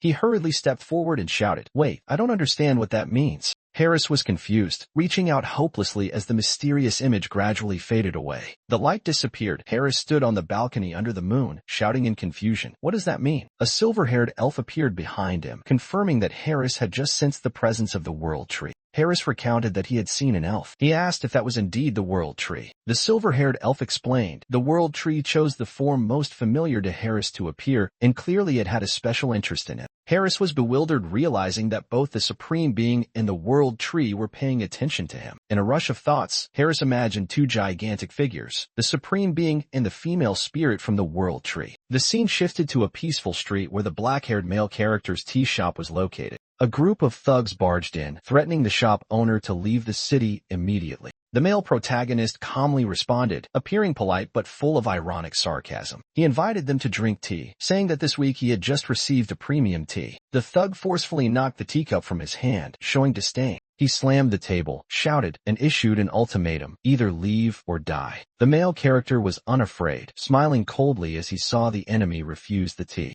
He revealed the strong force behind him, black-clad comrades who had just appeared, signaling that the real game was about to begin. A humanoid creature made of crystals appeared amid dazzling light, carrying an unusual aura. with a glowing body and a gem on its forehead emitting spiritual power. The gem-like human began communicating through pure power. The muscular warrior stood opposite, eyes fierce, sensing a source of power not belonging to this world. Within a space locked by spiritual energy, both sides seemed to silently scrutinize each other. The atmosphere grew heavy as the gem-like human raised its hand, creating oscillating energy waves around them both. Spiritual power burst forth, but the muscular warrior stood firm, instinctively reacting with his enhanced body. Though pushed back, the warrior was not afraid but braced himself, ready to fight back with all his beastly strength. He roared, launching a counterattack with a punch piercing through the dense spiritual pressure. Meanwhile, a group of black-robed mages appeared, silently observing from afar with cold eyes. They were preparing a summoning or sealing ritual, making the situation extremely unstable. A blue-robed elf entered the meeting room, reporting a discovery of immortal king shard traces in Terra. He confirmed the traces were real and possibly still existed in the town, shocking those present. The archbishop summoned 2 paladins, ordering them to prepare for investigation and action during the night. Cardinal Pyrii, a dignified red-haired knight, stood up to accept the order to lead the investigation team with 2 loyal paladins.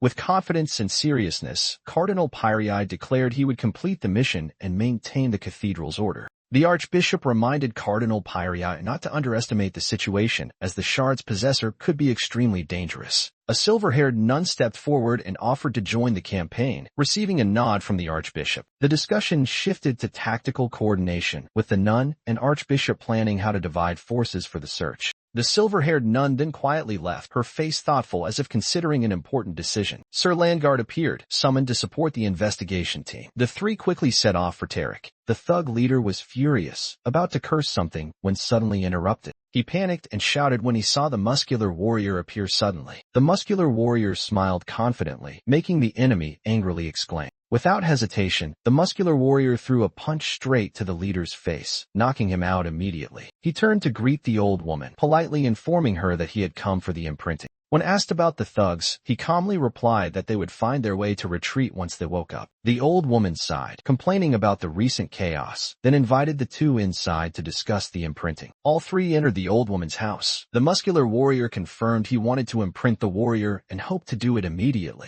The old woman warned that the warrior's imprint would severely drain his vitality, but he affirmed he was well aware. The old woman noticed he had a rare, monstrous vitality, even strong enough to endure the supreme imprint. Warlord. Lord Tuscan appeared with Sir Heinrich and a silver-haired elf, seemingly discussing the serious situation ahead. Raporn Granwood and Cecily reunited with the muscular warrior in a safe space, their eyes full of hope and determination. Cecily held the warrior's hand tightly, while Raporn calmly observed. The 3 seemed to have agreed on the next plan. Raporn stepped forward, his face resolute, ready to play a key role in the group's journey in the elf world. The muscular warrior embraced Cecily as she smiled softly, while Raporn spoke sincerely about something. Raporn and Cecily sat close together, discussing rituals or strategies for the upcoming mission with the warrior. Cecily looked at Raporn with trust, while the muscular warrior remained vigilant, maintaining his protective role. The 3 continued their conversation in an intimate and peaceful setting, signaling a strong alliance had formed. The warrior gently wiped tears from Cecily's face, showing deep empathy and care between them. Cecily leaned on the warrior's shoulder with a relieved expression, ending a peaceful moment before the next challenge. Cecily was surprised when Raporn Granwood appeared just in time, holding a sparkling, glowing object in his hand. Raporn raised a branch of the world tree, preparing to perform a special ritual amid the natural surroundings.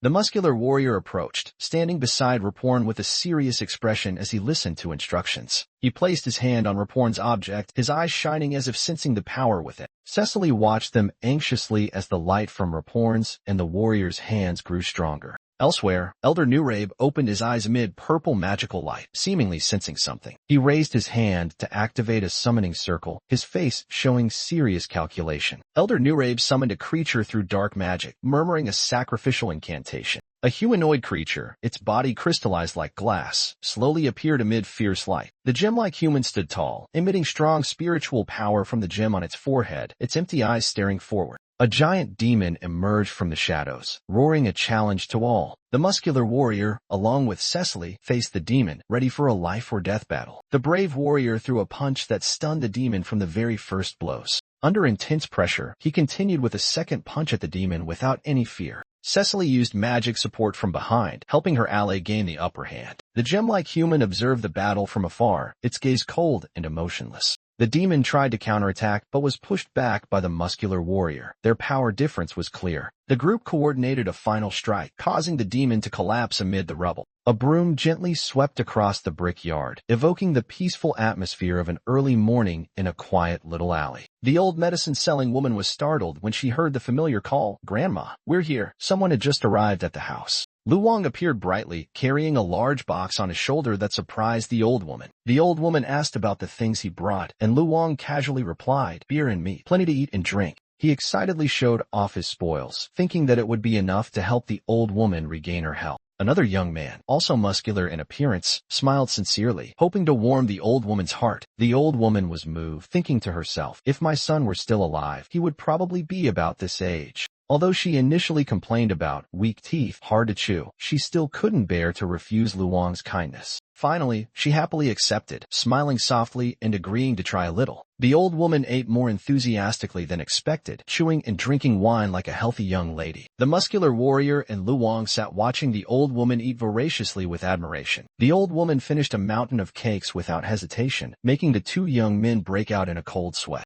After a full meal, the old woman laughed excitedly and suggested starting the warrior's imprinting ritual. The fire was lit, and the red-hot engraving needle was prepared for the painful ceremony. In the small room, the old woman asked the muscular warrior if he was ready to endure the pain. He confidently laughed loudly, reassuring the old woman that he was used to lying in bed. The old woman immediately stuffed a doll into his mouth to prevent him from screaming. She revealed it was the doll her son once used when he was imprinted years ago. When the needle touched the skin, the old woman was surprised that it could not pierce through the thick skin. Raporn chuckled softly, amazed that the muscular warrior's tough-as-leather skin caused everything to go awry. The old medicine seller tightened his wrist, holding the magical acupuncture needle, seriously preparing for the imprinting ritual. The fire blazed as the old woman infused power into the needle, vowing to fully repay the meat eaten with her skill. She shouted loudly, channeling all her strength into her hand, determined to engrave the warrior's body with the power of the ancient clan chief. The muscular warrior bit down hard on the stuffed doll, eyes wide open as the needle pierced down with explosive force. The sun-shaped imprint radiated brilliant light, and a notification appeared. He had met the conditions and attained new power. The muscular warrior officially received the skill Chaco-style combat symbol, with the current emblem being Great Warrior. He checked the symbol engraved on his chest, realizing its superior effectiveness compared to his previous bio-aura energy. With this new power, the muscular warrior was confident he could kill an ogre barehanded without mutation. The old woman collapsed, exhausted after completing the ritual, causing the muscular warrior to panic and shout, "Grandma!" Luong and the muscular warrior rushed to support her. Despite her fatigue, she tried to reassure them, "Don't worry about me." The old woman smiled weakly, saying she hadn't exerted so much strength in a long time and just needed to rest. Travar, Luong's younger brother, called his elder brother because he needed help. Luong immediately responded, asking what was going on. Travar shouted, "Need more meat," because without enough ingredients, the old woman would lose strength during the next imprinting. The old woman was stunned, looking at Luong with a mix of anger and worry. She angrily shouted at Luong's stubbornness, calling him a blockhead. In the quiet midnight, her screams echoed far beyond the shop's door. The next morning, a nun wearing a cloak was treating a severely injured young man.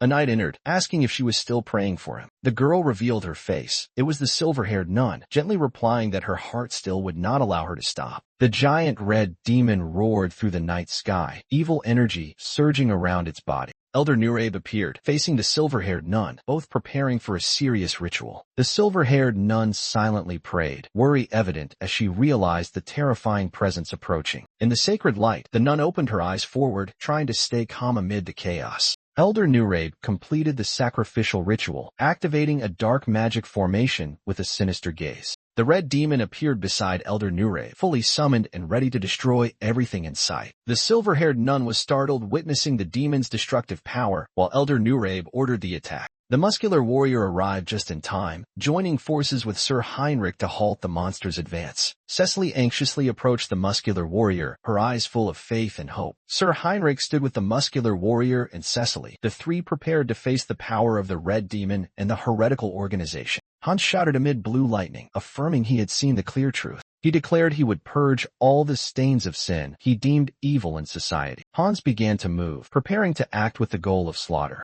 He leapt from the building, declaring he would drag all evildoers down to hell. The hospital scene became chaotic, medical staff rushing to save lives. Nurses wondered what was happening. The masked Haho appeared again. A handful of dark magic touched a patient, emitting a gloomy purple aura. Two men appeared, one with mysterious black aura radiating from his eyes. The man wearing a hood clearly assessed the mastermind behind this was extremely dangerous. Seonjin asserted that if handled wrongly, everyone would die. The Haho mask was a truly insane monster. Cecily and Raporn Gramwood stood together, strange purple light emanating from Cecily's wound. Raporn focused his mind, raising his hand to sense the invading magical energy, his eyes sparkling with fairy light. The muscular warrior appeared, approaching worriedly, watching Raporn examine Cecily. He clenched his teeth in anger as he sensed the strange energy, his body gradually transforming due to the Mana Stone's influence. Raporn, Cecily, and the muscular warrior gathered, magical light surrounding them, the situation growing more serious. Elder Nurabe appeared amid the dark space, cold eyes and dark power enveloping everywhere. He laughed arrogantly, raising his hand to summon dark magic, preparing an ancient magical sacrificial ritual. Evil energy burst from Elder Nurabe's hand, magical rings swirling around him forming a barrier.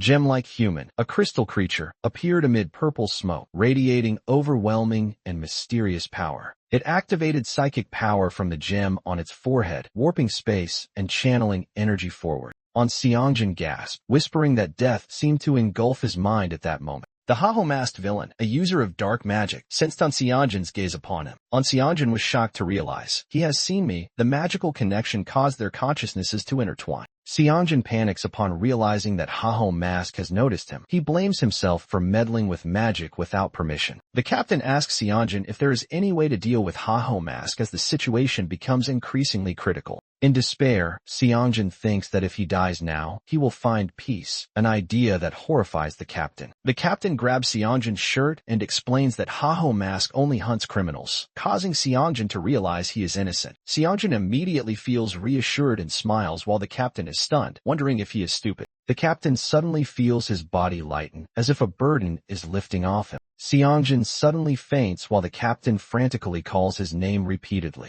The captain shouts for a nurse to help when he sees Seonjin unconscious. On the rooftop, Haho Mask is watching. Haho Mask assesses Seonjin as a capable dark sorcerer without evil intent and remembers him to meet again later. The scene shifts to a peaceful morning at the apartment complex, beginning the next segment after a chaotic night. After the unexpected encounter, Haho Mask judges Seonjin as a talented dark sorcerer worthy of attention. Haho Mask does not sense any evil energy from Seonjin, so he decides he will not hesitate to meet him again later. Under the moonlight, Haho Mask quietly leaves the hospital, leaving mystery behind. Dusk falls on the dormitory area, marking the start of a new evening for Seonjin. Seonjin sits silently in front of his computer screen, shocked to see himself hailed as the dark hero. Despite the fame, Seonjin feels uneasy because it could cause him serious trouble. He rakes his hair in frustration, unsure how to proceed now that everything is out of control. While confused, Seonjin suddenly hears a knock and sees a stranger bringing food. That person is none other than Kang Tae-san, Seonjin's longtime old friend, visiting in a delivery outfit. Tae-san jokes comfortably while sitting in Seonjin's apartment, lightening the atmosphere. Seonjin panics thinking, he's the last person I want to see right now. Kang Tae-san works at the Ability Investigation Bureau. Reluctantly, Seonjin admits that Tae-san is his only childhood friend. Tae-san was the only one who sought out Seonjin when he disappeared, an irreplaceable friend. Tae-san carefully observes his friend, feeling that Seonjin has changed a lot compared to before. He says Seonjin seems to have found a reason to live again, which makes him happy. Seonjin gently admits, that's true, you can't hold on to the past forever. He continues that his parents probably wouldn't want him to suffer like that forever either. Tae-san enthusiastically encourages, exactly, well said. Do you know how much I worry about you? Seonjin laughs, trying to downplay the issue. I do go out for walks sometimes. After a joyful moment, Seonjin sincerely thanks him. In hard times, you always show up like this. Tae-san becomes quiet, preparing to reveal something important as he sees Seonjin gradually stabilizing. Seonjin is puzzled when Tae-san suddenly asks if he knows the real reason Tae-san joined the investigation bureau.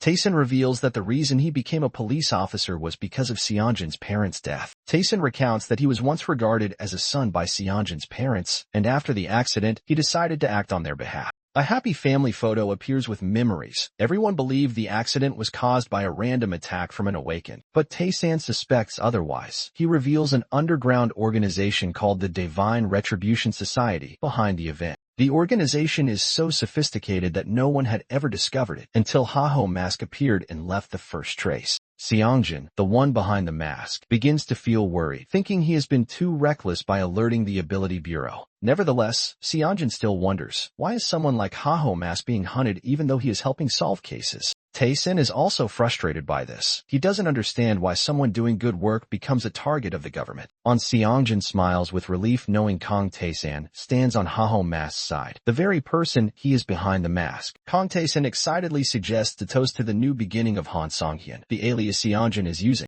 After the drinking session, Taesin laughs and mocks the story title Songhyun is writing, surrounded by beer cans and fried chicken. Taesin continues laughing loudly, ridiculing the name Hans for the Demon King in the story as too ordinary and cliché. Seongjin blushes and retorts that the name has a classic vibe, but Taesan calls it cringe. Not stopping there, Taesin suggests turning Hans into an abbreviation like Hannibal Strauss to sound more creative. Seongjin surprisingly likes the idea, and Taesin proudly says Songhyun can ask him for writing advice anytime. While having fun, Taesin suddenly receives a signal on his radio and immediately switches to alert mode. Taesin hurriedly stands up, complaining about being called by the captain for an emergency mission in the middle of the night. Before leaving, Seongjin quietly calls Taesan, as if wanting to say more, but hesitates and holds back. Kang Taesan prepares to leave the apartment and suddenly asks about Seongjin's grandmother. Taesin's hand stops on the door handle, saying nothing further. He turns back with a regretful look, informing that her condition has worsened significantly. Seongjin is shocked by the news and anxiously asks if there is any way to help. Taesin forces a smile and tells Seongjin to focus on writing. He will take care of everything else.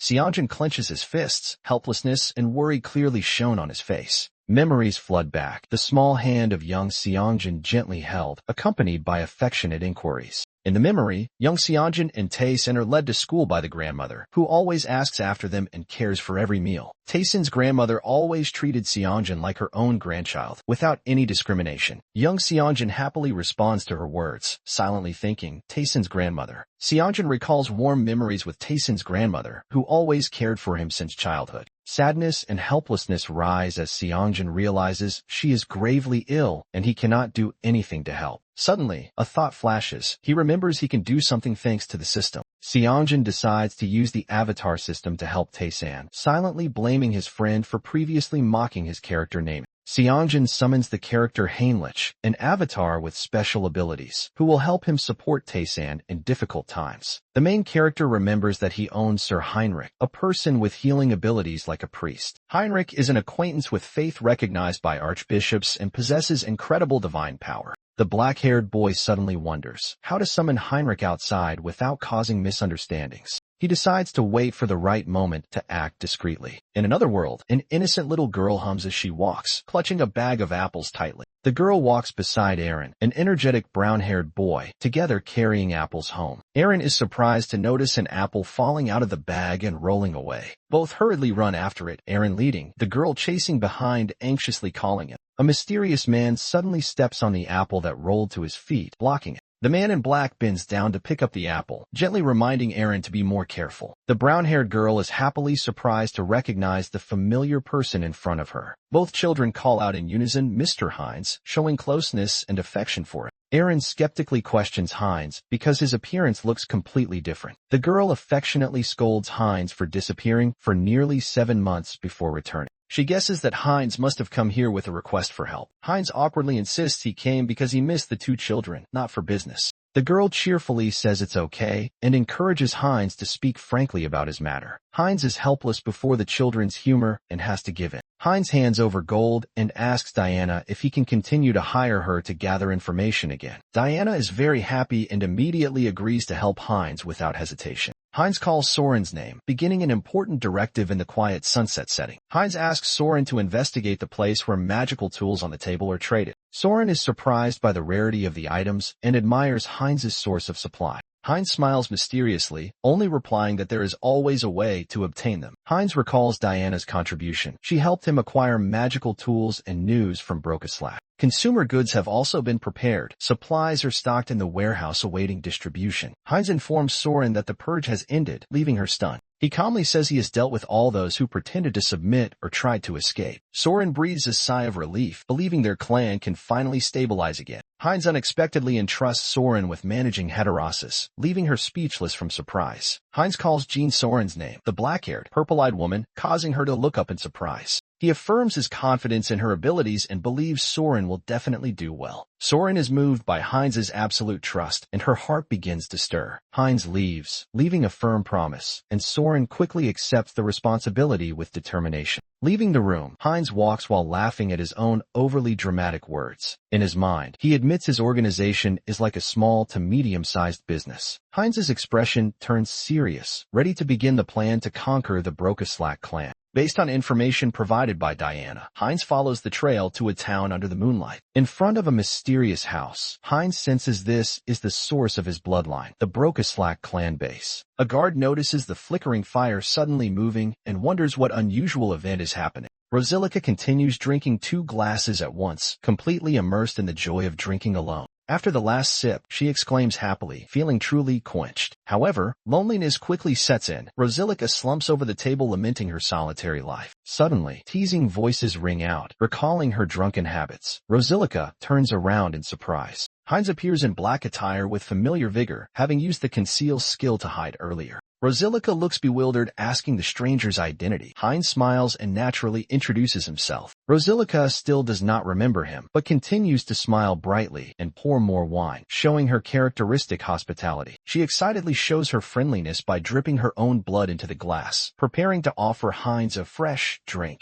Heinz panics and refuses the enthusiastic blood-drinking invitation from the drunken Rosilica. Suddenly, Heinz's eyes widen as he discovers something dangerous that completely changes the atmosphere. Heinz explains that he comes from the oppressed Brokeslack subclan and proposes Rosilica cooperate in exchange for assistance. Rosilica asserts she has no reason to obey someone from a mere branch, no matter how strong he is. Heinz gently smiles without replying, his eyes reflecting patience and a private calculation. Rosilica looks at Heinz suspiciously, sensing something unusual in his aura and power. Despite being bound by blood magic, Rosilica remains resilient, refusing to submit to pressure. Heinz steps closer and begins to mention an important mission related to Brokeslack's internal affairs. He reveals that she is a key link in his plan, leaving Rosilica extremely surprised. Heinz frees Rosilica with a simple gesture, demonstrating his absolute dominance over blood control. Rosilica is released, sits up gasping, but still looks at Heinz with doubtful eyes. She asks Heinz why he chose her, and Heinz vaguely replies that everything was calculated beforehand. Cecily just regained consciousness, seeing Raporn guarding nearby with a worried yet relieved look. Raporn gently smiles, placing his hand on Cecily's forehead to check her condition and transfers some natural energy to stabilize her. The muscular warrior approaches anxiously upon seeing Cecily awake. Raporn nods lightly to reassure him. The muscular warrior kneels beside Cecily, holding her hand as if to say, "You are safe now, I will protect you." The 3 sit together in the resting room, the atmosphere temporarily peaceful before the storm arrives. Elsewhere, Elder Newrabe, the mysterious elder of the organization, stands before a blood ritual formation, preparing the ceremony. Red light rises from the magic formation as Elder Newrabe chants in a deep voice, summoning a shadow creature. He raises his hand high. The sacrificial items begin to tremble, blood drained as the ritual enters the sealing phase. From the center of the formation emerges a humanoid creature made of crystal, its eyes shining brightly like a living gem, gem-like human. Gem-like human opens its eyes, emitting powerful psychic energy that shakes the space, signaling the revival of an ancient being. A demon appears in the forest, its fiery eyes radiating deadly aura causing the ground to tremble. The muscular warrior rushes to attack the red demon, protecting Cecily who stands behind him in a vigilant state. He spins and delivers a fierce punch aimed directly at the giant demon's body. Under the tremendous force of the attack, surrounding rocks crack, and energy from the punch envelopes the entire forest. Cecily struggles to stand amid the shock waves, her worried eyes following every move of the muscular warrior. From afar, gem-like human watches the battle coldly, the crystal on its forehead glowing faintly. The demon roars and counters with a powerful strike that throws the warrior's body into the air. Despite injuries, the muscular warrior stands up, protecting Cecily behind him as the demon advances again. Anger erupts. The warrior shouts a counterattack, his energy surging like a storm suppressing the red demon. His whole body glows fiercely as he charges once more with all his accumulated strength, determined not to retreat. Despite trying to resist, Phrygia panics, realizing her attack has no effect on him, the one standing within a dense blood aura with terrifying confident eyes. The demon sneers coldly, majestically releasing a barrage of magic power, challenging Phrygia. So now who is the one out of place? Phrygia gently spread her hands, controlling the blood to rise, and realized the opponent was a true blood. She angrily questioned why he dared to attack the center of Brocaslack territory. Heinz smiled, replying that his goal was already very clear. In front of the castle and the blazing red moon, Heinz declared he would take all of Brocaslack. Phrygia mocked his arrogance, but affirmed she understood his objective clearly. She warned Heinz that there was one thing he should remember before acting more recklessly. Phrygia revealed her true identity. She was also a genuine true-blood vampire. Heinz was stunned upon realizing this, his eyes wide with astonishment. Phrygia unleashed a lightning strike, her speed beyond expectation, leaving Heinz no time to react. She emphasized her superiority, mocking Heinz for being so weak he couldn't even dodge a simple attack, causing him to exclaim in horror, "Is she a fighter?" The brown-haired vampire panicked when he realized the attack was not magic as he had thought. The silver-haired female vampire swung her sword powerfully, sending the vampire flying with blood splattering everywhere. Severely injured, he realized she was a warrior focused on physical combat, not a sorceress. She continued charging like a bloodthorn, taunting and provoking the opponent struggling to stand. He silently marveled at her perfect swordsmanship, realizing the umbrella was a hidden weapon. A slash tore his face, and the female vampire warned that dodging wouldn't help him forever. She wielded the umbrella full of deadly intent, preparing to unleash the next move, intending to lock down all escape routes. The next strike caused a massive blood explosion, engulfing the battlefield like an area of effect skill. The vampire guessed it was an AoE attack but recklessly charged in to break through the blood siege. He shouted with determination, ready to slash through the powerful attack to counterattack. A white-haired vampire with red eyes suddenly widened his eyes upon noticing something unusual. Blood and sweat showed his panic. He was surprised to realize the girl had vanished without a trace, leaving only a long blood trail across the meadow. The blood trail remained, but the girl's figure seemed to evaporate into thin air, leaving the vampire disoriented. In a moment, the girl appeared behind him and delivered a strong punch to his face, sending him flying. The punch carried terrifying power, causing the vampire to fly far and slam hard into the ground. Phrygia coldly looked at the enemy lying motionless and concluded, "How boring. So this is the end." Just as she thought it was over, a shadow appeared behind Phrygia. The vampire suddenly stood up, eyes blazing red, blood flowing from wounds, but he smiled defiantly. He stepped out of the darkness, confidently declaring, "For me, everything is just beginning." Phrygia was surprised to see him recover. The vampire shrugged and said, "Broken neck? No big deal, heals quickly."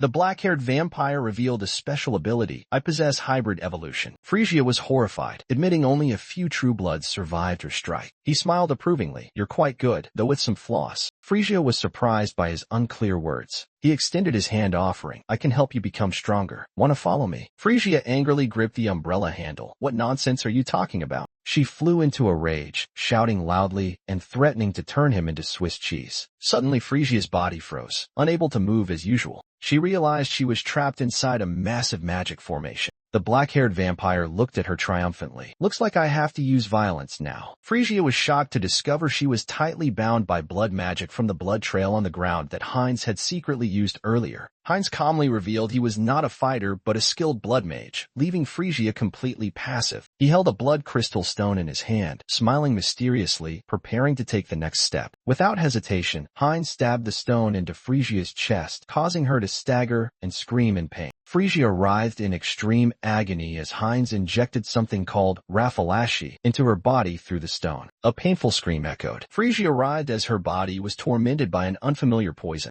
Heinz coldly explained that a small dose was useless for a high-level vampire like Phrygia, indirectly declaring he had used a very strong dose. A violent explosion erupted from Phrygia's body, proving the brutal power of what had just been injected. Phrygia collapsed, clutching her chest in despair, her body too weak to resist any longer. With strong willpower, Phrygia forced herself up, angrily questioning Heinz for his coercion and vowing never to forgive him. Heinz mocked Phrygia for being ungrateful and demanded she thank him instead of complaining. Phrygia began to feel a clear difference in her physique after being injected with Raffalashi. She realized her entire condition, strength, reflexes, agility, had evolved remarkably. Heinz sarcastically asked if she felt grateful yet. Phrygia reluctantly admitted it. Phrygia lunged forward, grabbing Heinz's collar, declaring she would use her new power to destroy him. She threw a decisive punch at Heinz's face but suddenly froze. Phrygia was shocked as her body no longer responded to her will. She felt as if her body was bound tightly by invisible iron chains. Heinz explained this was the power of blood domination magic forcing Phrygia to act according to his will. Phrygia was horrified, unable to believe that even her holy blood lineage couldn't prevent this. Heinz confirmed he could, and had done so. Phrygia angrily denied she would reveal information, but accidentally blurted out the name, Duke Bright's household. She panicked, realizing her mouth spoke the truth involuntarily. Heinz happily teased Phrygia for obeying unwillingly, making her angry but powerless. He considered Duke Bright's household, suspecting the clan lord would surely notice a true blood had been captured. Realizing time was short, Heinz decided to end everything quickly and neatly. A massive castle on a cliff was revealed, where someone was waiting. Phrygia's voice sounded outside the room, requesting entry to report something important. A blond man with pointed ears granted Phrygia permission to enter the dark room. Phrygia complained about the darkness in the room, but the lord asserted he was not human and did not need light. The lord spoke sternly, demanding Phrygia immediately state the important matter she wished to report. Phrygia suddenly turned around, reacting as Lord Bright noticed something unusual. A voice sounded behind Phrygia, confirming Lord Bright's sharp perception. Heinz slowly appeared, his eyes glowing, proving he had been hiding in the room. Heinz disdainfully said it was shameful for a clan lord not to notice this. He officially cancelled his invisibility skill, black magical aura surrounding his body. Lord Bright placed his hand on the table, deeply disappointed by the betrayal he sensed. He looked angrily at Phrygia, calling her name and accusing her of betraying the clan. Phrygia was shocked when criticized by her former master, who discovered her betrayal. Lord Mullo was furious to learn that Phrygia dared to turn her back on him and serve another. Phrygia and another vampire panicked, begging Mullo to calm down, insisting it was just a misunderstanding. Mullo did not believe the explanation, repeating his angry and murderous questioning. Phrygia revealed their long-standing relationship, affirming that Mullo was too familiar with her to not notice the change in her blood. Unable to accept the truth, Mullo went mad and rushed to attack Phrygia in a fit of rage. Mullo's strike was easily blocked by Heinz with one hand, leaving him astonished. Mullo stepped back, both surprised and annoyed by the superior strength of his opponent. Heinz calmly expressed his desire to resolve everything peacefully, while Phrygia stood behind him, full of gratitude. Mullo mocked the offer of reconciliation, casting blood magic in his hand, threatening to cut out Heinz's tongue and kill Phrygia. Lord Heinz summoned blood entities from the floor, calling them the children of Brokislav. Mullo shouted orders, commanding them to charge and eliminate the traitors. Phrygia blocked the attack, angrily declaring that they did not deserve to be here. Mullo sensed something was wrong. The number summoned was far fewer than expected. Phrygia counterattacked fiercely, knocking away one subordinate, while Mullo stood behind, astonished. He thought to himself, could it be that only this many subordinates remain in the capital? Mullo questioned Phrygia. What had she done in the capital? Why had all his subordinates disappeared? Phrygia did not answer but drew her umbrella, preparing for battle. She gently announced, most of Mullo's subordinates had now become Lord Heinz's people.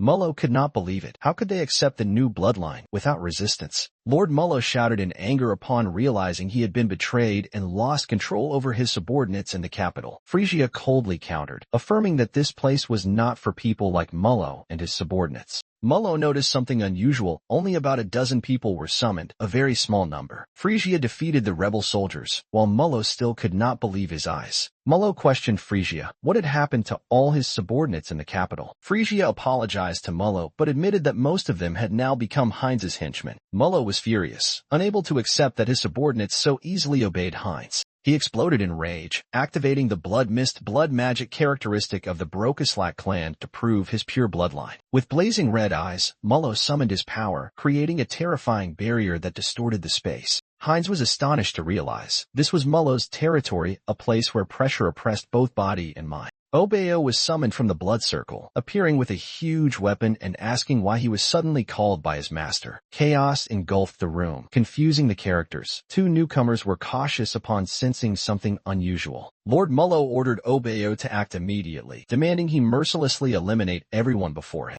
Obeo sighed in boredom but promptly obeyed, beginning to prepare an attack with a weary yet professional demeanor. He activated an attack skill at extremely high speed, issuing a brief warning, just wait. Obeo moved with lightning speed, leaving opponents unable to react. Both vampires were amazed at his closing speed. Lord Heinz recognized the attacker as Obeo and confirmed his suspicion. This was a pure-blood vampire assassin. Obeo launched a direct attack at the female vampire, demonstrating terrifying superior skill and speed. Heinz tried to react quickly, activating the acceleration skill to avoid being held back during the fight. Obeyer was suddenly bound by a magic spell, panicking upon discovering someone was using blood magic inside Lord Mullo's own territory. Lord Mullo roared as he charged forward with terrifying speed and strength, determined in battle. Obeyer launched an attack to block the enemy's advance, not allowing him to escape the chase range. Lord Mullo suddenly faced the obstacle, Frisia, standing right in front of him. Blocked, Lord Mullo was hit by a sudden strike from Obeyer that made him stagger. Lord Mullo slid across the ground, silently cursing Obeyer's lightning-fast disappearance. With no other choice, Lord Mullo activated the acceleration skill to confront Obeyer directly. A chaotic scene unfolded as Obeyer and Lord Mullo collided fiercely, accompanied by tremendous destructive force. A strange figure appeared, silently amazed at Obeyer's superior speed, the most elite assassin of Brokislack. The stranger was stunned to see Lord Mullo could keep up with that speed, something seemingly impossible. Frisia suddenly counterattacked from above, delivering a dangerous slash toward Lord Mullo, causing a strong shock. Obeyer launched a sudden heart-piercing strike, severely wounding Lord Bright. Frisia was restrained by Obeyer, who pressed her head to the ground with a contemptuous attitude. Lord Bright struggled to get up, seeing Frisia still wearing a provocative smile as she faced Obeyer. He was astonished to see Frisia could keep up with Obeyer's speed, something no one else could match. Not only that, Frisia easily defeated many other subordinates, making Lord Bright even more confused. Obeyer suddenly appeared behind Lord Bright, preparing to deliver a fatal finishing blow. Lord Bright noticed the presence, but it was too late. His body was struck powerfully. Obeyer smiled smugly, charging forward through blood and darkness without hesitation. "Dodge?" he asked coldly, showing a confident, bloodthirsty expression. Obeyer coldly said, wasn't planning to, then stabbed through Lord Bright's chest, blood splattering everywhere. Obeyer suddenly stabbed through Frisia's chest, leaving her unable to resist. He coldly reminded her of his displeasure with Frisia's mocking attitude all along. Lord Bright stepped forward, ordering Obeyer to stop and shift his target to him. Obeyer left Frisia, laughing with delight at being challenged by the Lord. Lord Bright did not expect Frisia could keep up with Obeyer's speed and defeat other subordinates. Obeyer charged forward, mocking Lord Bright for being careless in the middle of battle. Lord Bright set a magic trap and activated a blood barrier to block Obeyer's actions. A spiral staircase descends deep underground, leading to a mysterious room beneath the castle. Under the flickering light of 2 torches, a coffin lies silently on the glossy black tile floor. The coffin lid begins to open, revealing the silhouette of a girl with long black hair. The girl in the coffin slowly sits up, looking calm as if just waking from a long sleep. She yawns wearily, her face still showing signs of drowsiness, as if awakening after centuries. She mumbles sleepily, seeming to want to sleep more and not yet ready to face reality.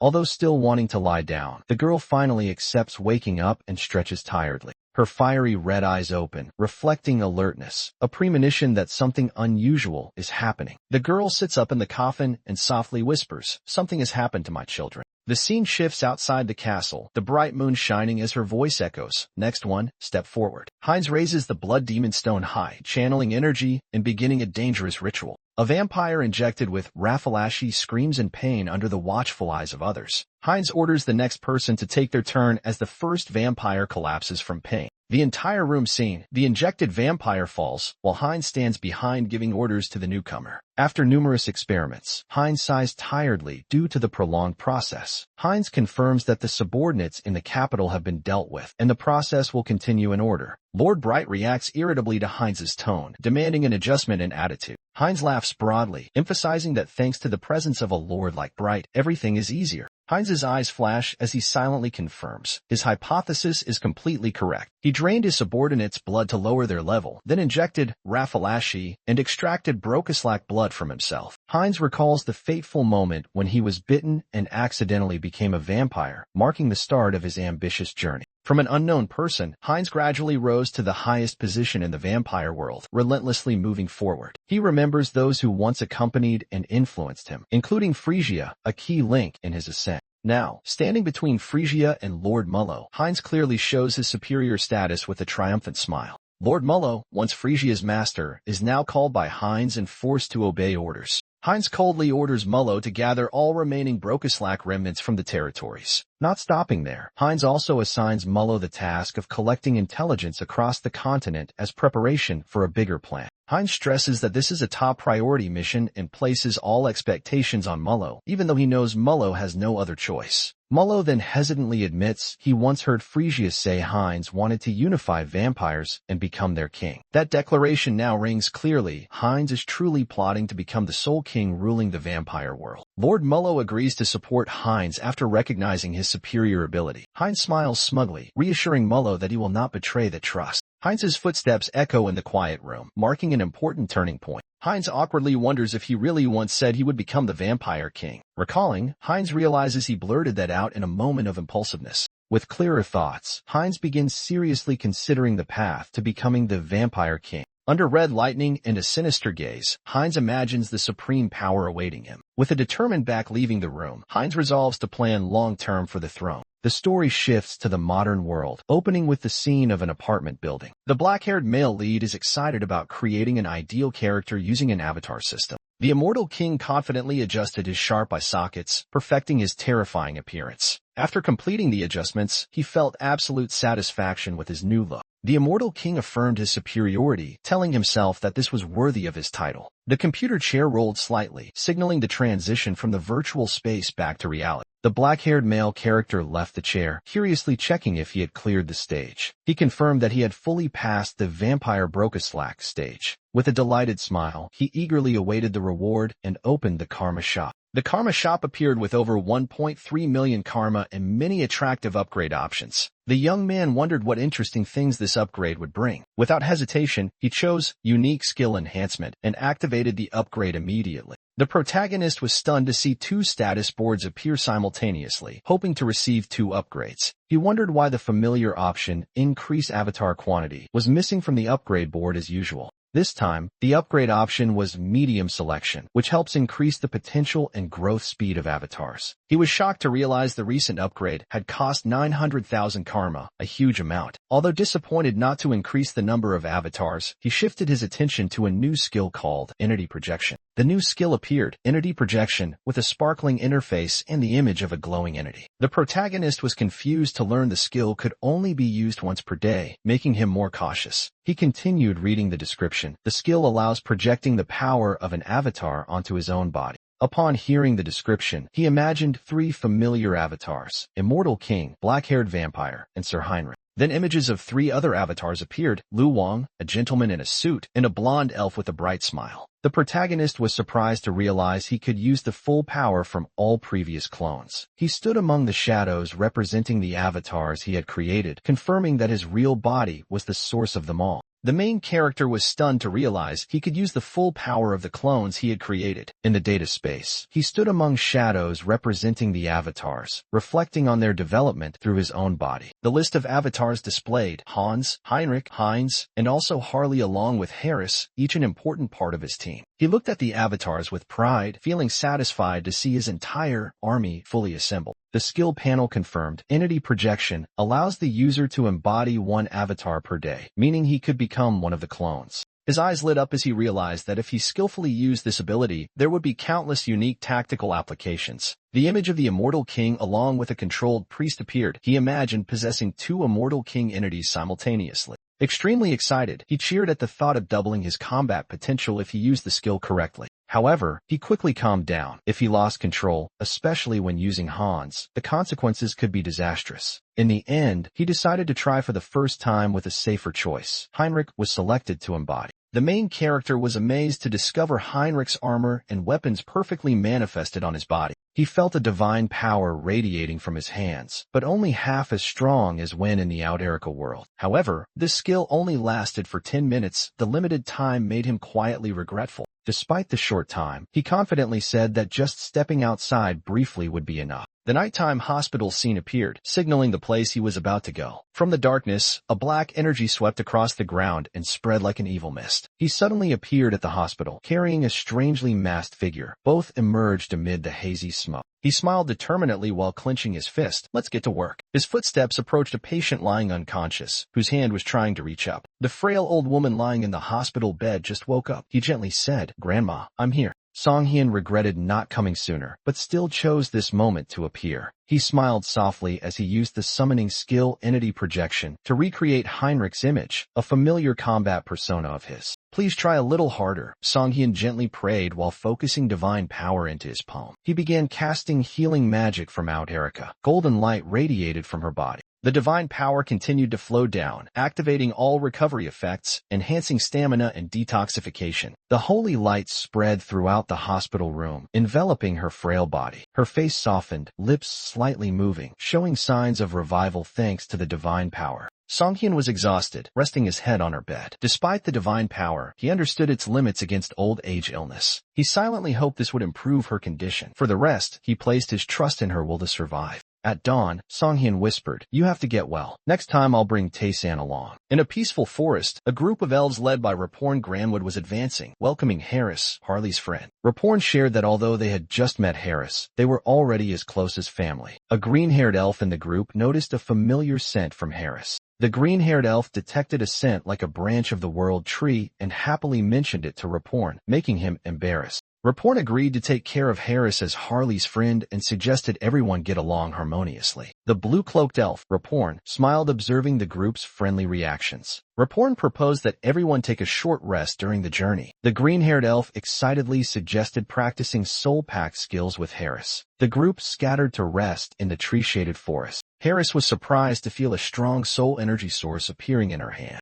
The little green-haired girl was delighted when she summoned a small, sparkling water spirit. The little girl called out to Harris excitedly, showing off the spirit, but he remained silent and avoided eye contact. Seeing Harris downcast, the girl worriedly asked what was wrong, while Harris was disappointed that the magic had no effect. Harris thought in despair. Despite increasing his friendliness stat, he still couldn't summon a spirit. Rayfury Granwood approached and explained that the spirit mage and the spirit need to develop together. Rayfury smiled and said that a bond must be formed before summoning a spirit. Rayfury instructed Harris on how to summon. He must first express the power of nature from within. Harris was surprised to realize he had done the sequence wrong from the start. He felt grateful for following the elves to learn and correct his mistakes. Harris focused intensely, turned inward, and began releasing the abundant natural power. Harris concentrated his mind, releasing the natural power from within his body as taught by Raporn Granwood. Rayfury was amazed by Harris's ability, while Raporn smiled, acknowledging his quick learning capacity. Sensing something present, Harris reached out to touch the forming energy flow.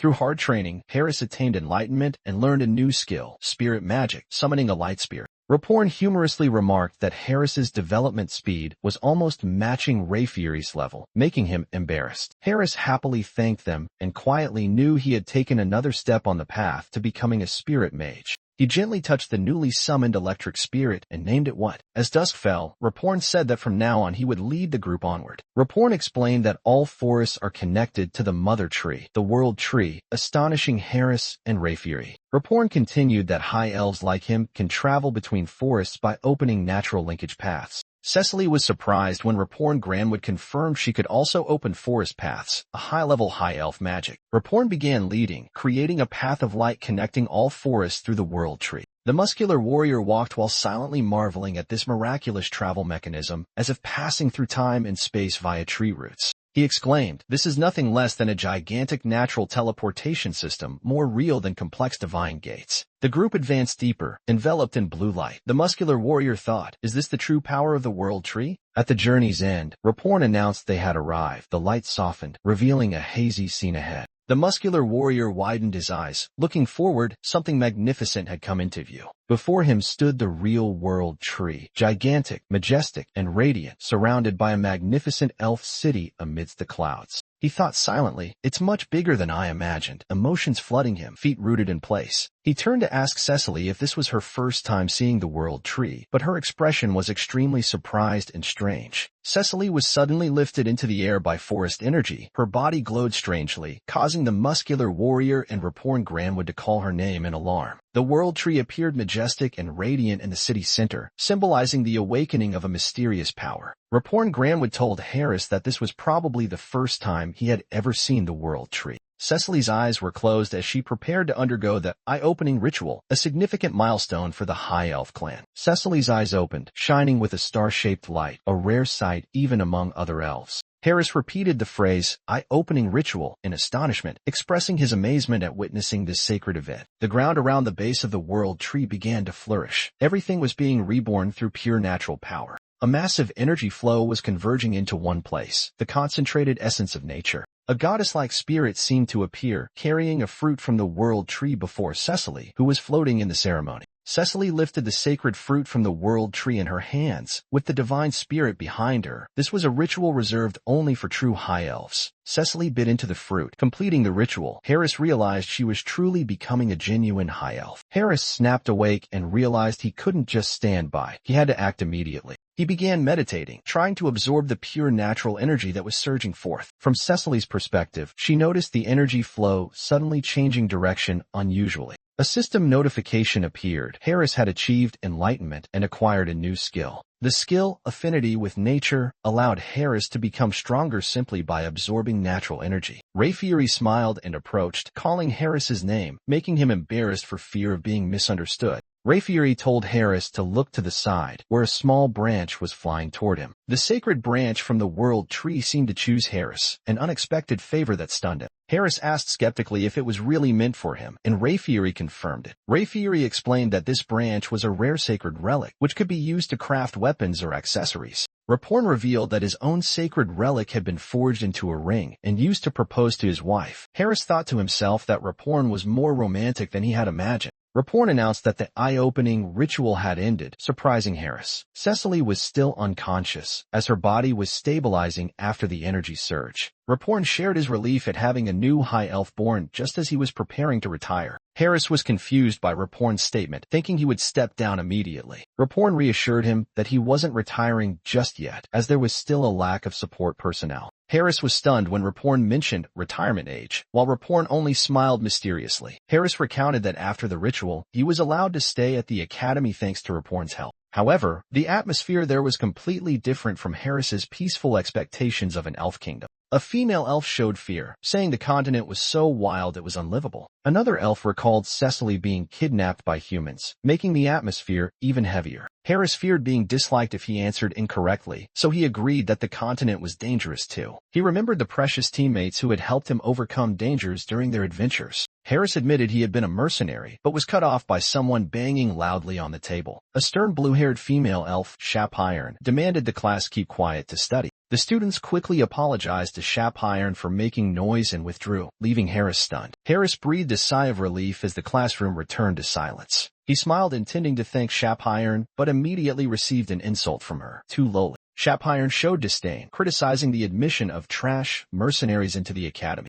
Harris worried when he saw Shap Iron angry at him without understanding why, feeling it hard to fit in at the Elf Academy. At the Elf Kingdom's royal capital, Ray Fury was reporting the end of contact with the Grand Divine Order and relaying news about the Immortal King. A noble blonde elf silently watched by the window, worried that the Immortal King might cross space to reach their continent. The noble elf sighed in relief as Cecily had returned, seeing it as the right time for the queen and herself to consider resting. The blonde female elf smiled in agreement, believing Cecily's return had eased one of their greatest worries. Another elf mentioned the person accompanying Cecily, someone regarded as outstanding and who had attracted the attention of the World Tree. Ray Fury believed that person had exceptional talent, rapid development speed, and if properly trained, would achieve great success. The noble female elf teased Ray Fury about his unusual excitement, causing him to laugh and admit it. The female elf revealed that Harris would complete foundational training at the academy, which was under Ray Fury's management. Ray Fury hoped Harris was adapting well, believing this kind-hearted young man would be very helpful to everyone.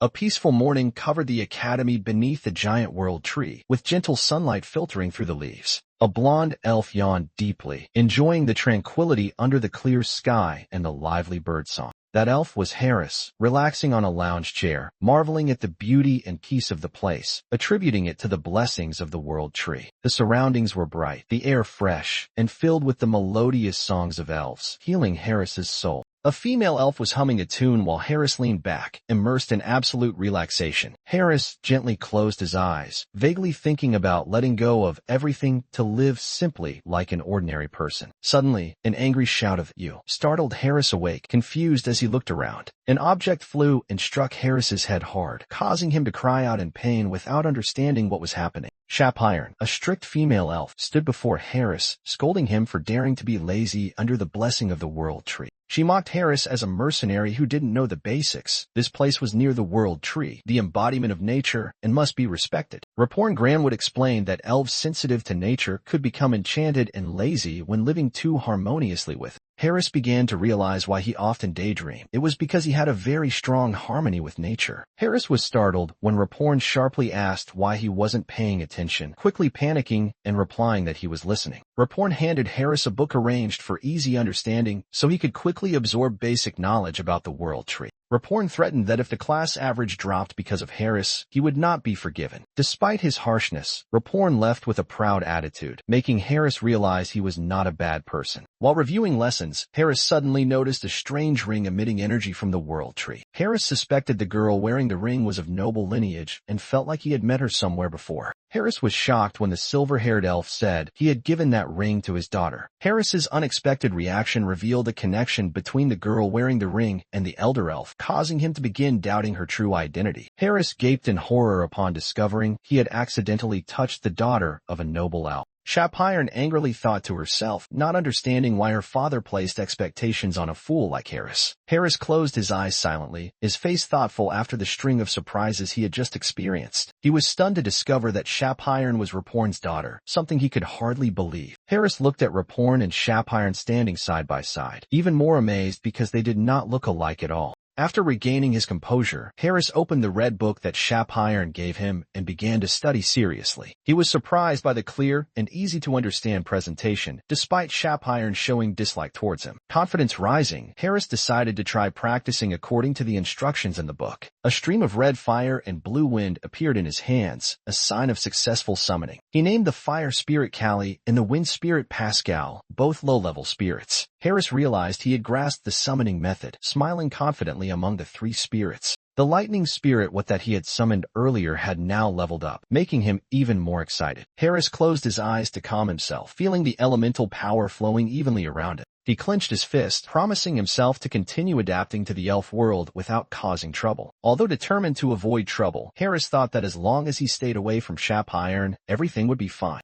But ironically, he was sitting next to Shapiron with a suffocating atmosphere between them. He was shocked to realize he had been drawn into the trouble he was trying to avoid. 10 minutes earlier, the elf teacher emphasized the importance of harmony with spirits. She revealed that the secret to communicating with spirits was through traditional dance and music. Harris was surprised to hear about a festival being held to honor the new high elf, Cecily. The image of Cecily dancing in the light appeared in Harris's mind, making his heart flutter slightly. The teacher announced that the performance would take place on a large stage in the capital, where Cecily might witness it. Although he hadn't performed for a long time, Harris was determined to create an impressive act. The teacher happily announced a group project to welcome new transfer students. Timer Coffin and Curry were surprised to learn that each group had to design their own performance piece. Shapiron was also surprised to realize this performance would be an official test on stage. The whole group was confused. Harris alone couldn't believe he had been dragged into this situation. Timer Coffin enthusiastically introduced himself to the group, while Curry appeared shy when speaking. Shapiron accepted the fact that she had to cooperate with the group and began looking for solutions. She turned to Harris and frankly asked if he could sing or dance to plan accordingly.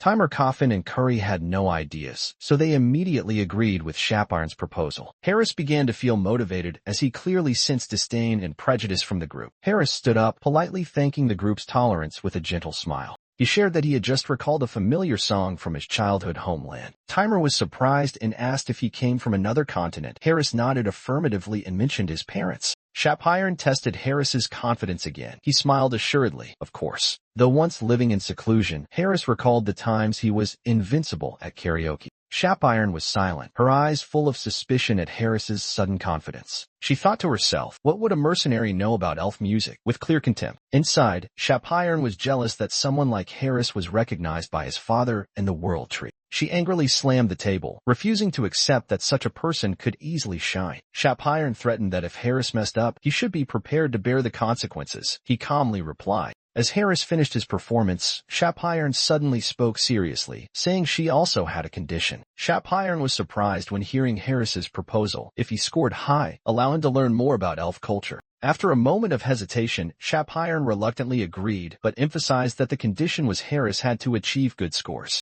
The performance began, and the group of elf students sang Find My Light together in an excited atmosphere. Harris continued with the main vocal part, his resonant voice full of emotion, making the atmosphere become solemn. Along with the music, Harris passionately performed before the forest and the spirits flying around him in a magical way. At that moment, the system announced that Harris had acquired a new skill, Melody of Harmony, thanks to his diligent practice. Harris felt his voice become more stable than ever, as if nature was supporting his vocal cords. The elf students could not hide their amazement and delight, as this was the first time they heard a strange song with an unseen instrument. Shapiron was stunned speechless, her eyes sparkling but still unable to believe Harris's musical talent. Shapiron was shocked to see her water spirit also strongly reacting to Harris's music. He could not believe that spirits actually resonated with someone else's song. A student teased Shapiron for unconsciously shaking his shoulders to the music, making him blush and deny it. Harris was surprised when the spirits around him suddenly began to evolve amid the melody.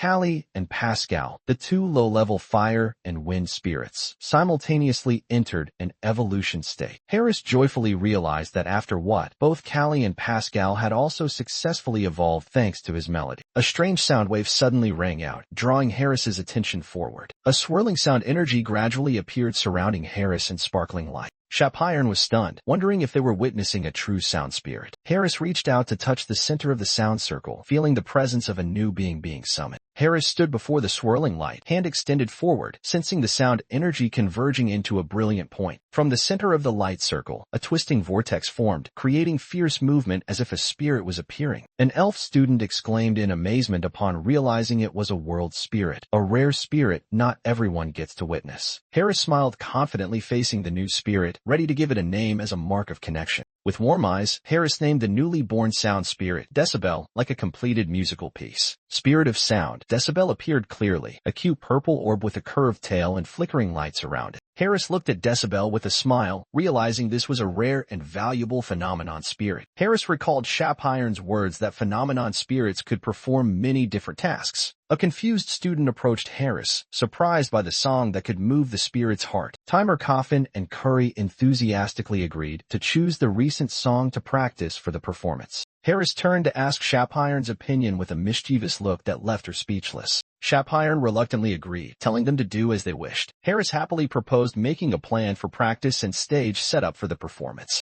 Shapiron suddenly approached Harris, hesitating as if wanting to ask something. She confessed that she wanted to learn how to play the instrument Harris had used earlier. Harris immediately agreed with a smug smile that made Shapiron both embarrassed and flustered. Harris gathered with Shapiron's friends, Timer Coffin and Curry, to divide performance roles. The stage was set up in the academy grounds, with audience seats and a formal performance platform. A green-haired female elf chatted with a silver-haired elf about Harris's performance group. The silver-haired elf worried about Lord Raypuri's daughter joining Harris's performance group. The green-haired elf smiled, reassuring her friend that he was nervous, not afraid. The student band prepared to start the performance with confidence and vibrant energy. Timer Coffin tapped the drumsticks, ready to start the opening rhythm for the performance. Three spirits, Callie, fire, Pascal, wind, and lightning, appeared to accompany the music. Harris confidently played the first chords on his instrument, creating an engaging atmosphere. Timer Coffin began playing the drums energetically, kicking off the explosive performance. Harris focused on playing the flute, starting the show with a song he composed himself. An elderly elf teacher began introducing the song performed by Harris's group. Timer Coffin and Curry prepared themselves, both looking nervous but full of anticipation. Shapiron stood beside Harris. They exchanged looks, signaling coordination for the upcoming performance.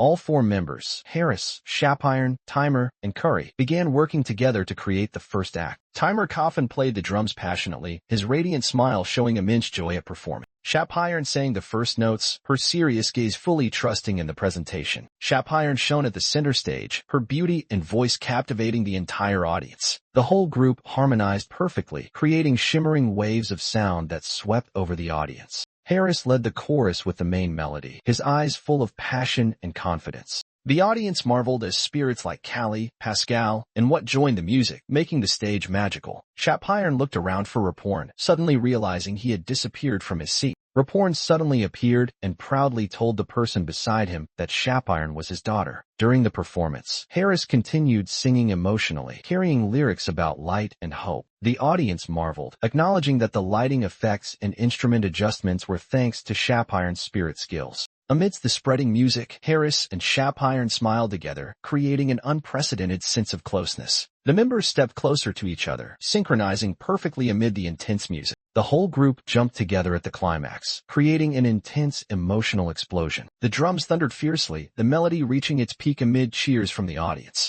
The audience erupted in applause demanding an encore, leaving the performers silent, both surprised and moved. Shapiron suddenly realized she had been immersed in the music. Her voice rose full of emotion and more complete than ever. The melody of harmony skill was activated, targeting Shapiron's Sylvest, which pleased Harris due to its effects spreading to others as well. Shapiron was moved to see her father, Rapuri, always watching her from the audience seats with proud eyes. Harris asked Shapiron for her opinion after the performance. She was stunned, unable to hide her emotion and embarrassment. Shapiron bowed her head, admitting she had misunderstood Harris from the start and respectfully called him sir. Shapiron apologized for always behaving rudely and officially acknowledged that she was the loser in the previous bet. Rapuri felt the music had soothed his mind, surprised by the profound impact of the performance. Seeing the whole band under the spirits, Rapuri was convinced this performance would shake the entire elf kingdom. Far away, in a tall tower of the cathedral, the Saintess was reading a newly received report. Upon hearing the name Sir Heinrich, the Saintess was surprised and turned around, as if something important was about to happen. Sir Heinrich hesitated before the Saintess's chamber door, preparing to enter an unexpected conversation.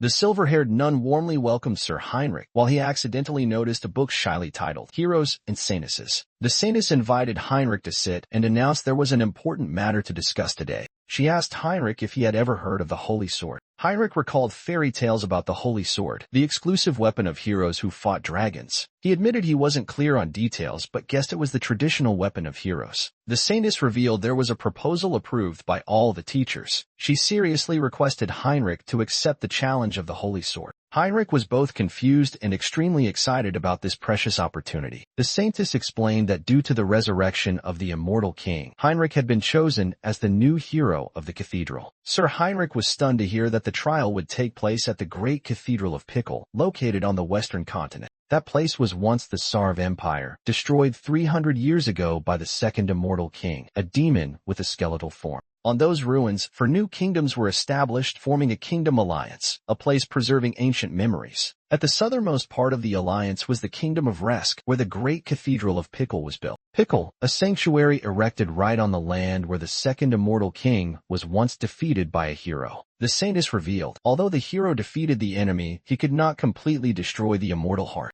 When the abyss spread and polluted the land, the Holy Sword was planted to purify the land and establish Pickle. The Holy Sword can only be drawn by the true successor, the one chosen by the previous hero. Heinrich worried. Would drawing the sword cause the abyss to return after 300 years of sealing? He calmly concluded it was time to pass on the hero's weapon, and he accepted the responsibility from the Saintess. With a radiant smile, the silver-haired nun enthusiastically declared, right now, officially assigning Sir Heinrich to depart. Harris opened the door and stepped into the bright classroom, his face serious but full of determination. He stood in the middle of the class, his gaze resolute, ready to face the next lesson or challenge. On the stage, Harris performed before 3 people, Raporn Granwood, Shapiron, and an elderly elf teacher. He summoned the fire spirit Callie, a small blazing flame appearing in the palm of his hand. Immediately after, the wind spirit Pascal appeared, swirling like a small blue whirl. The lightning spirit shaped like an electric star, glowing and crackling, appeared alongside the other 2 spirits. The 3 spirits flew around Harris together, their spinning lights reflecting perfect synchronization. The elf teacher watched attentively, nodding in approval at Harris's coordination and control of the spirits. Raporn smiled gently, his eyes soft as if silently acknowledging Harris's growth. Chaphyrn slightly tilted his head, watching Harris with a mix of curiosity and caution, seemingly having changed his view of him. Cardinal Donovan stopped Sir Heinrich before discussing the holy sword, looking serious and hesitant. Donovan cleared his throat, revealing that there was something important to say before Heinrich undertook the challenge. Donovan announced, "The Holy Sword Challenge can only be attempted once a year." He held the glowing holy sword in his hand, warning that many paladins had failed trying to overcome the challenge. Heinrich confidently replied, signaling that he was mentally prepared for the challenge. He expressed strong faith that the Holy Lord would always watch over him on the upcoming journey. Donovan was moved by Heinrich's faith, silently praising him as a worthy next hero. Heinrich prayed inwardly, hoping the Holy Lord would help him overcome this time as well. A sacred golden light appeared in Donovan's hand, guiding Heinrich into the place of the challenge. The two descended the stairs leading to the sealed area. Heinrich thought to himself, perhaps this place was built to seal something. Heinrich curiously asked about the content of the challenge. He affirmed he had heard about it from the Saintess. Heinrich said the challenge would be different for each person. The priest confirmed this was true. The priest explained, some pass within a few hours, others take several weeks. He said because the challenge always changes, he could not offer any advice. They arrived. The priest softly announced, "We are here." Before the giant gate, the priest warned Heinrich that this was the last chance to turn back. Heinrich stared in amazement at the gate, thinking, this is the challenge gate. A close-up of the priest's enigmatic smile as the gate was about to open. Heinrich clenched his fist, eyes determined. I will definitely obtain the holy sword. The priest chuckled softly at Heinrich's resolute declaration. The young knight stepped into the challenge gate, dazzling light engulfing his determined figure. A mysterious voice echoed, emphasizing that although challenges differ, they share a common point for all. Words appeared in the white space, reach the goal within the time limit. The knight worried, it's difficult from the start. The door behind disappeared, leaving two endless paths ahead and behind. He wondered, which way should I choose? The knight prepared to start, bowing down into a ready stance like an athlete at the starting line. Shouting the spell, blessing, leap, he dashed forward at incredible speed, his whole body shooting out like a beam of light. The word, leap, appeared again, signaling the activation of the spatial jump skill as he sped away. The knight continued to leap repeatedly through corridors of light using the leap skill, leaving streaks of light cutting through the air. Despite increasing speed, a feeling of unease made him frown, sensing something wrong awaited ahead. His eyes remained sharp and highly focused. He was determined to move forward despite vague doubts within. The muscular warrior had traveled through numerous cities using the leap skill, but still saw no end point. The mission only stated, reach the goal within the time limit, but did not specify where the goal was. He began to doubt, is there another way to overcome this challenge? In his memory, the golden-eyed nun once said, the Holy Sword's challenge is different for each person. The golden-eyed nun affirmed, the challenge from the god always suits the recipient. She said the Bible records that God always watches over humans and gives them challenges they can overcome. Pausing, the warrior began to understand something from those words. He realized, this is not just a race of speed, but a divine test to surpass oneself. With brightened eyes, he silently affirmed, this is a challenge to push oneself to the true limit. He clenched his fist, deciding to choose the fastest way to exhaust his stamina to reach his personal limit. Heinrich joked while jumping that it felt like military training. As soon as his stamina was depleted, the system announced, first challenge passed, proceed to the next challenge. But it took another 40 days wandering in the maze before Heinrich found the next door. He collapsed on the floor, breathing heavily, complaining that 40 days was too long and cruel. Heinrich realized time in this space passed 10 times faster than in Out-Erica, making the duration unpredictable. From a real-world perspective, time here was even faster than on Earth, at a ratio of 100 to 1. Thanks to sensing from his clones, he realized this, while paladins without that ability easily gave up. When the test reached its middle phase, it began attacking his will, constantly whispering words of despair. Only by relying on the mind hub did Heinrich remain alert, continuing to repeat millions of jumps. Finally, he stood before a radiant golden door, which upon opening made him feel completely restored. Heinrich felt his body stronger after being healed beyond limits. He thought about the time difference, realizing that time here flowed 10 times faster than outside. With an excited spirit, Heinrich planned to train for another 10 days before leaving. Suddenly, a bloody scene unfolded elsewhere, signaling impending danger. Two black-robed mages performed a ritual. One asked about the progress of preparing it. The other replied it was nearly done. The mage declared the continent would sink into darkness and move toward destruction. A bloody ritual continued, with skulls and victims lying on the magical formation. The mage revealed a plan to resurrect the immortal king, who would complete the rest of the destruction. The cloaked figure laughed evilly, saying Abyss is the key to destroying this world. With purple energy emanating from the victim's hand, the dark ritual reached its climax, preparing to unleash a terrible disaster. A sinister black hand rose amid the blazing purple light, swearing a vow against destiny, a sign the summoning ritual was nearly complete. Heinrich entered the location of the second trial. He appeared in a new place, surrounded by a brilliant light. Heinrich was surprised by the scene before him. He realized he was standing inside a large chapel. Heinrich deduced the nature of the trial based on the location. His task for the second trial was to pray to the Supreme Being. He was a little confused by the requirement to pray.